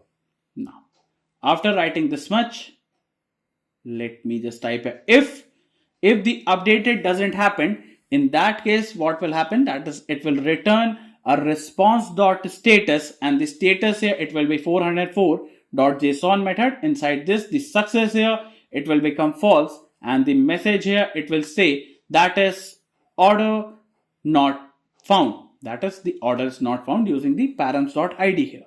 Then we have to type here return a response.json, and inside this, the success here this time it will become true, and the order will be updated here, that will be containing the updated order here. So now after this, in case of any error, just type here next and pass here the ERR here. Now after writing this, now to delete an order, that is to delete a particular order, for that just type here const delete order is equals to an async function, and inside this take request comma response and create and next and create an arrow function, and inside this create a try catch block here. Now inside the try block, let me just type here const deleted is equals to, it will be an await keyword, and inside this just type here that is the order dot find by id, and here and delete, and here we are going to find it using the request.params.id. Then also we are going to type here .lean method. Now if the delete doesn't happen, if the deleted doesn't happen, in that case we are going to return a response.status, and the status here it will be 404.json method, and inside this the success here it will become false, and the message here it will say that is order not found here, that is the order is not found by the id here. Then if it is found, then it will just return a response.json, and the success here it will become, this time it will become true, and we are gonna, let me just type here that is the message here it will say that is order deleted successfully here. So the order will be deleted here if it is found by the params.id here. Now in case of any error, it is ERR, just type here next and pass here the ERR over here. Now after writing this, we have completed the order controller.js also. So let me just go to our routes and let us create our order route.js file, and inside this type a import express coming from our express package. Then type here import. So here we are gonna import the auth middleware for the user validation. .js here will be coming from auth.js file. Then type a const order router is equals to, it will be express.router. Then we have to type here that is the order router dot post method, and it will be done on slash, and we are going to pass here the auth middleware with the create order that will be coming from our order controller.js file here. Now after this, we have to type here order router dot get method, it will be done on slash confirm. Also we are going to pass here the confirm payment here. Then we have to type a order router dot get method, it will be done on slash my. Then the auth middleware will be passed here, and it will get user orders here. Then we are gonna pass here the order router dot get method, it will be done on slash, and it will get you all the orders that will be helping in the admin panel. Then type here order router dot put method, and it will be done on slash id, that is the particular order can be updated over here, and the update order will be passed here. Then order router dot delete method, it will be again done on slash id, that is the colon id, and the delete order function will be called over here. Then we are gonna just export the default the order router over here. Now after this, we have to import the delete order as it is not imported here. Now it is imported over here. So now let me just go to our server.js, and now inside this we have to type here that is app.use, it will be using the slash API slash order, and we are going to pass here the order router over here, and the order router will be coming from our order route.js file here.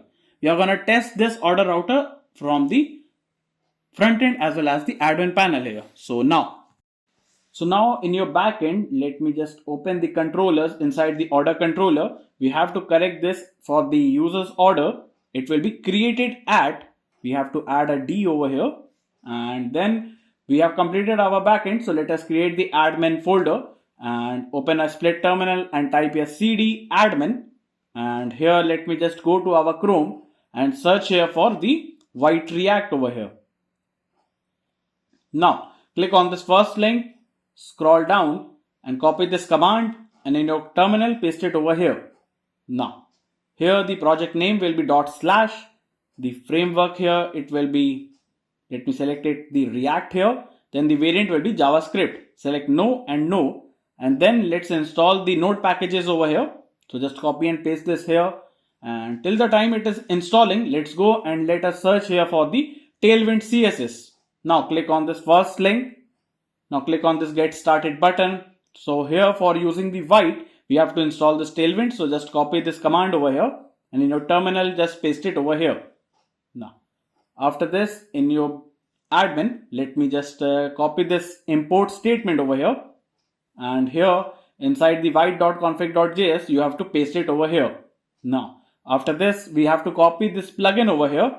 And just copy it. And in your plugin, just put a comma and paste it here. Now, after pasting it, let me just copy this import statement.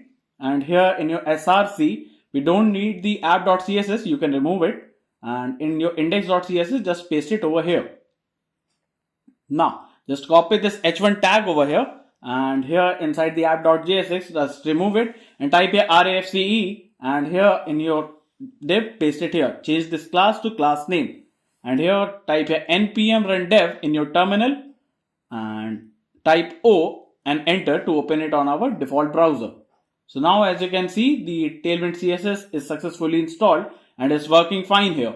So now let's go back here, and here inside the main.jsx, let me remove the strict mode from here. And now in your index.html, let me just give the title as admin, or just let me just change it to watch site admin here. Now after writing this, let me just terminate this, and let me just go and search here for the React router DOM package. And click on this first link, copy this command over here, and now in your terminal paste it here. Now let's go back and close this here, and let me just type here npm run dev again, and let me just refresh the page here. So it's working fine, and here we have to wrap our app component into the browser router. So just let me type here the browser router that will be coming from our React router DOM. So cut the app from here and paste it inside this. Now we have to remove the import statement for the strict mode also. So now after writing this, let me just go. So now let me just show you in your assets, you can paste the dummy styles that will be given in the description box. You can get this dummy styles from the given link in the description box for the admin panel here. So now let's go and create the pages folder here, and let us create the components folder in the src here. And inside the components, let me just create a component that is the navbar.jsx component, and type here RESTful. Then in your pages, let us create the page for the add.jsx and type here RESTful. Here we have to import the navbar, and let me just go to app.jsx, remove the whole code from here, and now open the empty fragments, and inside this create a route tag, and inside this create another route tag, and the path here it will be on /, and the element we are gonna render here, it will be our add element. So now after writing this, let me just go to our navbar and type here navbar here. So now on the UI, you can see that is the navbar is present here. So now let's go back and let us create the navbar over here. So let me remove the navbar, and here let me type here import, and here we are gonna import the navbar styles coming from our dummy styles, and here we are going to use these CSS property for our this particular component over here. So now after this, here let me just give here the class. First we have to remove the div from here. So let me remove the div and create a header tag, and inside this give the class name here, it will be our navbar styles dot header. Then create a div tag, and let's give the class name to this div. Here it will be navbar styles dot container. Then inside this create another div tag and a class name. Here it will be our navbar styles dot main bar. Then create another div tag and a class name to this div. It will be navbar styles dot, here it will be brand container. Then another div tag and a class name. Here it will be navbar styles dot brand logo. And inside this, for the logo, we have to go, as you can see on the UI, it is present here, the navbar. So here, let us search here for the Lucid React and click on this first link. Now for the npm, we have to copy this command, and now in your terminal, we have to paste it here. Now let's go to our icons here, and here let us search here for the clock icon. Now we have to select the icon for the clock. We have to expand it here, and for the React, we are gonna copy this statement, and let me just paste it after this. Now here let me run it again, the server, and now here let me just type here the clock icon will be imported here. Then the class name to this icon, it will be navbar styles dot, it will be our brand icon. Now after writing this, now let me refresh, and now you can see that is the icon is present here. Now after writing this much, now let us create the nav link. It will be coming from our React Router DOM package. The to property, it will be on slash, and the class name to this nav link, it will be navbar styles dot, here it will be brand text, and here the style here inside this, let me just go to our GitHub here, and inside the admin, inside the src, inside the components, inside the navbar.jsx, here let me just copy the style tag from here, and let me just update the style over here. Now after writing this much, inside the nav link, we have to type here chrono light, and now on the UI you can see that is chrono light is visible over here. Now after this, here we are gonna create the navigations for the desktop navigation status. So here we are gonna create the navigation. For that, create a nav tag, and let us give the class name to this nav. It will be navbar styles dot our nav container. Then inside this, a div tag and a class name. Here it will be navbar styles dot nav item container. Then inside this, first we have to create the component, that is, let me just type here const. Here it will be open comma set open is equals to, it will be our use, let me just type here equals to the use state hook, and the value here it will be false here. Then we have to type here const, it will be our nav item, and inside this we are gonna pass the to property with the icon, also the children over here, and create an arrow function here, and inside this, let me correct the brackets here, and inside this we have to create the nav, let me just type a nav link tag, and now inside this pass the to property as to, the class name here it will be our type is active, and if it is active, create an arrow function, and let me just type a backtick and type a navbar styles dot, here it will be nav item base, and here we have to add it with the is active. If it is, then it will be nav, let me just type a navbar styles dot, here it will be nav item active. In else case, it will be navbar styles dot nav item inactive. Now after writing this, pass here the on click property and an arrow function, it will be set open will be becoming false here. So now inside the nav link, we have to pass here the icon here, and we are gonna pass the icon as a tag and a class name. Here it will be our navbar styles dot, it will be our nav item icon. So now a span tag, and we are gonna pass the children's over here. Now, so by this we have completed the nav item also, and here inside this div, let me type here the nav item. The to property, it will be on slash, and here the icon, here we have to import the icon, that is the plus circle icon coming from our Lucid React here, and type here add over here. So let me just copy this nav item over here and paste it 2 times. Here let me just change it to slash list, and it will be changed to list over here. The icon here, it will be changed to, let me just change the icon to here to list here. Now after writing this, here this time it will be changed to our bookings, and here it will be changed to manage booking here. The icon here, it will be changed to our calendar check here. So now here on the UI, you can see all these things are present here, and once click, it will take you to that particular page here, that is to that particular route here.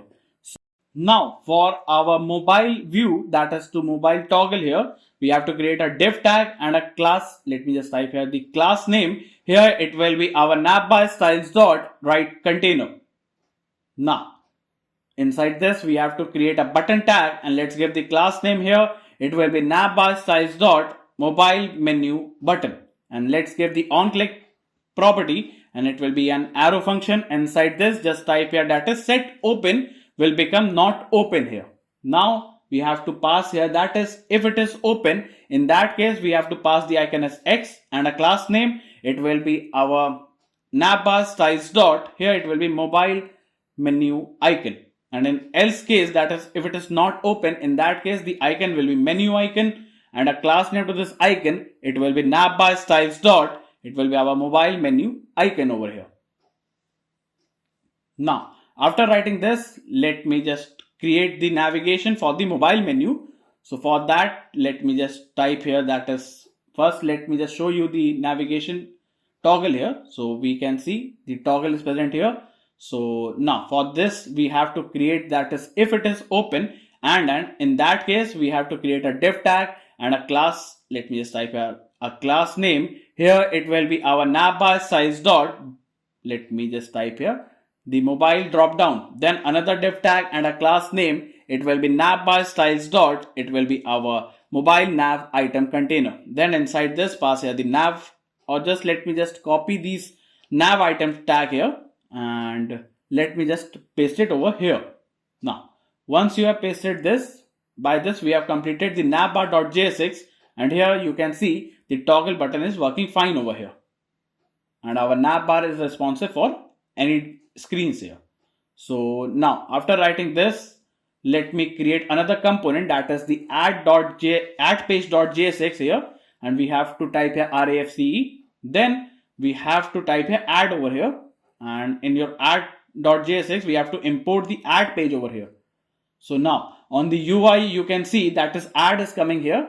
So now it is working fine here, and here let me remove the add over here and let us create the add page. For that, let me type here import the themes that is coming from our dummy styles, and here we are going to use these CSS property as well as these CSS property for our this particular component.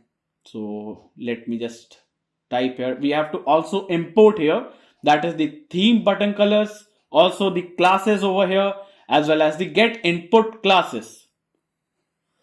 Now here on the GitHub inside the app page.jsx we have to copy these use state hooks, and here let me just copy, and after this we have to paste it here. Now here we have to import the use state hook from the React here, and here for the image file we are gonna save the image file. Here inside this the image preview URL will help you to show whatever file you have selected over here. The name will be setting this name field, the description, we are gonna take the price here. Then the loading will be managing the state, that is whenever it is in the loading state. The active color will be show the color, and the category will act as a filter, as well as the brand name will be acting as a filter over here. So now for the category over, so let me just copy these functions over here and paste it over here, and here we have to import the use ref coming from our React here, and this is our backend URL, that is the localhost 4000. And here let me just show you that is this backend URL we have pasted over here, and here inside the brands we have these filters that we have already declared in the front end. So this is the brand here, and the theme will have the active color inside this, and the input class will have the theme inside this. Now to see the preview, that is to see the what file you have selected over here, so for that let me just copy these functions over here and paste it over here. We have to import the use effect hook also, and here we are gonna see the image as an object here, and this will show you the brand over here, that is the category. If not brand, it will set the brand name as empty here. So it will also work as a preview over here. Once you clear the file input, that is you don't want that particular image, you can remove this from there. So let me just copy these functions, multiple functions over here, and let me paste it over here. Now once you have pasted this, Here for the image change, here this is the input change, that is whatever file you will select, it will be show you on the image field over here. And the file must be with a minimum size of 5 MB here. So now here once you have filled the form and submitted it to the server, it will reset the form to its initial state. So it will just reset the form to its initial state over here. So now here for the handle submit, this is how we are gonna pass the data to the server. That is, we are gonna submit the data using the post method here. So here we are using the e.prevent default so that the page won't be reload each time we make some changes. And here we are gonna just validate each field over here, and the set loading will be true for the starting, and we are gonna append each field with the details over here, and then we are gonna pass here the Axios. So for Axios we have to type here npm install Axios in the terminal, and once it gets installed, just type here npm runtime again. So we have to import the Axios. For that, let me just scroll up and here type here import the Axios coming from our Axios package.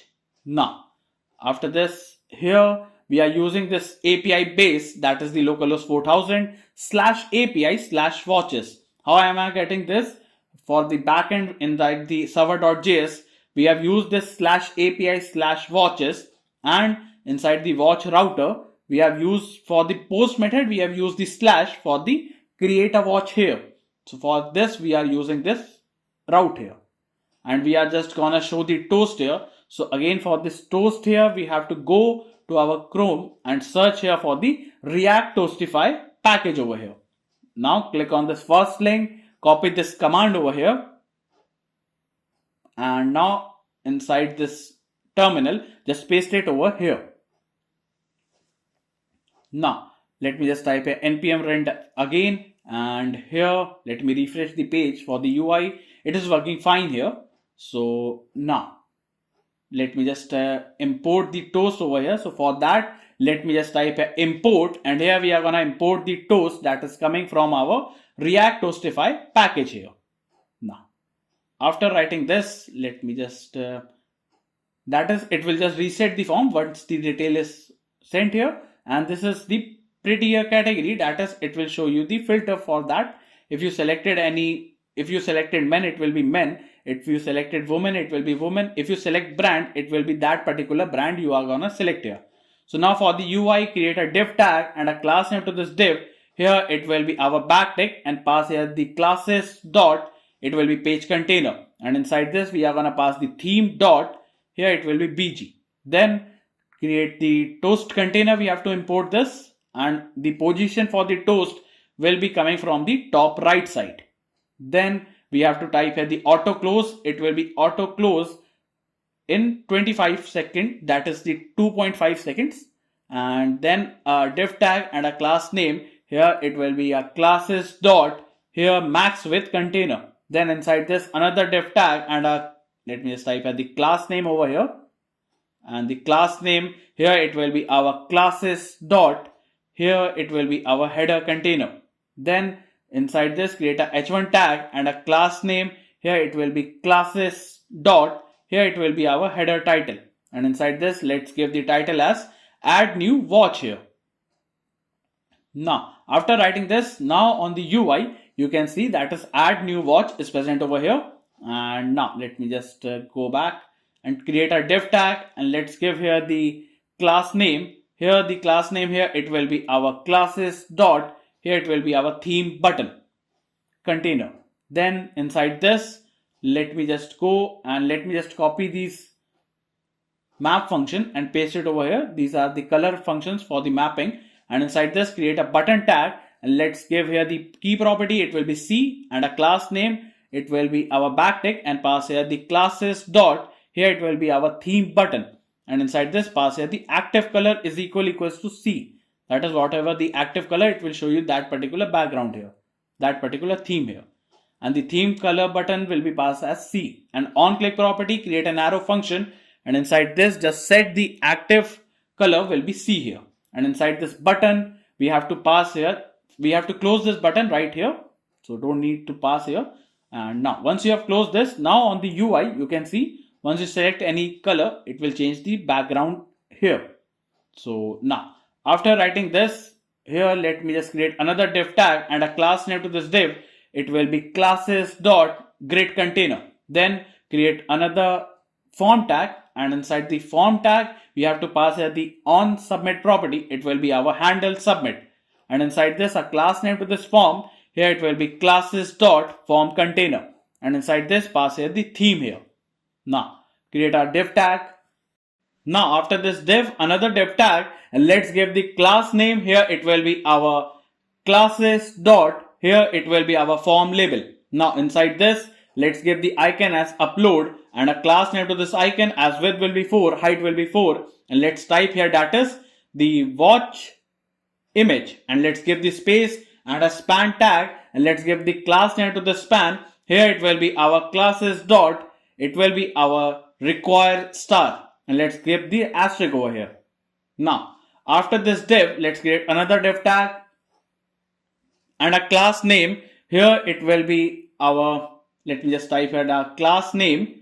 Here it will be flex item center gap of 4 here, and inside this create another div tag and a class name. Here it will be backtick, pass here the classes dot, here it will be our image preview container, and pass here the theme over here, and inside this we also have to pass here that is the image preview URL. If it is, then it will be empty, else it will be our classes dot, here it will be our image, let me just type here image preview empty. Now inside this div, pass here that is the image preview URL. If it is present, then in that case create a image tag, and in source here it will be our image preview URL, and here in alternate here it will be preview, and here the class name to this image tag, it will be our width will be full, then height will be full, and the object here it will be contain or just cover, make it the cover here, and in else case create a div tag and a class name to this div. It will be classes dot, it will be image placeholder, and pass here the image and a class name to this icon. Here it will be width will be 8, height will be 8, and let's close this, and a div tag and a class name to this div. It will be text will be extra small, and pass here that is no image. Now let's go, and on the UI let me refresh, and it shows that is image. We have imported it as an icon, but we have to import it here. Just import the image over here, and let's go, and now you can see that is the image for this is present here. And now after this create another div tag and a class name to this div. It will be flex1, and inside this create a label tag, and in HTML font just type here watch image, then a class name to this label tag. It will be classes dot upload button. Now inside this pass here the icon as, let me just type here plus circle, and a class name to icon. It will be width will be 4, height will be 4, and text slate 700. Now inside this create a span tag and a class name to the span. Here it will be text will be slate 700 and text will be small. Then type here choose image. Now input tag, and inside this input we don't require the type here, so let me just remove this. Here the ID here it will be watch image. The reference will be coming from our input ref, and then the type here of this input tag will be file type, and the accept here it will accept the image slash asterisk, and on change just pass here the handle image change here. Then a class name to this input tag. Here it will be hidden. Now after this let me create this image preview URL, and if it is present, then in that case create a button tag, and the type of the button tag it will be button type, and then the on click property, and pass here the clear file input, and a class name to this button tag. It will be classes dot, it will be remove button, and inside this just pass the trash to icon, and a class name to this icon as width will be 4, height will be 4, and text will be slate 600. Now and pass here that is remove here. So now let's go, and let me just choose an image over here. So let me just click on this choose an image. In your front end, inside the SRC, inside your assets, you can choose any watch image and open it. And now it shows that is you have chosen this image and you can remove it here. So now after this, create a paragraph tag and a class name to this paragraph. It will be classes dot, it will be helper text and pass here that is recommended JPG/PNG, max size will be 5 MB. Now create another div tag and another div tag and a class name. Here it will be classes dot, it will be form label simple, and inside this pass here the label as watch name and a span tag with the class name as classes dot, here it will be require start and pass here the asterisk here. Then create an input tag type. Here it will be, let me just remove the type, we don't require it, so just the value here it will be name. Then on change, here it will be pass an event and create an arrow function and just set name, it will be event.target.value over here. Now a placeholder, it will be example classic silver chrono light, and then the class name to this input tag, it will be input. Let me just remove this and type here input classes. Now it will be our required field here, and disabled, it will be disabled when it is in loading state here. So now let me just copy this div from here and let me paste it over here again and close the div right here.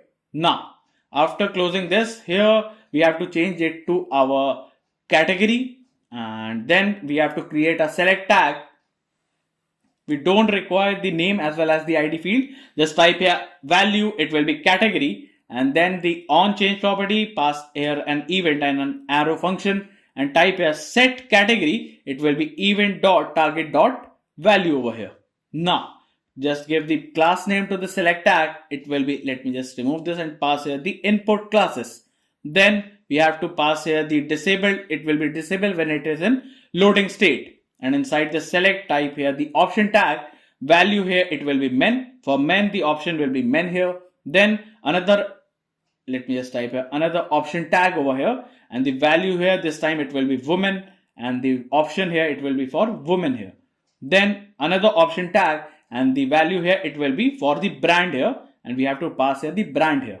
So now if it is a brand, then the category is equals to brand if it is brand, and in that case create a div tag and another div tag and a class name to this, or just let me don't create this div, or just copy and paste it here, and inside this we have to just change it to brand here, and then another select tag, we don't require the name as well as the input field, we have to pass here the value, it will be brand name. Then we have to change on change property, pass here event and create an arrow function, just set brand name, it will be event.target. It will be value. Then inside this give the class name, here we have to pass here the input classes. Then the required, it will be a required field, and disabled is equals to loading when it is in loading state. Then the option here it will be our select brand. Now we have to pass here the brand over here, and inside this we have to map it the brand and create an arrow function here, and inside this we have to pass here the option tag, the value here it will be brand and the key will be B, as well as we have to pass here the brand, that is the B here. Now after writing this, create another div tag and a div, or we just have to paste it over here, just remove the div over here, and now we have to change this to our description here. So now after writing this, create a text area tag, again we don't require the name as well as the ID, just pass the value as description. Then the on change property, it will be an event will be passed here, and type here set description will be event.target.value over here.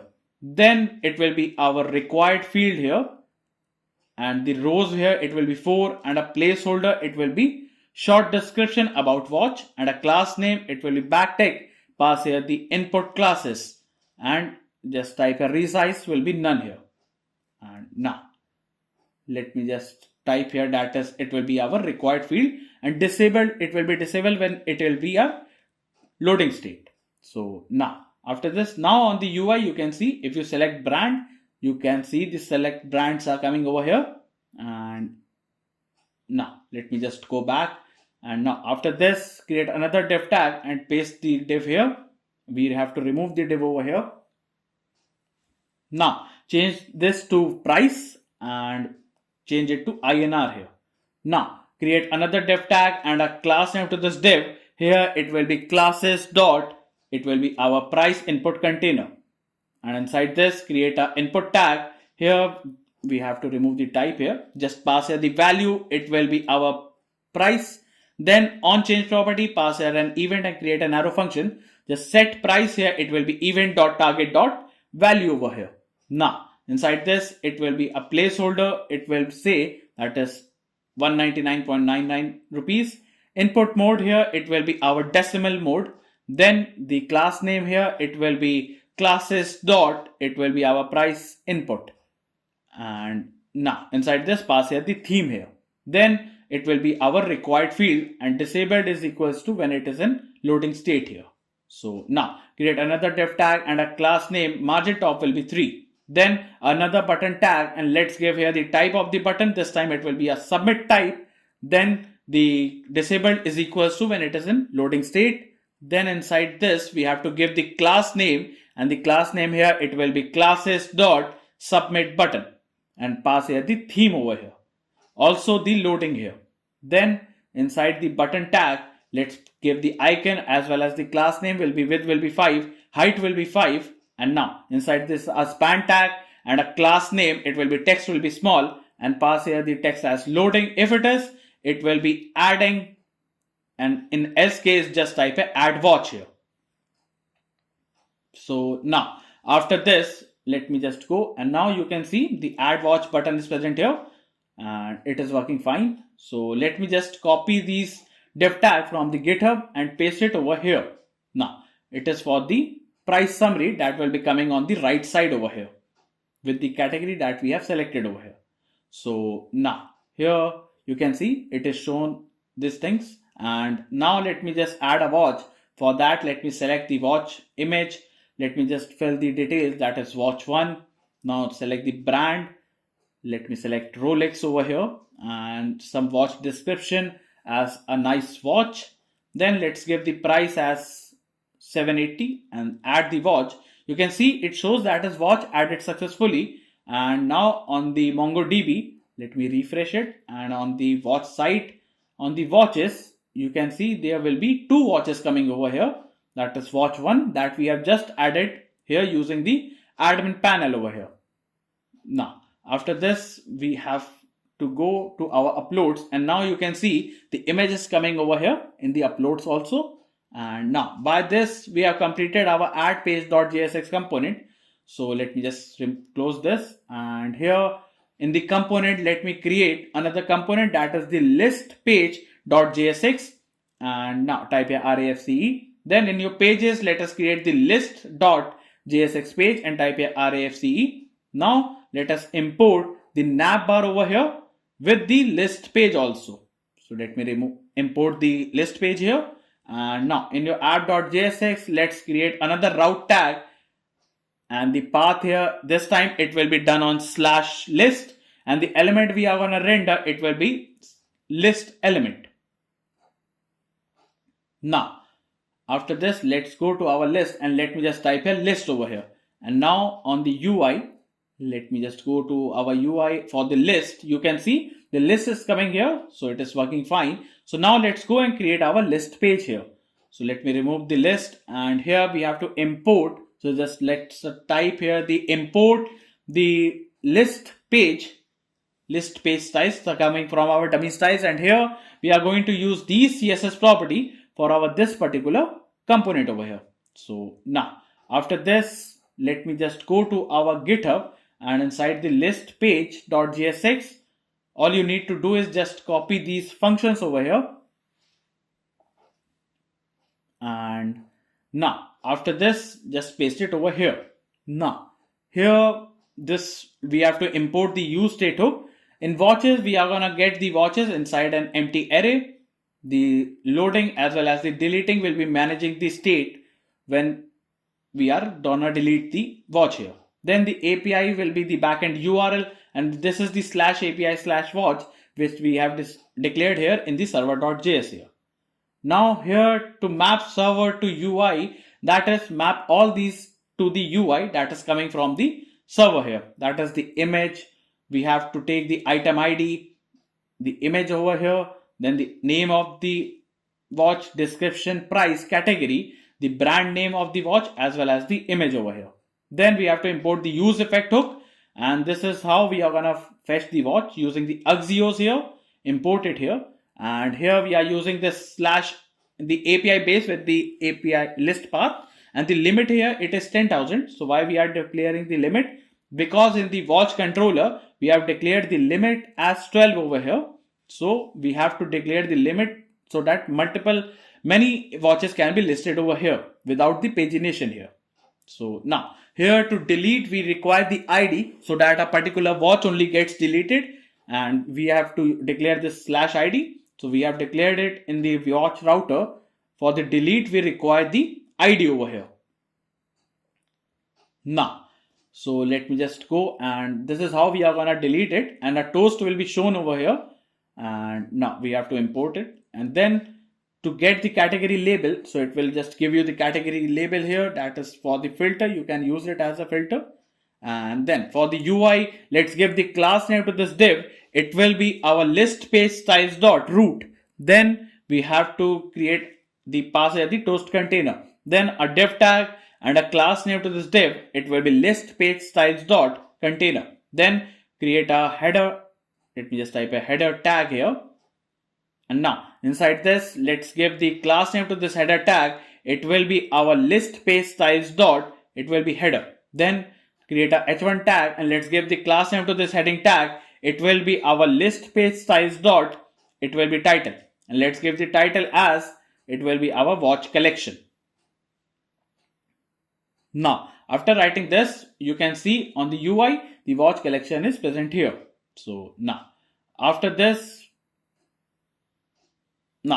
we have to create a section tag, and inside this section let's give the class name. Here it will be our list page styles dot grid. Then we have to pass here the watches dot map, and here we are gonna map the watch and create an arrow function, and inside this create a article tag, and let's give here the key property. It will be watch dot ID. Then we have to give the class name. It will be our list page styles dot article.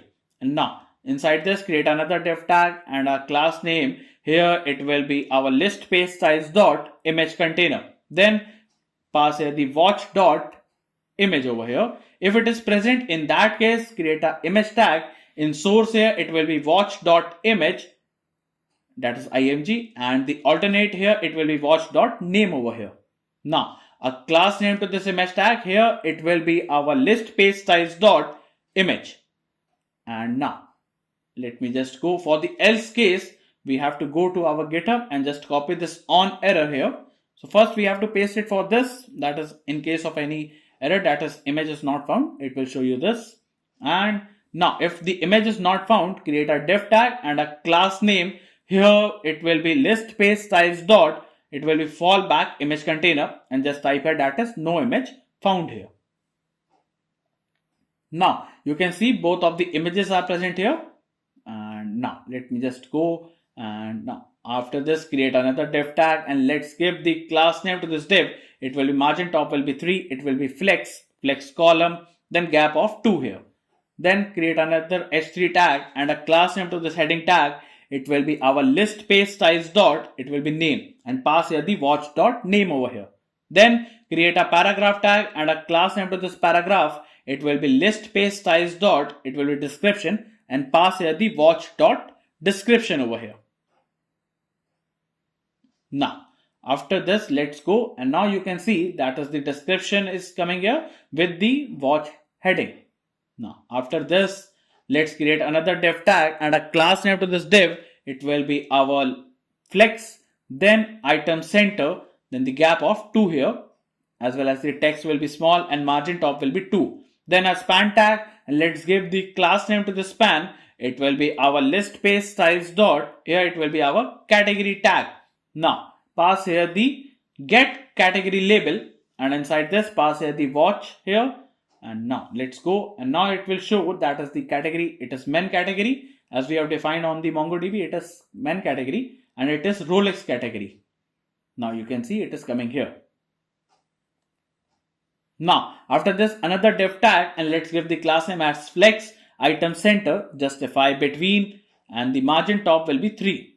Then create a div tag and a class name to this div. It will be our, let me just type here the list page styles dot. It will be our, let me just type here the price, and inside this pass here the watch dot price over here. Now, after writing this, we have to create a button tag here, and let's give the on click property. It will be create an arrow function and just type a handle delete. It will be for that particular watch.id here. Then we have to type a class name here. It will be our list page styles dot. It will be delete button. And then we have to type a disabled. It will be disabled when it is in deleting state, as well as the deleting ID will be the watch ID here. Then just pass here the icon as _2, and the size of the icon, it will be 16 here. Now, after this, we have to pass here that is deleting ID is equals to watch.id. If that is the case, it will be deleting, and in else case, it will be delete here. Now, after writing this, let's go, and now you can see the button is coming here. Once click, it will delete the watch immediately here. So now, and from the MongoDB also, let me refresh it here. Let it get connected to the cluster, and now once it is connected, now you can see there is only one entry for that particular watch, as the previous one is deleted here.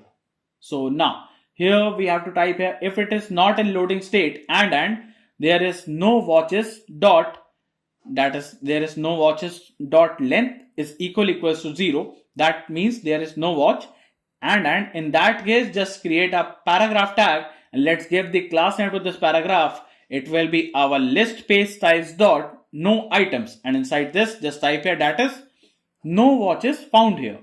So now by this we have completed our list page.jsx also. So now on the UI it is coming here, and if you click on delete, it will delete that particular watch here. So now let me just go to our component, and let us create another component, that is manage booking.jsx, and type here RESTful.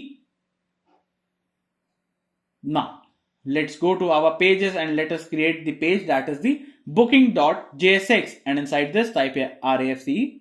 Now in your app.jsx, let us create the route tag here, and this time the path here, it will be on /booking, and the element we are gonna render here, it will be our booking that will be imported from the pages here. Now after this, let's go to our manage booking and just type here the booking here, or just book.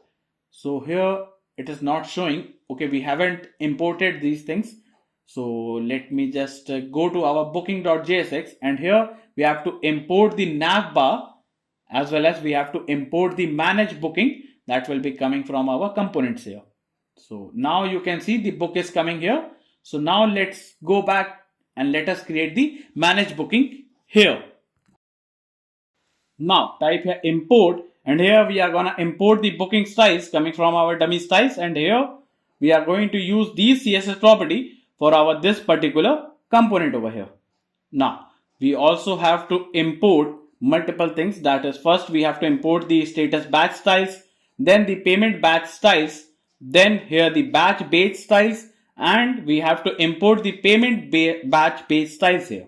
Now here let me just go to our GitHub, and here inside the manage booking.jsx, all we need to do is just copy the whole code from this till this, and let me just paste it over here. Now we have to just cut this const manage booking from here, and we have to paste it after this. Now here we are defining the backend URL, that is the localhost 4000, adding up with the /API, and then we are creating this Axios instance. That is this, we have to import the Axios here coming from our Axios package here. So here we are creating this instance here using for the API base here. So now here in the manage bookings, here we have to import the use state hook, and here in the bookings we are gonna get the bookings data. It will be stored in an empty array. Then for the status filter, it will be showing you all the bookings here, and you can select the filters here using the search term also. Then you can expand the view details for that particular order here, and then the loading as well as the error will be managing the state over here. Then we have to import the use effect hook, and each time we reload the page, the fetch orders will be refetch over here. So for this fetch orders functions, we are just setting the loading as true, and the set error here, it will be null at the starting here. Then in the try block, we have to do this get orders. So we are using this /API/orders. This is the /orders, and it will be a get method, as it will be done for the fetching over here. That is to get all orders that we have created here, and it will just set the bookings having the map order to bookings over here. It will be setting the bookings here, and then the map order to booking will have these details inside it, as it will have the items here, then the product ID of that particular watch, then the name, the image of that particular watch, the price, how much quantity the user has ordered, also the description for that particular watch here. And this is how it will return the response here. And let me just show you that it will have the order ID as well as the order ID. First is the MongoDB ID, and second is the order ID, that is the unique ID. Then the user ID for that particular user, you can change and update the order. Then the payment status as well as the method, either it can be online or the paid here or the cash on delivery, and the customer name, the email, the phone number for that particular customer, address, shipping charges, then the total amount, tax amount, the final amount, and the watches will contain the item, that is the watch detail inside this, and the date when it is created over here. It will be shown here, as well as the status, and initially it will be pending here. Now to delete a particular booking, that is to delete an order that is made by the user, you can delete it here using this delete function, and it will be done on /order/id. So this is the /orders we are getting from this, and for this ID we are gonna delete the order using the ID, as a particular order requires the ID for the deletion here. And now it will just set the booking, as it will just filter that as the booking ID is not equals to that particular ID. So that means that particular ID's booking has been deleted here. Now to update the status, that is to change the status to pending, or we can change it to complete, confirm, shipping, and etc. So for that we require this function to update it, and again it will be a put method this time, and it will be done on /orders/id. Again this /orders we are getting using this, and the /id, as to update it will require the ID, so that a particular order has been only updated over here. And now to toggle, that is this function will help you toggle the details, that is it can help you view more details about the order here. And this filter will help you in filtration, that is to filter the data according to the pending or the status here. Then this is the badges we have created here, and here we have to import the credit card here coming from the Lucidity React here. Now here for the UI, let me remove this, and now inside this create a div tag, and let's give here the class name. It will be bookingstyles.root. Now inside this create another div tag, and let's give the class name to this div. Here it will be our bookingstyles it will be container. Type here div, and let's give the class name to this div. Here it will be our bookingstyles it will be our header container. Then create another div tag. Let's give here the class name. Here it will be our bookingstyles it will be our header icon. Now inside this let's give the icon as calendar, and a class name to this icon. Here it will be our bookingstyles let me just type a bookingstyles header icon inner. And now after this div create another div tag and a h1 tag. Let's give class name to this heading tag. Here it will be our bookingstyles here it will be our header title. Let's give the title as manage booking. Now after writing this, create a paragraph tag and a class name to this paragraph. Here it will be our bookingstyles it will be our header subtitle, and let's give the subtitle as view and manage customer bookings. Now, after this, create a div tag and let's give the class name to this div. Here it will be our booking styles dot. It will be our info card. Now inside this, another div tag and a class name to this div. Here it will be our booking styles dot. It will be our filter container. And inside this, pass here a h2 tag and a class name to this heading tag. It will be our booking styles dot. It will be our info card title. And now inside this, the title here, it will be our all bookings. And inside this, pass here the filter dot length here. So it will show you the number of bookings. It will be coming here. Then another div tag and a class name to this div. Here it will be flex column. Then for smaller screen, the flex will be row. Then gap of 3 and the width will be full. And the margin for medium screen, the width will be auto here. Then now create a div tag and let's give here the class name, and inside the class name here it will be our booking styles dot search container. Now inside this, pass here the icon as search and now class name, it will be our booking styles dot, it will be our search icon. Let me just type here, that is the search icon here. Now after this, let's go, and on the UI you can see all bookings are coming here with the search icon on the right side.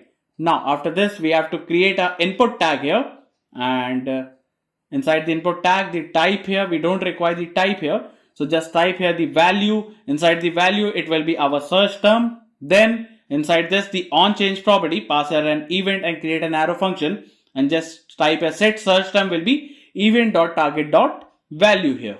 Then a class name to this input tag, it will be our booking styles dot, it will be our search input, and then the placeholder, it will say that is search bookings. Now after this, now you can see the search booking is coming here on the UI, and there is 0 bookings as we haven't done any booking. Now then create a div tag and a class name to this div. Here it will be our booking styles dot, it will be our filter select container. Then create a select tag, and inside the select tag we don't require the name and ID, just type here the value, it will be our status filter. Then on change property, pass here an event and create an arrow function, and just type here event.target.value over here. Now wrap it inside a bracket over here and just type a set status filter here. Now after writing this, let me just type a class name, it will be our booking styles dot, it will be our filter select. Now inside the select tag, just type, let me just go to our GitHub here, and inside this, let me just copy the options tag here and now paste it over here. So now after pasting it, just pass here the icon as chevron down and a class name, it will be our booking styles dot, it will be our filter select icon. And now after this, let's go, and now you can see we can also filter using the status here. Now after writing this much, let me just go and create a div tag and a class name to this div. Here it will be our booking styles dot, it will be our booking container. Then inside this, pass here the loading state, if it and in that case create a div tag with a class name, it will be our booking styles dot, it will be our loading text, and then we have to close the div tag by typing the loading booking here.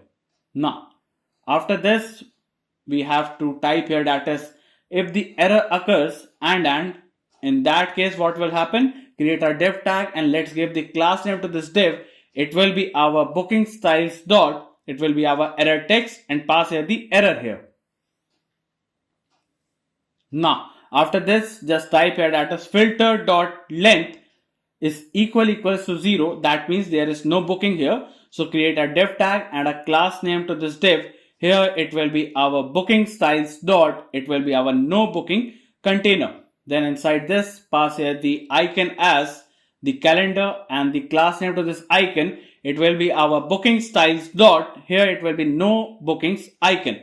And let me just close this, and now a paragraph tag with a class name. Here it will be our booking styles dot, here it will be our, let me just type here no booking text here.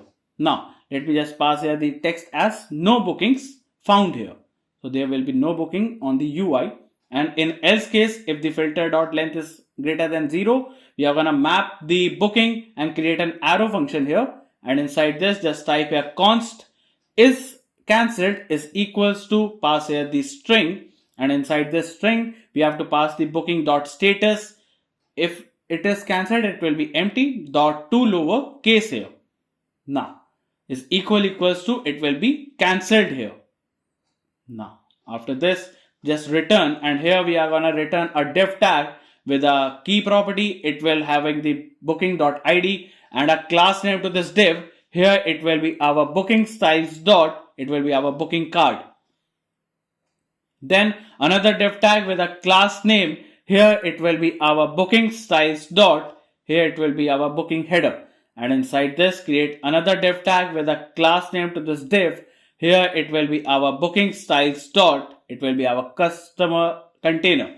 Then create another div tag with a class name. Here it will be our booking styles dot, here it will be our customer avatar, and pass here the icon as user icon. Then the class name to this icon, it will be our booking styles dot, it will be our customer icon. Now after this div, create another div tag with a class name. It will be margin max width will be min width will be 0. Now inside this, pass the h3 tag with a class name to this heading tag. Here it will be our booking styles dot, here it will be our customer name. And here you are gonna pass here the booking dot customer name over here. Now after this, a paragraph tag with a, let me just type here the class name. Here it will be our booking styles dot, it will be our customer info, and we are gonna pass here the b dot email. And also we have to pass here a space with a span tag and a class name to the span. It will be our booking styles dot, it will be our customer separator with an and dot here with a colon, then a span tag, and let's give the class name to the span. Here it will be our booking styles dot, it will be our order ID, and here we have to pass here the order, and then we are gonna pass here the space, and inside this space we have to just, let me just type here a span tag here, and let's give the class name to the span. It will be our booking styles dot, it will be our, let me just type here, that is the order ID value, and we are going to pass here the b dot order ID. Now after writing this, let me just scroll down, and here create another div tag with a class name to this div. It will be booking styles dot, it will be our action container. Now inside this, pass here the icon as status batch, and then the status here, it will be containing the booking dot status. And let me close this. Then we are gonna pass here the payment batch. Then the status here, it will be equals to the booking dot payment status. And now after this, let me just go to our GitHub, and now let me just copy the whole code from this and till this and paste it over here. And here we are gonna just show the booking status over with the details, and also a icon for the dumping of the booking, that is to delete any booking here. And now to show the expanded details, that is to show more details about the booking, for that let me just go, and here let me just copy the whole code for the expanded booking over here, and let me just copy it and paste it over here. Now here we are gonna just pass the expanded details with the icon as user. We have to import it, and then we are gonna create this info row for each of them. That is for the phone, here we have to import the icon for the phone. Then for the address we have to import this icon, as well as for the booking date we have to import the calendar icon. Then the credit card icon will be shown the payment status, that is how the payment has been done, and then the order ID will be shown inside that also, with the message square having the notes over here.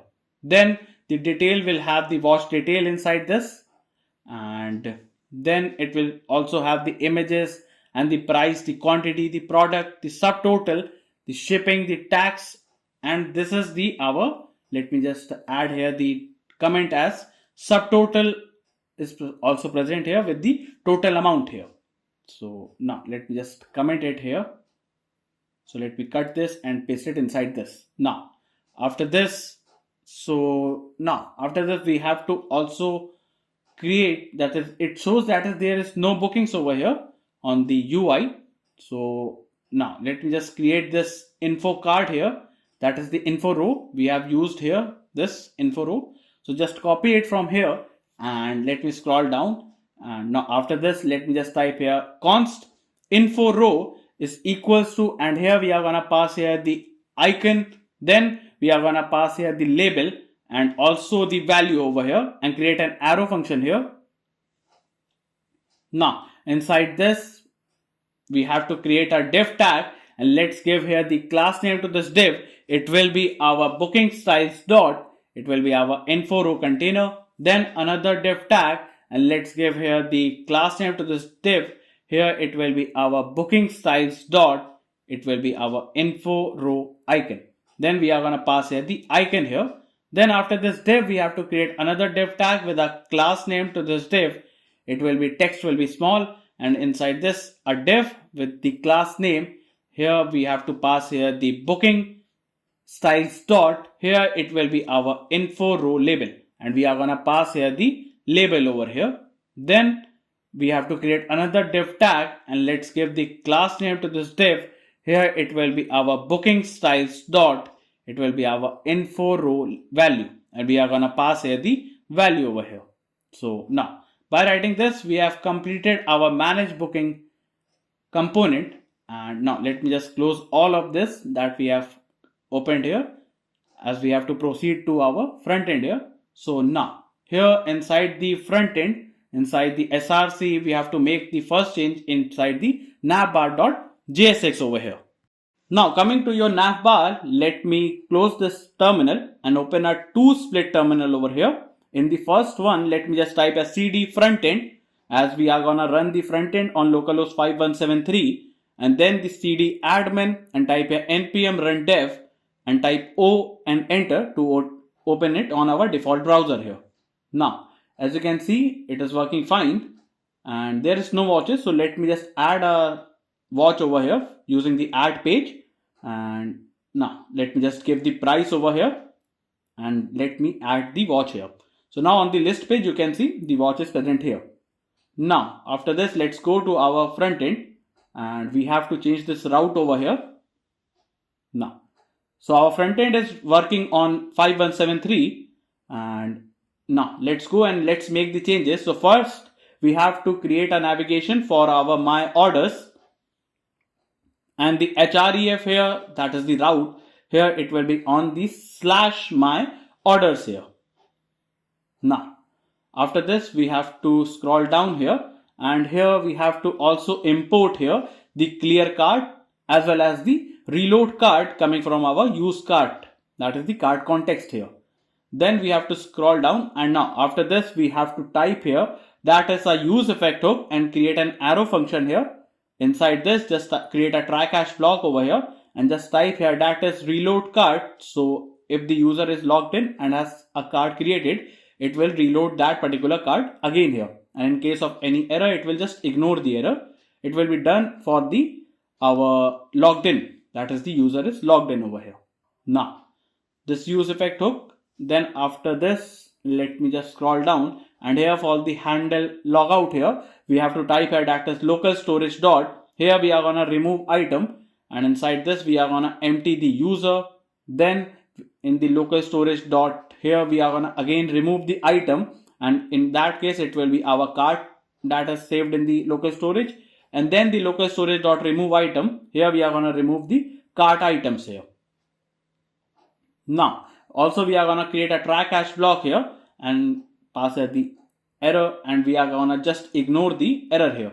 And inside the try block, we have to type here the clear cart, and the clear cart function will be called here. Now after this, we have completed our logout here. So now after this logout is done, let me just so by this we have completed our navbar. So let me just go to our cart context.jsx. Here we have to go to our GitHub over here. This is the route we have created here on the UI. So let's go to our GitHub, and inside this merger folder, inside the cart context.jsx, all you need to do is just copy the whole code and let me just paste it over here. Now let me explain you this. First, there is an error, so we have to install the Axios package for the front end also. So just type npm install Axios in your terminal, and now again npm run dev, and let me just go to our UI here and refresh it here. So now our UI is working fine. So now let me just explain you the whole code for the cart context. So here we are creating the cart context, as well as this is the backend URL, that is the API underscore base having the localhost 4000. Then we are creating this API using the axios.create, and we are creating this API base as the base URL, and the headers will be content type as application JSON here. Here in the API.interceptor, we are creating this interceptor having to check that is the local storage has the auth token or not. If it has, it will be saved inside the local storage, and the token will be saving these details here. And then for the authorization, that is for the user authentication, that we have created in the middleware. So let me just show you where we have created this. In the auth.js, in the middleware, we have sent this token for the user authentication. So we require this authorization for this token will be passed here. Now we are gonna normalize the product here. That is the product ID will be having the item.product ID. Then the ID will be having the product ID. Then the product itself, that ID will be safe here, coming here. Then the image for that particular item, the price for that particular item, the quantity for that particular item, and the description for that item. Now this cart context will perform these actions, that is, it will load the cart for the existing users, it will add the item to the cart, update the item to the cart, remove the item to the cart, and we can clear the cart using this function here. Now here we are going to get the initial state where each thing will be coming from our server here. So here the storage key is using this initial state. So let me just add a comment over here, that is initial state of cart when the login with the same ID. That is, a particular user has added some items in the cart and has log out, so it will just repeat these items in the cart here.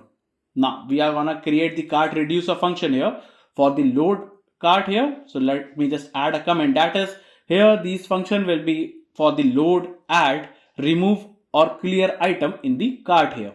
So these functions are doing these things, and then the cart provider is created over here, where we are going to use this use reducer hook and the use effect hook here. It will just set the local storage with the storage key and the state items, that is the cart item will be stored in the local storage here. Then for the price here, we are going to just get the price, that is the finite value for the price here. It will also check that is the value must be infinite here, that is, it is not infinite. So the total number of item, it will be coming from our this function, that is how many quantities or how much quantities the cart have inside it. So it will be coming from the total items here. Then the total price will be showing you the sum of the whole items.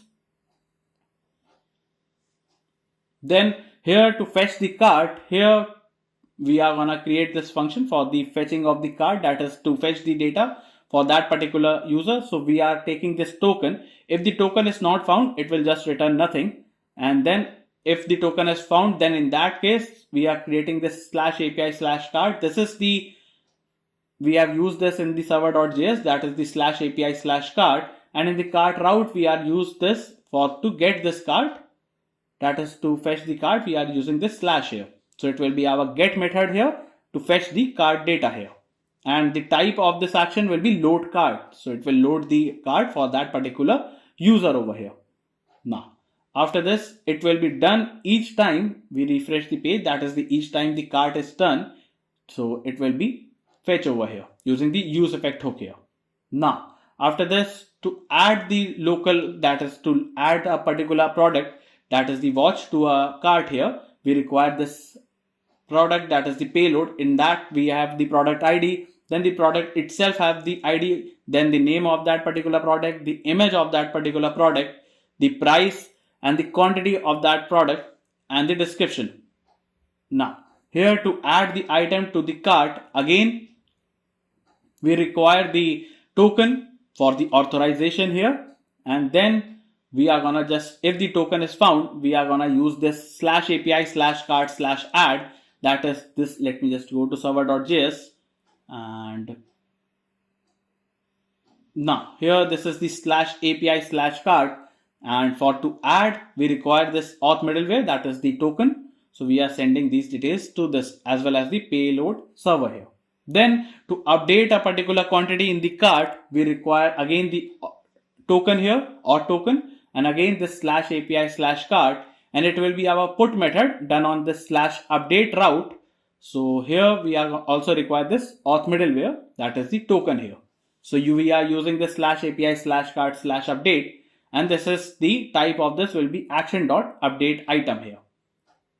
Now, after this, to increase the existing item, that is to increase the value and update the cart item, we are checking that is if the watch is already in that particular cart, then it will increase the value by 1, or it can be 1, that is it is in the cart, that is it will be added over here, and the update cart will happen over here. Then to decrease the value, again it will check that is that particular ID of that watch is already existing. If it is existing, in that case it will be decreasing the value by 1, and if it is less than 0, it will remove from the cart, or it will be 0 here. Then we also require the local storage, that is the token here, for the removement of the watch here. So we require the /API/cart/remove, that is coming from this, and to remove we are using this product ID for the delete here. And you can see we have this encoded URI component where we are sending the ID here. So this is how we are gonna remove an item from the particular cart here. Now to remove the item from the cart, that is to directly remove it. If the value is, for example, it is 6 value of a watch and we have to remove it immediately, we use this. Again, we use the same route, that is the /API/cart, and we are using this remove here. Let me show you this remove ID, that is this route. We are using this to remove over here, and it will be a delete method here. Now to clear the cart, that is to clear immediately the whole items present in the cart, we have used this /clear route to clear the route here, and we are sending these details to our all the store here. So we are gonna use these particular things to our each of the file here. Now to make changes in the signup.jsx page first. So here let me just scroll down, and here we have to type here that is const. Here it will be submitting, set submitting is equals to a use state hook, and the value here it will be false here. Then we have to go to our cart context.jsx, and here let us copy this API based URL, that is the backend URL, and paste it over here. Now after this, let me scroll down, and here in the handle submit we have to remove this console over here, as we won't be requiring this, as we are going to connect it with the server here. So for that, let me just type as set submitting here. It will become true, as the state will be becoming true here, and a try catch block here. Now inside the try block, let me just type a const response is equals to await keyword coming from our axios.post method. It will be done on backtick, pass here the API base /API/auth/register, and here how it is a await keyword. So for that we have to create this as an async function here. Now here we are getting this /API/auth/register. So here in the server.js we have defined the /API/auth, and in the user router we have defined the /register, as it will be our post method. So it is our post method here. Now after this we have to also pass here, that is the name here. It will be the name.trim method, and then we are gonna pass here the email. It will be our email.trim method, and it will be also two lowercase here, that is the email must be in the lowercase here, and then we are gonna share the password here. Now after this we are also check that is headers, and here we are gonna define the content type here. It will be our application / JSON here.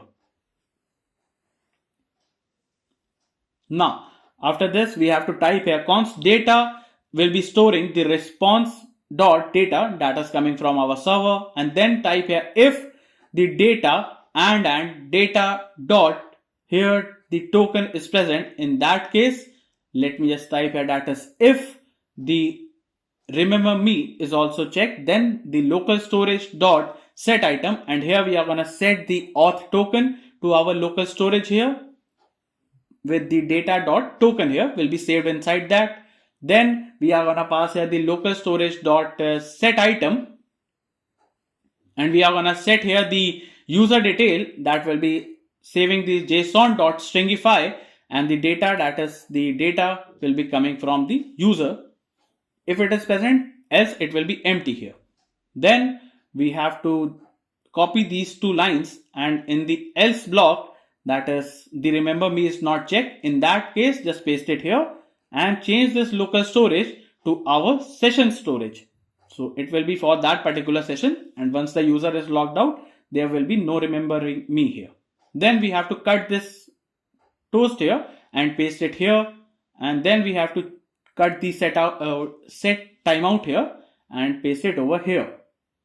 Now after this we have to type here in else case, that is the token, that is the response is not found, it will show a toast.error, it will be data.message, whatever coming from the server side, or it can be unexpected error from the server, and inside this the position of the toast here, it will be coming on the top right side. Then it will be auto close here, it will be pass, that is it will be in 4 seconds, that is 4000, it will close there, and the theme of the toast here, it will be light theme. Now after this, now for the catch block, that is if something went wrong, just go to GitHub inside the login page. Let me just copy this, and we have to copy the sign up page, the error for the sign up page, just copy it from here, and here let me update the catch block over here. Now after updating this in a finally block here, inside this we are gonna just set the submitting here, it will become false. And now after this, let me just scroll down over here, and now here inside this user input box we have to type here that is disabled is equals to when it will be in the submitting state here. Just copy this line over here, and we have to paste it for the email also, then we have to paste it for the password also for the checkout box, that is the checkbox. And then here for the submit here we have to, let me just scroll up, and here we have to paste the updated dummy styles. The link is already given in the description box, as well as it is also present on the GitHub. You can get this updated dummy styles from there. And here we have to remove this class name, and inside this pass here the backtick, type a signup styles dot submit button, and then we are gonna check that is if the state is submitting. In that case it will be our signup styles dot submit button disabled, in else case it will be empty. Now we are gonna just paste it, this disable is equals to submitting over here. Now here let me just remove this and type here if it is submitting, in that case it will be our creating account, and in else case it will be sign up here. Now after writing this we have completed our signup page.jsx. So let me just go, and on the UI let me create a new account over here. Now here it shows an error, that is the cart page, that is the dummy styles here. So for that let me just it is coming from the cart page. Okay, so we have to fix this error. So for that let me just go to our cart page.jsx, and here we have to wrap it inside the brackets over here, and this error will be fixed here. So let me just refresh the page over here, and now it is working fine over here. So here let me create a new account over here by filling these details, and Let me give a password over here. Now check the remember me box and sign up here. Once the user is signed up, let me go to MongoDB and here let me get it connected to the database. Once it's get connected inside the users, you will be able to see there will be two entries over here. One you have created using the Thunder client and second is using the UI here. Now after this, let's go to our login page.jsx and here we are gonna fix this again. So for that, let me just type here. Let me just go to our sign up page.jsx and copy these two lines from here. And now inside the login page, let me paste it over here. Now, after pasting this, here we have to also type that is const load card will be coming from our use card. That is when the user will be logged in, their cart will be loaded here if the user has already saved it there. Then create this as an async function and then remove the console.log from here. And now just type as set submitting here. It will become here true as the state will be in submitting state. Then we have to remove the try catch block from over here. And now inside this, we have to create a try catch block. And now inside the try block, let me type here const response is equals to await keyword axios.post method. It will be done on our backtick. Pass here the API base slash API slash auth slash login. And now inside this, we are going to pass here the email and the email will be having the email.trim method dot to lowercase over here. And also we are going to pass here the password here. Then we are going to pass the headers and the header will be having the content type over here. It will be again the application slash JSON here. Now, after writing this much, let me just type a const data is equals to the response. Let me just type here the response dot data. Then we have to type here console.log the data over here. Now, type here if the data and the data dot token, that is if it is found. In that case, we have to go to our sign up first. And here, let me just copy these two lines from here. Or let me just copy this whole if block over here and paste it over here. Now, after pasting this, just type as local storage.set item. And here we are going to set the is logged in state. And it will become true over here. Now, just copy this line again. And now, after this, just type here the session storage and just paste it over here. Now, after this, create a let me just create a try catch block again here and just type here that is the window dot. It will be our dispatch event. And here we are going to dispatch the new custom event. And inside this, we are going to pass the auth change. That is the auth will be changed over here. And the detail here, it will be our, let me just type here the logged in will be true here. So the user is logged in and according to that, the auth will be changed as the user will be logged in here. And in case of any error, it will just ignore here.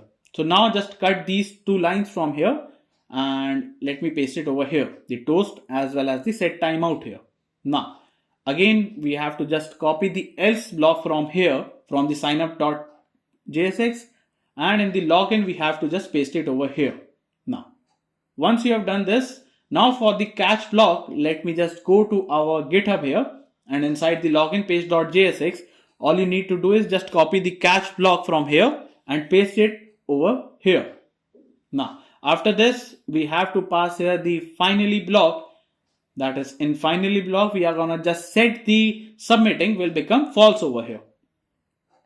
Now, after this, we have to scroll down and now here, let me just go to our sign up page and here, let me just copy the disabled is equals to submitting line and paste it over here.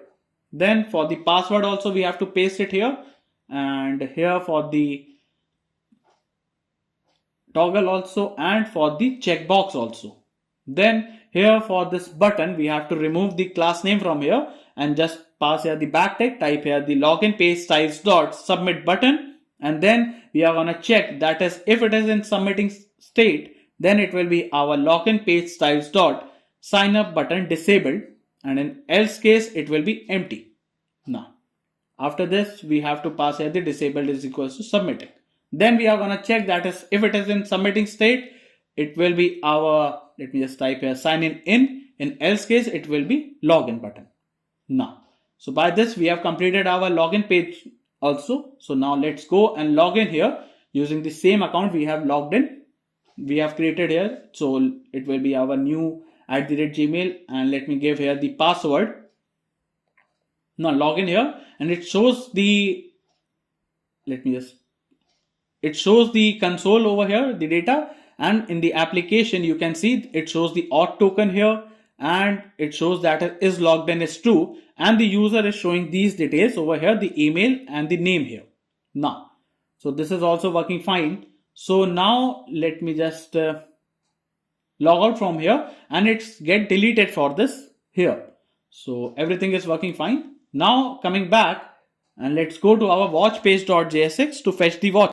Now here inside the watch page.jsx, all you need to do is just type a const watches comma set watches is equals to a use state hook, and the value here it will be empty array. So here in the watches we are gonna store the watches coming from our server side here. Then just type here const loading comma set loading is equals to a use state hook, and the value here it will be true here. Then let me just go to our login page.jsx, and here let me just copy this backend URL and paste it over here. Now after this let me just type here that is to normalize server item that is coming from our server, and we are gonna shape it into the UI. So for that let's go to our GitHub, and here inside the watch page.jsx, all you need to do is just copy these multiple functions over here,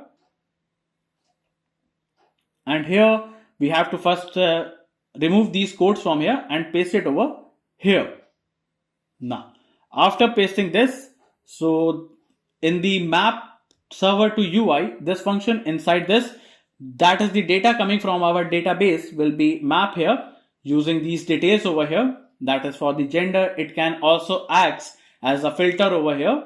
So this thing will helping in the filtration also. And then here the ID will be storing the item.id, the name will be storing the item.name, the price will be storing the item.price, the category as well as the brand name will be stored over here. The description will be storing the description, the image and the gender, and the raw will be storing the item here. Then we have to import the use effect hook, and here the fetch watches, it will be an async function over here, and we are going to set the loading as true, and we have to import the axios also. It will be our get method that is to fetch the watches. We are using the /API/watches, that is this route we have defined in the server.js, and the limit here we are setting it to 10,000. So why we are setting the limit, let me show you. That is inside the watch routes, here inside the get watches we are setting the limit to 12, and then the pagination will be working, but we don't require the pagination, so we have defined the limit to 10,000. If the item is not found, it will show you these details. In else case it will just map the functions, and the fetch watches will be called here. Then to get how much quantity is in the cart for that particular item, we are using this function here that will find the quantity in the cart using the product ID. And this is how we are gonna filter here. So we are gonna filter using the men, women, or it can show all the watches over here. Now after writing this much, let me just scroll down and type here import the toast container for the React Toastify.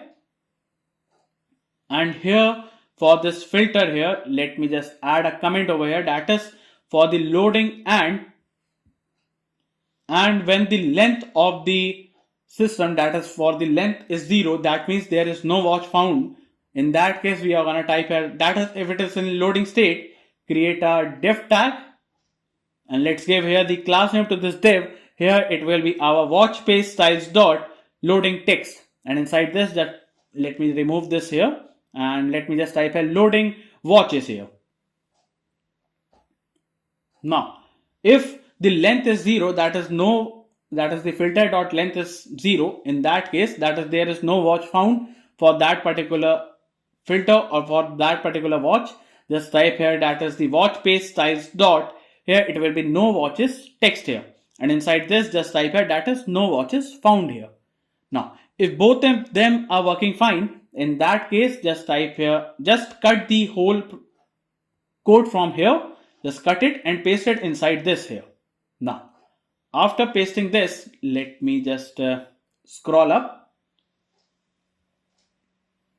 Now, here after this, let me just scroll down, and here for this decrement, we have to pass here the quantity button as a class name, and for this icon, we have to change it to quantity icon here. Now, let me just scroll down, and here we have to increase a rupees sign. So let me just increase it, and now by this we have completed our watch page.jsx, and let's go on the UI. You can see there is one watch coming over here. As on the admin panel, there is only one watch, and we can increase or decrease the value here. Now, here to access the cart page, we have to log in here. So let me just log in here. And now log in. So now it shows that there is no cart added here. So let me add this for this particular ID. And now you can see it is coming over here. So first, let me just go back to our home page, and now we have to fix the brand here. For each brand, there must be watches coming here. So for that, let's go to our brand page.jsx, and here let me just scroll up, and here we have to go to our watch page.jsx, and here let me just copy this backend URL, and we have to paste it over here. Then we have to also type here import the Axios coming from our Axios package. Then we have to remove the brand watches coming from this, and we have to just use it as a state. So just type here const brand watches, comma set brand watches. This thing will be stored the watches coming from our server side, and initially it will be empty array. Just type here const loading, comma set loading. Here is equals to use state hook, and the value here it will be our false here. Then we have to type here const error, comma set error. Let me just type here error is equals to, it will be again a use state hook, and the value here it will be null here. Now, after writing this much, let me scroll down, and here we have to remove the find cart function from here, and to fetch the brand watches using the brand ID, that is the brand name, we have to go to our GitHub over here. It shows that is no watch found here. So now on the GitHub, we have to go to our brand page.jsx, and here all we need to do is just copy these functions and paste it over here. We have to replace this watch.length is not found in that case. So we have to replace this, and now after pasting this, here we have to import the use effect hook, and now here it is showing that is if the brand name is not found, it will just set the watches as empty array over here. So now after this, we are gonna set the loading as true and set error as null, and it is using this /API/watches, and here we are using this brand name and the /brand for the brand here. So for we have created this function in the server, that is the watch router. So this is the function we are using. Now we are gonna get the response over here, and it will be using the axios.get method, that is to fetch the data, and it will be saved inside this. Now after this, we are gonna find in cart, that is that particular item's ID is added in the cart, or the product ID for that particular ID is in the cart. So it will just find the item is in the cart or not. For the loading state, it will show you that as we are loading the watches here, and if in case of something went wrong, the error, it will just import the icon, and it will show you this to go back to your page here. Then if the brand watches dot length is not found, that is there is no watch found there, it will show you this error here. Now after this, let me just scroll down over here, and here for this we have to also type here that is const display quantity is equals to, it will be coming from our in cart dot here it will be our quantity. If it is, then it will be in cart dot, it will be our, let me just type here the quantity, and if it is, then it will be in cart dot count over here. Now it will be 0 if there is nothing here. Then just type here const target ID is equals to, here it will be our in-cart.id. If it is, then in that case it will be in-cart.product ID, or it can be our watch.id over here. Now here for the image, let me just cut this image from here, and here we have to type here, that is watch.image. If it is found, in that case just paste it here. In else case, we have to show a div tag, and inside this just give the class name. Here it will be our brand page styles dot, here it will be our no image placeholder, and inside this just type here, that is no image found here. So now after this, let me just remove the watch price over here. First we have to type here to fix to 2 decimal place, as it will show you to 2 decimal place over here, and just cut this from here and just type here, that is watch.price display. If it is displaying, it will be backtick, and paste it over here. Add a dollar sign over here. Now after this, we have to check, that is to display quantity. If it is displaying is greater than 0, in that case we have to change it to target ID for the decrement, and here we have to change it to the size, we have to remove it, and just type a brand styles dot, it will be our quantity icon. Then we have to change it to our displayed quantity, how much quantity is added to the cart, and for the increment we are going to pass here the target ID here. Again the size will be removed, and a class name it will be our brand page styles dot, here it will be our quantity icon. Now that is in else case, that you have to first add a item, the product ID will be passed with the wash.id, and then we have to pass here the quantity, that will be 1 here, that is it is added in the cart here. So this is how our brand page is completed. So it shows, that is for the Rolex there is no watches coming over here, even though on the first, let me just add here, let me just add the watch here, and now for the Rolex it is again showing, that is error, and in the MongoDB we are getting the watch over here.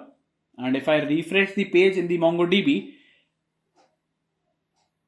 let it get connected to the cluster, and once it is, now it shows that as we have this brand and the Rolex is coming over here. So the issue is not coming from the front end. Let me just check it. So on the console it shows that is we are using this /API/watches/brand/Rolex. So here we have to check, that is we are using this /brands over here, and in the watch route we have defined the brand over here. So we have to add a S over here, make it brands over here. So now let's go and let me just refresh the page. Now it shows that is there is 2 watches coming over here, and here let me just add it to the cart, and now it shows that is no watches found, and a go back button over here. Here let me just go to our Rolex, and it shows 2 watches over here. So now let's go, and now let us fix the cart page over here. So for that, let me just go back to our VS Code, and inside the cart page.jsx. Now here in the cart page.jsx, first let's go to our watch page and copy the backend URL and paste it over here. Now after this, here we are gonna create the function so that a user can see the product and also can increase, decrease the item that is present in the cart, and also see the quantity according to that here.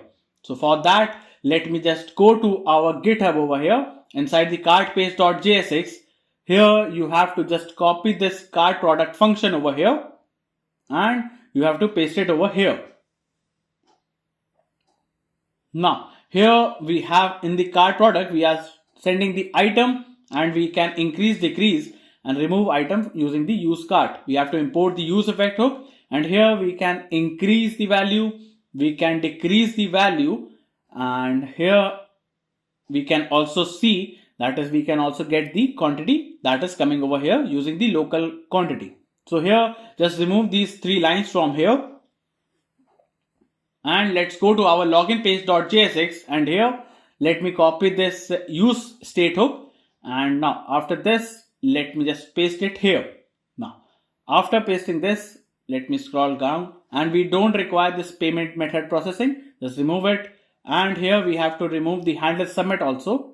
So now let's go to our GitHub again, and here just copy the handle submit function over here, and we have to paste it over here.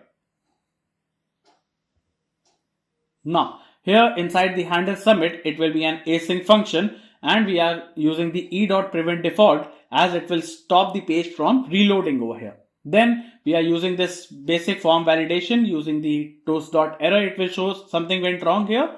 That is if any field is not filled here.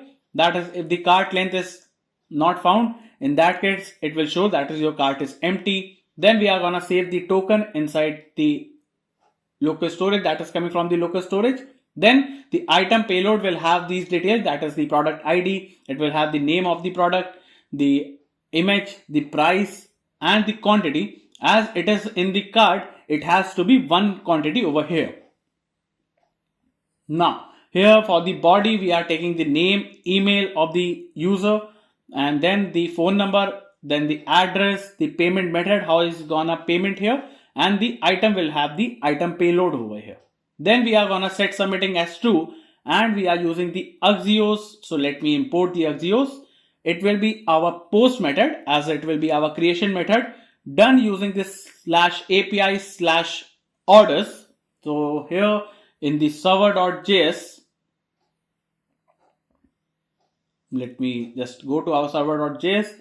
Here we are using the /API/orders, and here we are sending it as a post method, and the body will be passed here with the authorization as token over here. So why we are sending the authorization? It will be done on / and the user has to be created so that a particular user can see his or her order only, and it will be our post method here.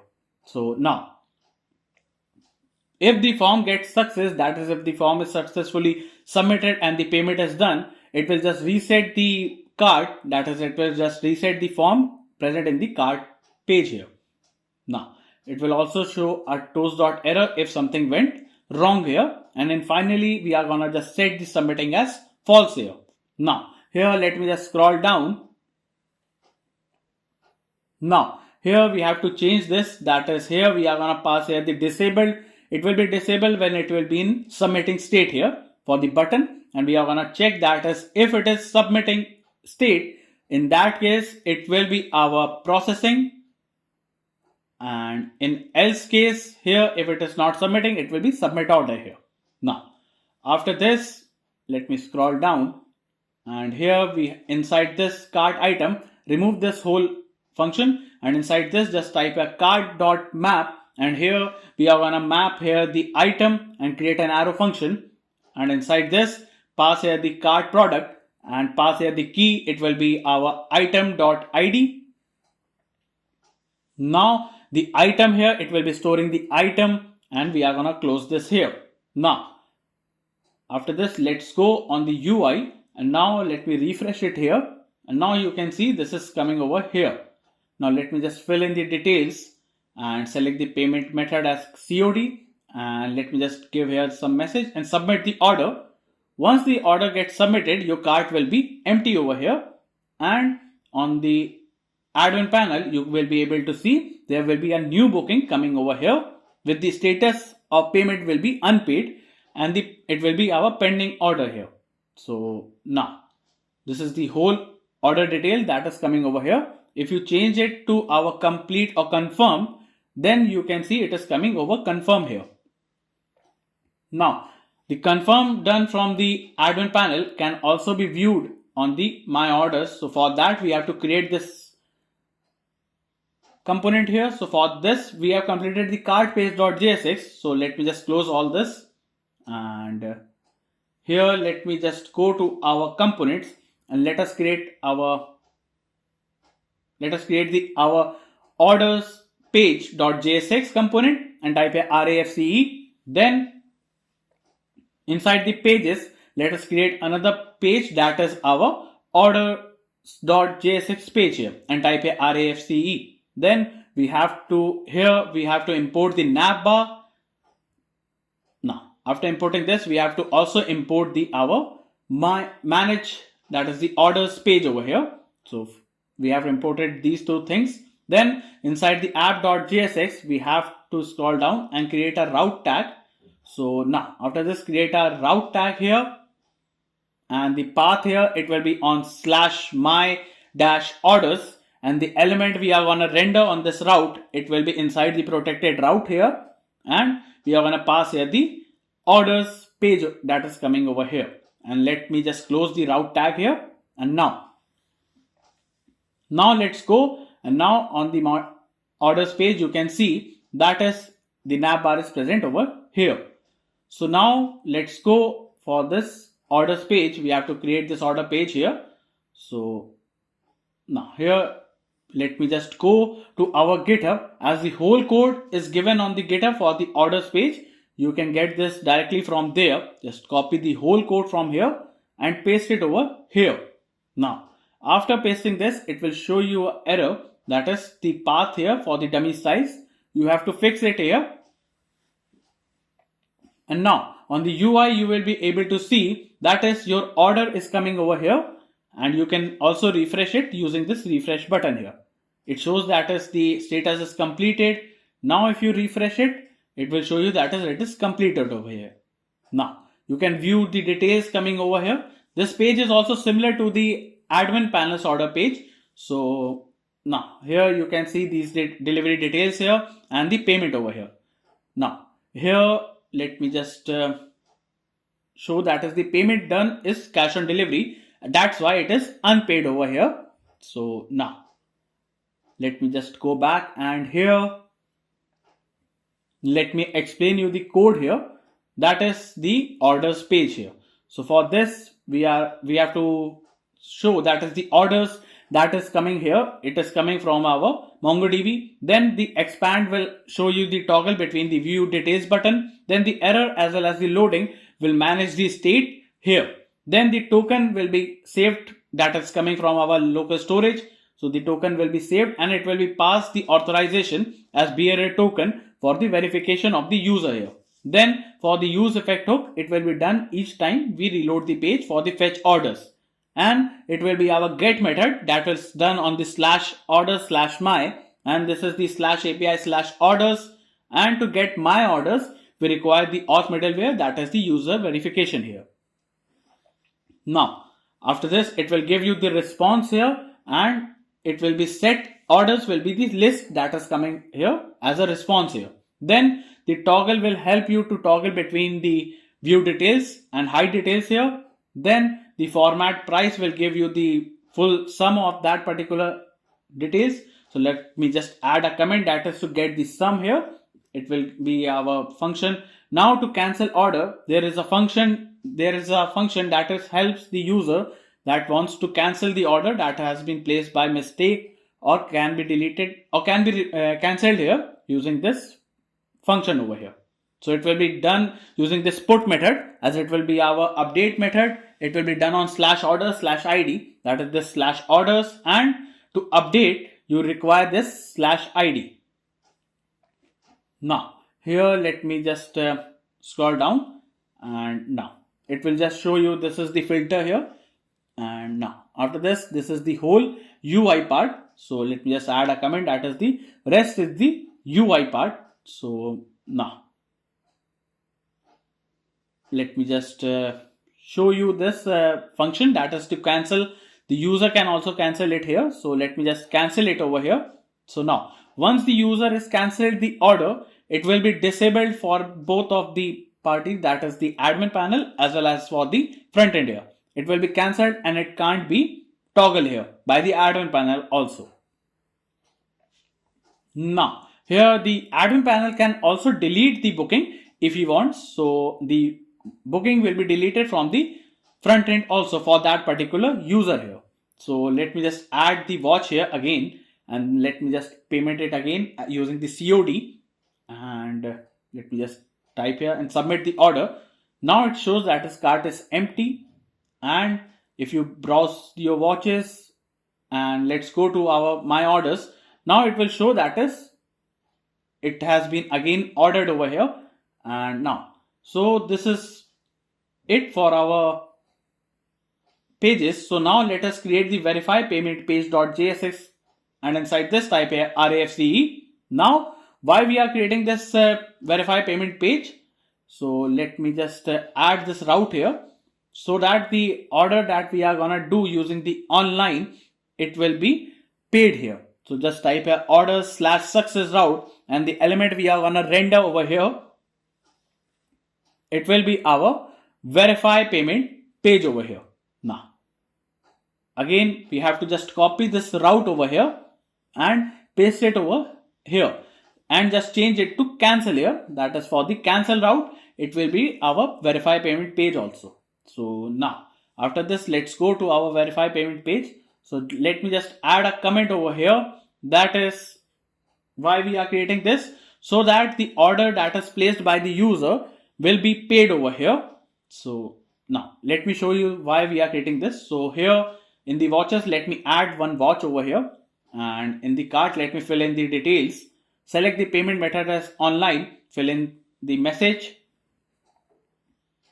and submit the order. Once the order gets submitted, it will take you to our Stripe checkout page, and here you will be filling the card details over here. Now, how am I getting this card details?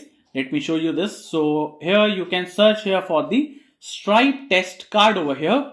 Click on this first link. Now, after clicking on this first link, scroll down till it shows that is card by country. And inside this card by country, just search here for your country. That is, in my case, it is India. Just search it. Just copy the card here, and just paste it over here. Now, let me just make the payment as pay here.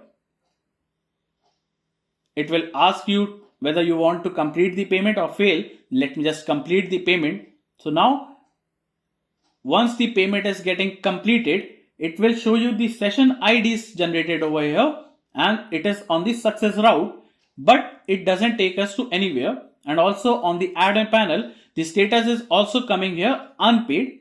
You can see the order is generated here and the status is still unpaid over here. So this is the issue we are facing. So that's why we are gonna create our verify payment page here. So now let me just refresh the page over here, and now it is working fine here. Now let me just go back, and here now inside the verify payment page, just type a const status message comma set status message is equals to a use state hook, and the value here it will be verifying payment. Now after this we have to type here const navigate is equals to use navigate hook, that is coming from our React router DOM package. Then type here const location is equals to use location hook, that is also coming from our React router DOM package. Just type here const search is equals to, it will be our location dot search, or it will be empty. Now create a use effect hook and create an arrow function inside this. Type here let cancelled is equals to, here it will be false. Then type here const verify payment is equals to, it will be an async function. And now inside this create an arrow function here, and now just type here const params is equals to, it will be coming from our new URL search params, and we are going to pass here the search over here. Then we have to type here const raw session is equals to, it will be coming from our params.get, and here we are going to get the session ID that we are going to get using the Stripe here once the payment is done. Then just type here, let me just type here that is the const, here it will be session ID is equals to raw session. If it is found, it will be raw session dot trim method. We are going to trim the session ID. In else case it will be null here. Then type here const payment status is equals to, it will be our params dot get, and we are going to get here the payment status. Now type here const token is equals to, it will be coming from our local storage dot get item, and we are going to get the auth token that is coming from our local storage over here. Now after getting these details, let me just type here that is a if case. Just type here payment status is equals to cancel, that is we don't have to make the payment, Then we are gonna get navigated onto /checkout, and then we are gonna pass here the replace here. It will become true over here. Then we are gonna just return this here. Now, then we are gonna also check, that is, if the session ID is not found. In that case, what will happen? That is, it will just set the status message as no session ID found in the URL, that is in the payment URL. Then it will just return the status message here. Now we have to create a try catch block here. Now inside the try block, let me just type as set status message here. It will be, that is, confirming payment with the server here. So it will be confirming the payment with the server. Then just type here const, and let me just go to our sign up here and just copy the backend URL and let me just paste it over here. Now after this, let me just type here, that is the const response is equals to await keyword. It will be axios.get method. It will be done on API base /API. Let me just type here API /orders /confirm here. And inside this, we are gonna pass here. So how am I getting this /orders /confirm? So this is the /orders /API. We have created this, and this /confirm is coming from our router.routes, that is this confirm payment. We have created this function here in the controllers. So now inside this, we are gonna pass here, that is the params, and the params will be storing the session ID, and we are gonna pass here the headers, and the headers will be storing the token. If found, it will be authorization. We are gonna pass here the backtick, type here bearer and a space and pass the token over here, and if in else case, it will be empty. Now here we have to define the timeout. It will be 15,000, that is 15 seconds over here.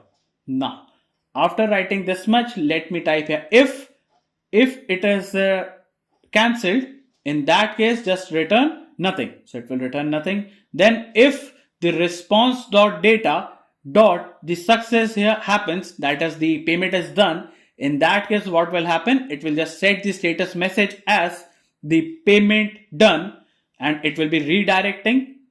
So it will be redirecting us to navigate, and it will just navigate us to on /my-orders, and here we are gonna pass as the replace here. It will be true over here. Now, and it will return here this. Then in else case, that is if the success doesn't happen, it will just type a const message is equals to response.data here. It will be our message. If not found, it will be our payment not completed here. Now after this, we are gonna just set the status message as MSG, that is the message over here. Now after writing this much here, for the catch block, let me just go to our GitHub over here. Inside the verify payment page, just copy the catch block from here, and let me just close this, and let me just update the catch block over here. Now once you have updated the catch block, let me just go and create some. First let me just type here, that is the verify payment function will be called here. Then we are gonna return and create an arrow function here. Inside this, just type here that is cancelled is equals to true, that is the payment is not done here, and it won't be done. And we are gonna do it for the search, then for the navigate also. Now after this, now for some UI, let me just create a div tag inside the return here, and let's give the class name here. It will be our min height screen, then it will be flex, then it will be our item center, then justify center, text will be white, then the padding will be 4. Then create another div tag. Let's give the class name here. It will be our text will be center, then max width will be large. Then create a paragraph tag and a class name to this paragraph. It will be margin bottom will be 2. Then pass here the status message over here. Then we are gonna pass a paragraph tag with a class name. It will be our text will be small, and here the opacity will be 70. And this was the paragraph we are gonna show, that is try creating the session again or contact support over here. So if the session ID is not found or you are not able to create this session, then you have to contact the support here. So by this we have completed the verify payment page also. So now by this we have completed the whole project here. So just let me just close all of this, and now to test it here, let me just add a watch over here, starting with then adding of a watch. So let me add a watch, fill in the details here and some description over here, the price and the add a watch here. Now once the watch is added on the list, you can see it is coming over here. Then from the watches here, let me just use a filter here and add this watch to the cart over here. Now once it is added to the cart, let me fill in these details, use the payment as online, and then let me just give the message here, that is woman watch here. Now once the submit button is clicked, it will take you to the Stripe checkout here. Just fill in the details for the card here and pay the payment here. Now it will ask you to complete or fail. Let me complete the payment over here. And now once the payment is done, now this time it will take you to our My Orders page with the payment as done over here. And on the admin panel's manage booking, you can see the payment status. This time it is paid here. Now if you confirm this, you can see the payment status is coming confirmed for this particular item over here. Now once you refresh it here, so it shows that it is confirmed from the admin panel. If you complete this, it will be shown here that is you have completed it here. So this functionality here, it is also working fine this for this particular things. And here the watches are also coming here. Now let me just go to our home page, and here let me show you the responsiveness for this particular site. So here this page is fully responsive for all the screens. The whole site is responsive for all the screens. That is, it can be laptop, it can be mobile view, it can be tablet. Every pages for this particular site is responsive. So let me just show you all of the pages here. That is the watch pages. It is responsive for all the sites. Then the cart page is also responsive. So let me just do a payment here using this here, and let me fill in some details and submit it.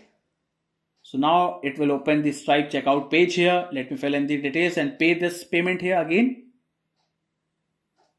And now it will ask you to complete the payment. Just complete the payment. Once the payment is done, it will again take you to My Orders page here with the payment as done over here. And now this page is also responsive over here. So now let me close this, and here let me go and open another Chrome here, and inside this let me create a new account over here. Now let me fill in these details, and the new account will be for the test@gmail.com, and here let me just log in using that account we have created over here. Let me give the password over here, and once you have given the password over here, let me log in it here. Now once you have been logged in, now on My Orders it shows there is no order for this particular ID here. So this functionality is also working fine. So this is all. Stay tuned for more, and thanks for watching.